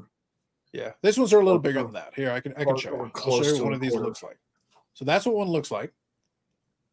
So that's basically what they've got in there, and in the back of it will have this information on them. Okay. And then basically what you're looking at they've got all rights reserved. They've got some information on here, and there's a couple of variants of those, and that's basically what you're looking for. That's where the variants come in. So it is bigger. I want to say, I'll see if I can get the dimensions, but it's definitely bigger than the Pinnacle Mint coin. It's definitely bigger than that. Okay. Because you mentioned storing. Well, like for Pinnacle Mint coins, I have. Well, you could probably use a regular coin holder, couldn't you, for that?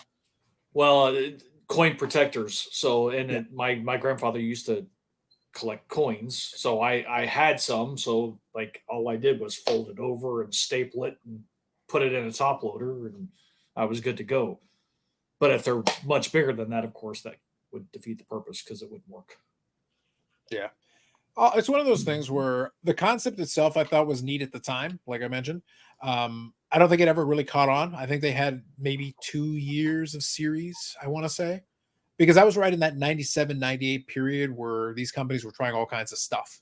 That late 90s period in hockey, because 97, 98 was like the last year. Well, yeah, 97, 98 was like the last year before Pinnacle went away, and Pacific just got started there in hockey. Pinnacle basically was at its pinnacle, pun intended, they were coming up with some amazing stuff, like really cool ideas and things were getting thrown. Stuff was getting thrown at the wall all over the place. It's still my favorite year collecting wise. I love the 97, 98 stuff. 98, 99 was pretty good, but 97, 98 was really good. You can thank Jeff Morris for all that. There you go. Exactly. So and that's kind of the apex where they hit on some really cool stuff. And then it all went away all at once. But 98, 99, it was all gone.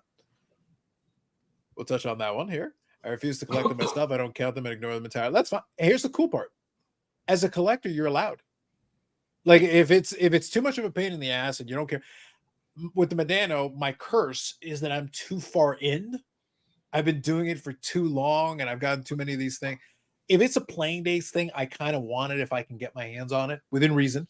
There's some of the stuff that I'm actually kind of priced out of because I talked about the whole when the run for the cup became available. I paid way too much money for that shit.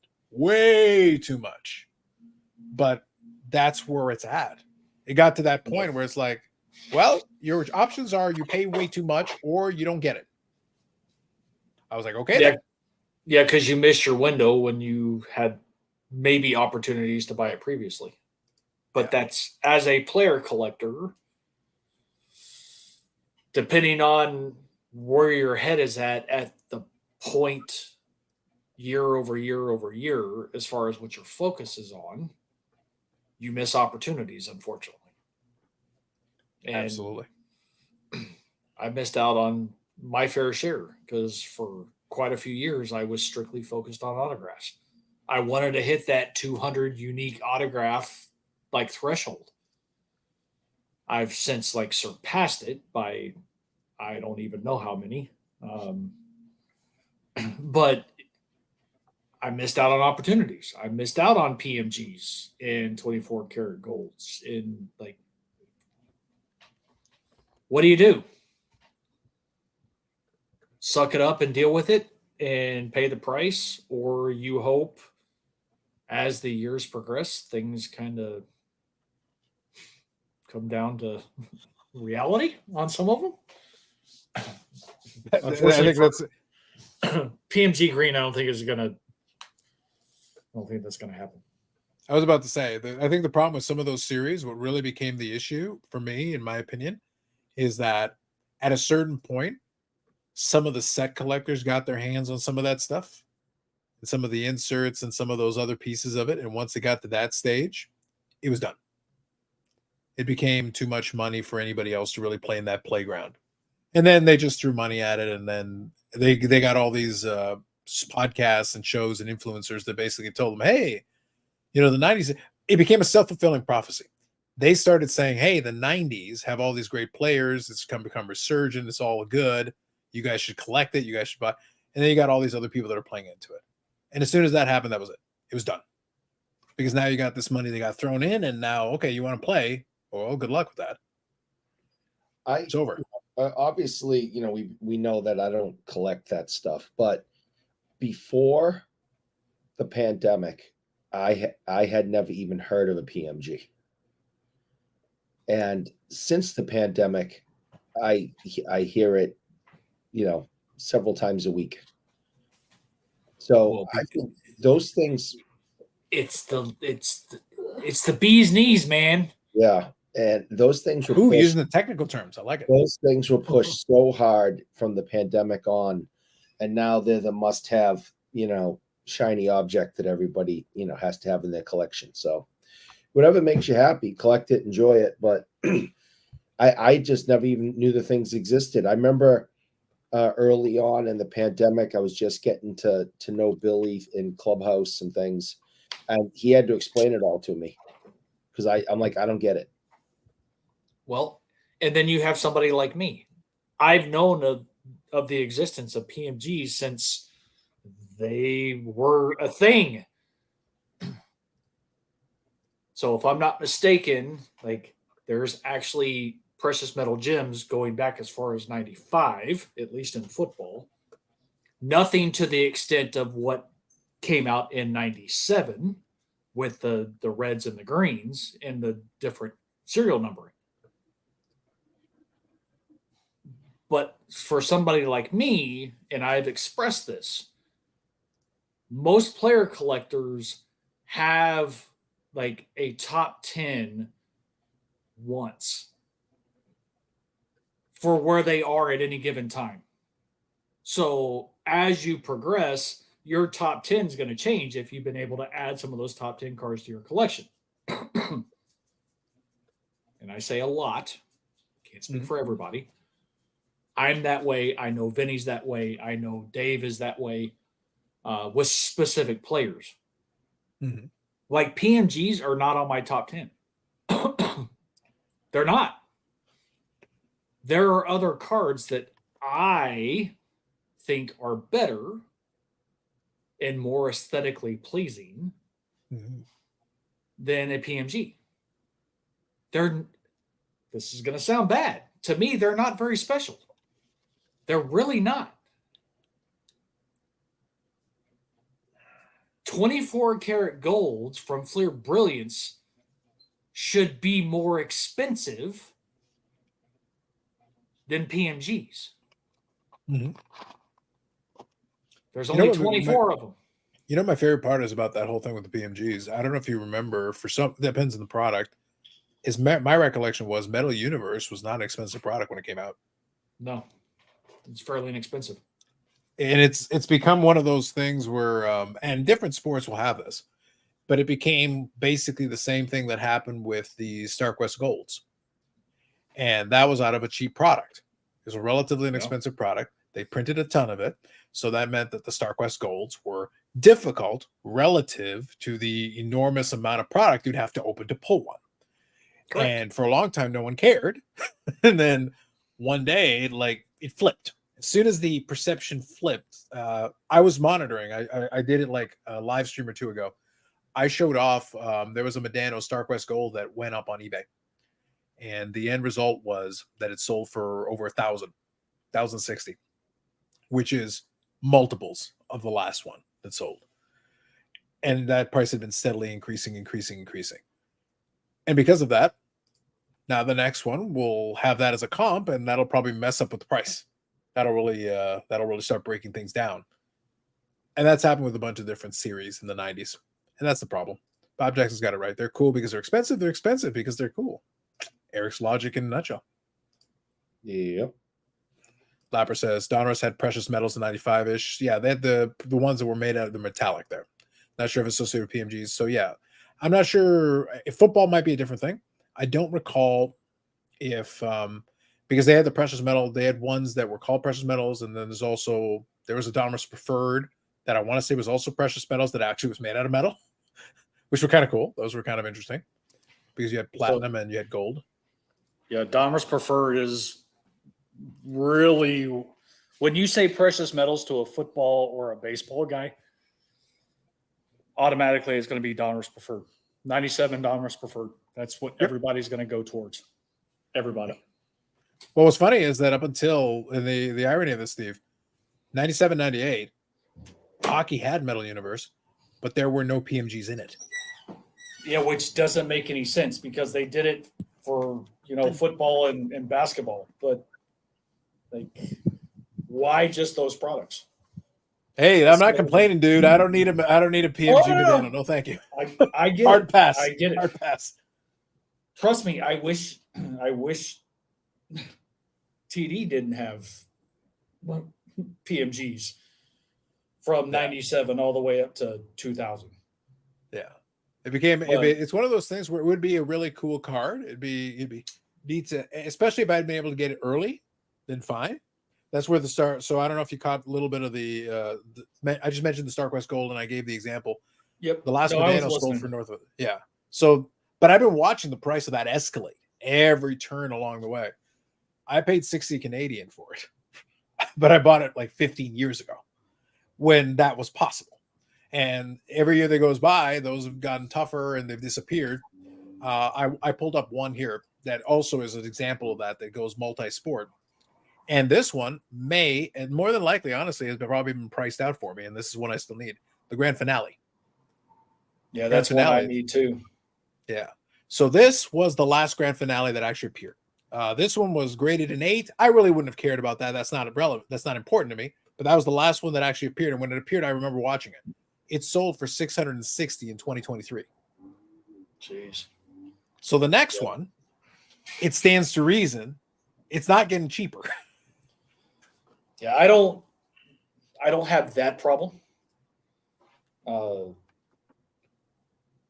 Not see, and that's what's weird when you have products that cross multiple sports and the disparity in some of the value and pricing. It's the same concept. Stated print run is to 50. Like there's not a difference. Well, and I'm speaking, I guess, hypothetically, but like from a football perspective, grand finale stated print runs to 50. Yeah. I would assume it would be the same across the other sports. It is. Their stated print was 50. But you look at football compared to baseball and hockey, and you're going, okay, wait a minute, like okay, Mike Modano. I would put Modano and Terrell Davis kind of on the same level to a degree, as far in their as respective sports valuation within their respective sports. Yeah, sure. Grand finale for TD, I can't even tell you the last time I saw one and what it sold for, but it didn't even sniff $200. Right. Not saying that that's not going to change, like you said, as the years progress. But it just, I don't know. when I look at stuff across sports, it blows my freaking mind, man. Yeah. Well, I'll say this, and I'll put it this way, and we'll hang out for a little bit, but then we'll wind down. But I want to make sure we touch on this because I think it's a good topic to actually finish up on. One of the things that I think is going to present a challenge. The irony is, as information becomes available, it can be helpful or it can be problematic for what we're talking about here. There has been a renaissance of the 90s cards, partially because of hype, partially because of people pushing the narrative and doing all that, but also that in turn creates, it's a self-fulfilling prophecy at a certain point too, because if you get enough people on board with the idea, it becomes more accepted. And once you get to that point, then you cross that line. Once you pass that line, it doesn't matter if it was organic to start, it becomes real because other people make it real. That's why you have 90s auctions is literally a company. And I actually met the gentleman at the last expo. Nice guy. We were chatting and we were hanging out and whatever, but it's literally 90s auctions. What do you think they sell? 90s.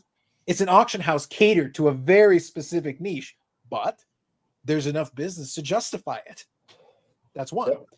Number two, one of the ones that I've an example of a podcast I've recommended. Like I said, I may have poked onto the podcast earlier tonight. Manapiece. I don't recall that, but I may have.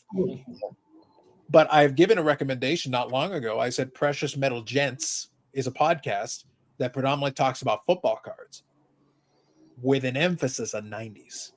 It's literally a podcast ultra focusing tight. One of the guys is a big Favre collector. Favre. Well, guess what he talks about? They had an episode dedicated to 90s Favres. What do you think is going to happen if enough people are listening to podcasts like this that are focusing on a niche, narrow topic like 90s football? Your Terrell Davis is getting way cheaper, Steve. No, wait, no, it's not. But that's what happens. As a result, it becomes a self-fulfilling because more people enter, and that's what happens.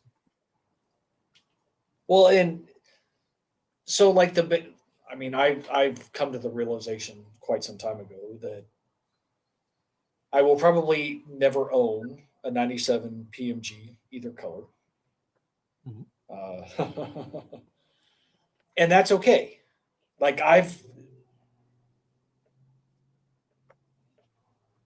when I feel like my collection is as complete as what I feel like it can be, to not have those cards is still okay by me.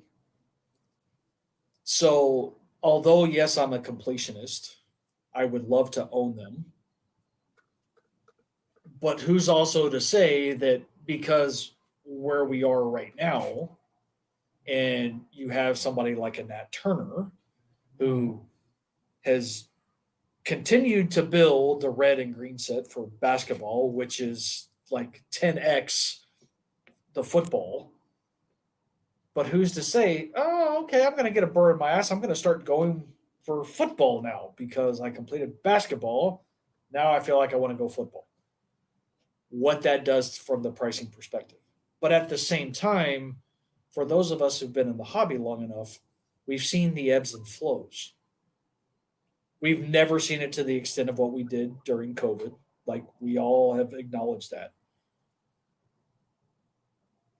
But I don't think we've hit the new floor yet on where we are with some of this stuff either. I think that's fair. So, truth is, like, a PMG Red, last one I think I saw sold for like $1,700.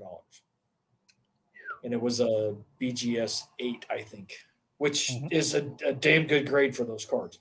Yeah, for a PMG that can chip, it's not bad. That's fine. Yeah, right. That's reasonable. Like, would it take me some time to acquire something like? Yes, but that's unless still you go the obtainable. kidney method.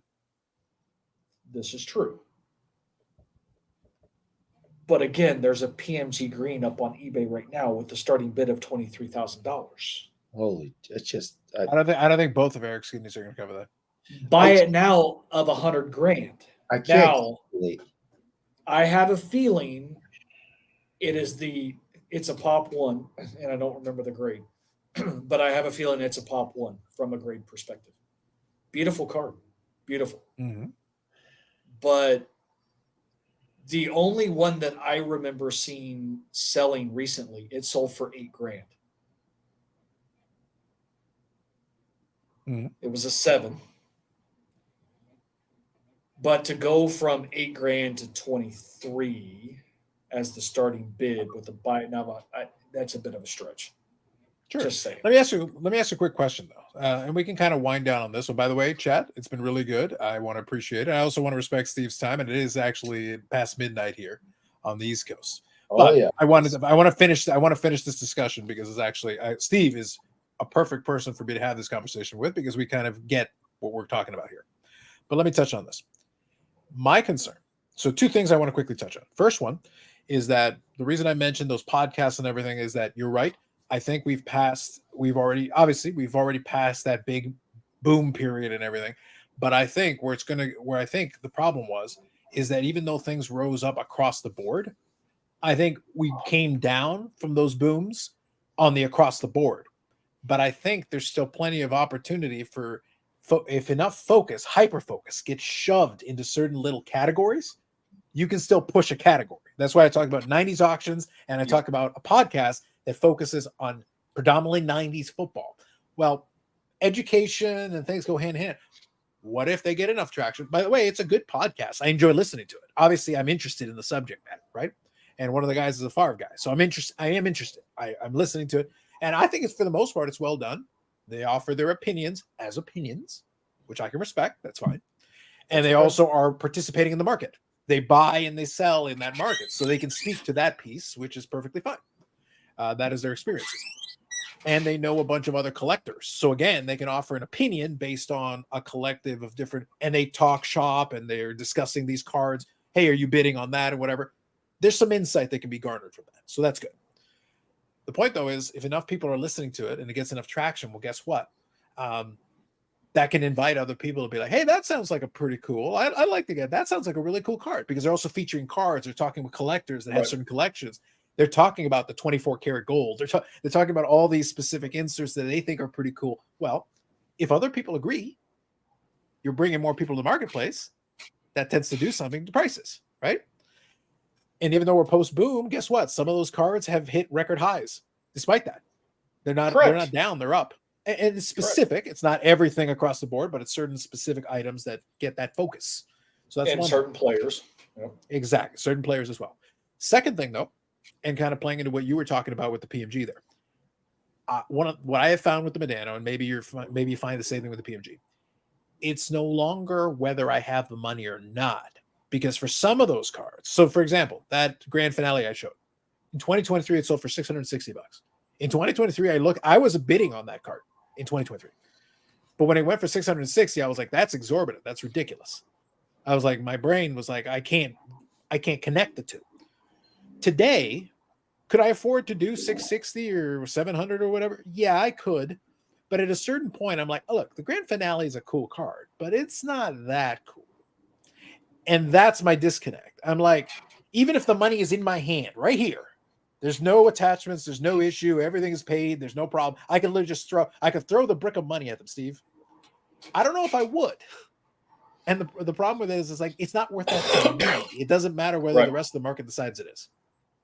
No, and I'm 100% with you. And that's the thing. It's not about being able to afford something. It's whether or not I can justify the expense.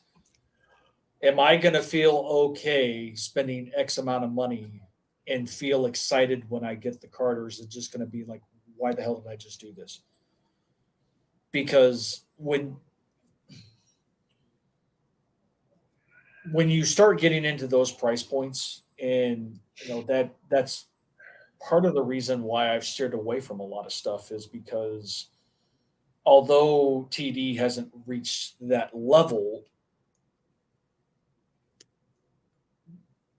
for the most part in a lot of stuff, outside of a few handful of cards, something like that, I would have a hard time spending that. Like, prime example. There's a difference between like an insert or a parallel type thing and what I'm going to talk about, but still the same idea and concept.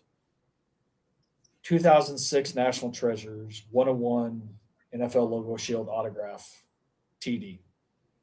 Came to auction. I was a bidder. I was not the underbidder, but I lost because I bid what I was comfortable enough spending and what I felt would have been enough to get it done. Mm-hmm. Because for a lot of years, I was the guy. Like, I was paying the premium for 101s. Mm-hmm. That was the thing. Ever since then, he hit the Hall of Fame. A lot more people have come to the market, of course, so I can't use that to my advantage. But then there's been other things that, I see what they sell for, and I don't even go after it because it's like, yeah, I need it.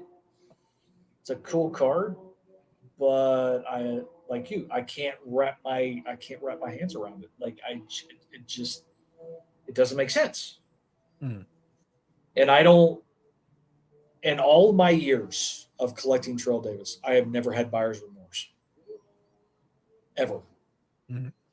And I've spent decent amount of money, nothing compared to you, Carlos, because I know some of the bigger cards that you've acquired over the years have been comma cards or damn near close to it. Well, at this point, I basically spent, Eric chocolate stick money. Like, it's bad. It's bad, man. It's bad. It's bad steam. But that's what I'm getting at. Like, the guy I collect has not reached that plateau. Right. Would I love for him to reach that plateau? 100%. Because if I ever decide to freaking move out of the collection, like, I'm going to be golden. I'm going to be set. Steve, what does he do now? Is he in front of the camera at all? No, he's a coach. In college, pros, high school. I think he's in the category now I won't speak for football guys, but I'll give you my observation. I do dabble, obviously, with the not swell fella, but my opinion is that being in the Hall of Fame was like an instant credibility ticket. It's like the stamp. The fact that he had that dominant run then comes back into play. People are like, you remember a guy who rushed for 2,000 yards. You remember the performances that got them a Super Bowl. Or was he for both Super Bowls? Yeah. So 2 Super Bowls, 2,000 yard season, and now he's a Hall of Famer. Tack it NFL, all together. NFL MVP, and a Super Bowl MVP. So So it enhanced his appreciation. Like, being in the Hall of Fame shone a spotlight on it, and it made people go like, yeah, that guy was really, really good. And then it plays into the rest, and it made a lot of other people really interested. And then combine that with folks that suddenly got this interest in some of these sets and these cards. I use the 90s, but the stuff in the 2000s, there's stuff that suddenly got a spotlight cast on it. from folks. Well, rising tide lift all boats, and it was part of it. And then you've got to add the rest of it into it. There are guys that collect NFL Hall of Famers specifically. Well, guess what? Now he's one of them. And now he's part of that. And it adds another person. So now Steve's pool of people that he's fighting with gets bigger. And that pushes it all, and that pushes these things up. Yeah, because in my prime days, there was 5 of us, five main collectors. Mm-hmm. And I was the new guy. And of course I would love to. Back in those days, you could see, usernames of who won stuff, and you could reach out to people if you wanted to. Of course, eBay's now changed that, right? I was the new guy going against all these people that have been doing it forever, and I would get messages, eBay messages. Yep. Who the fuck do you think you are? Like, beg your pardon? If you wanted it bad enough, you should have been more than I did. Like, seriously. I mean, I was the outcast. Is it bad that I missed those days, Steve? I love. Look, I am a man of peace. I fully acknowledge this. But Eric, I loved war. I lived for the salt. The salt was glorious. But again, like, my response was, obviously you didn't want it bad enough because you weren't even the underbidder. You were like the one below the underbidder. So I'm sorry, it's mine. And then they try and come back and be friendly. Well, if you ever decide, no, go pound sand, buddy. Yeah, exactly. Like you have screwed every opportunity that you had, and it happened frequently. Yep, happened frequently. But it's, truth be told, I wish I could figure out who that guy was, because I honestly don't remember after all these years. But I know he had somewhere over like 200 101s. Like, it was ridiculous. He had a lot of the masterpieces and things along those lines. It was nuts. I'd love to find that guy. There would be a handful of whales. When it was more niche, there'd be a handful of whales that would account for a lot of the big stuff, and that's basically what created it. But put a bottom line on this, just to put it this way, and we'll wind her down on this. And thank you, Steve, for engage me in this conversation, because it's fun for me to go into this area. 100%. But the thing was that and it happens to all of them, well, except maybe Reggie Limited. I think Eric's safe. I think he's safe. I think he's safe on that one. The rest of us, though, have eventually encountered this changing environment where we got to that point. And the way is that you reach the stage where the big cards that remain, whatever they are, they start going for prices you can't get to anymore. Or you're like, even if the money was there, like the shield is the biggest card for the hockey, the shields. I have some, but when I go look at it, the only one left that would be really of interest to me that I didn't make a play for was the Upper Deck Premier. So it was the first Upper Deck Premier shield that Medano had. And it was the first year of Upper Deck Premier for hockey. I like the design of it. I'm a big fan of it. It sold for 1,000 US exactly. And I saw it when it came in, and I was looking at it, and I was literally staring at it going like, 1,000 US, like, oh. And then it sold, and right after I was like, you know what, I would have done it.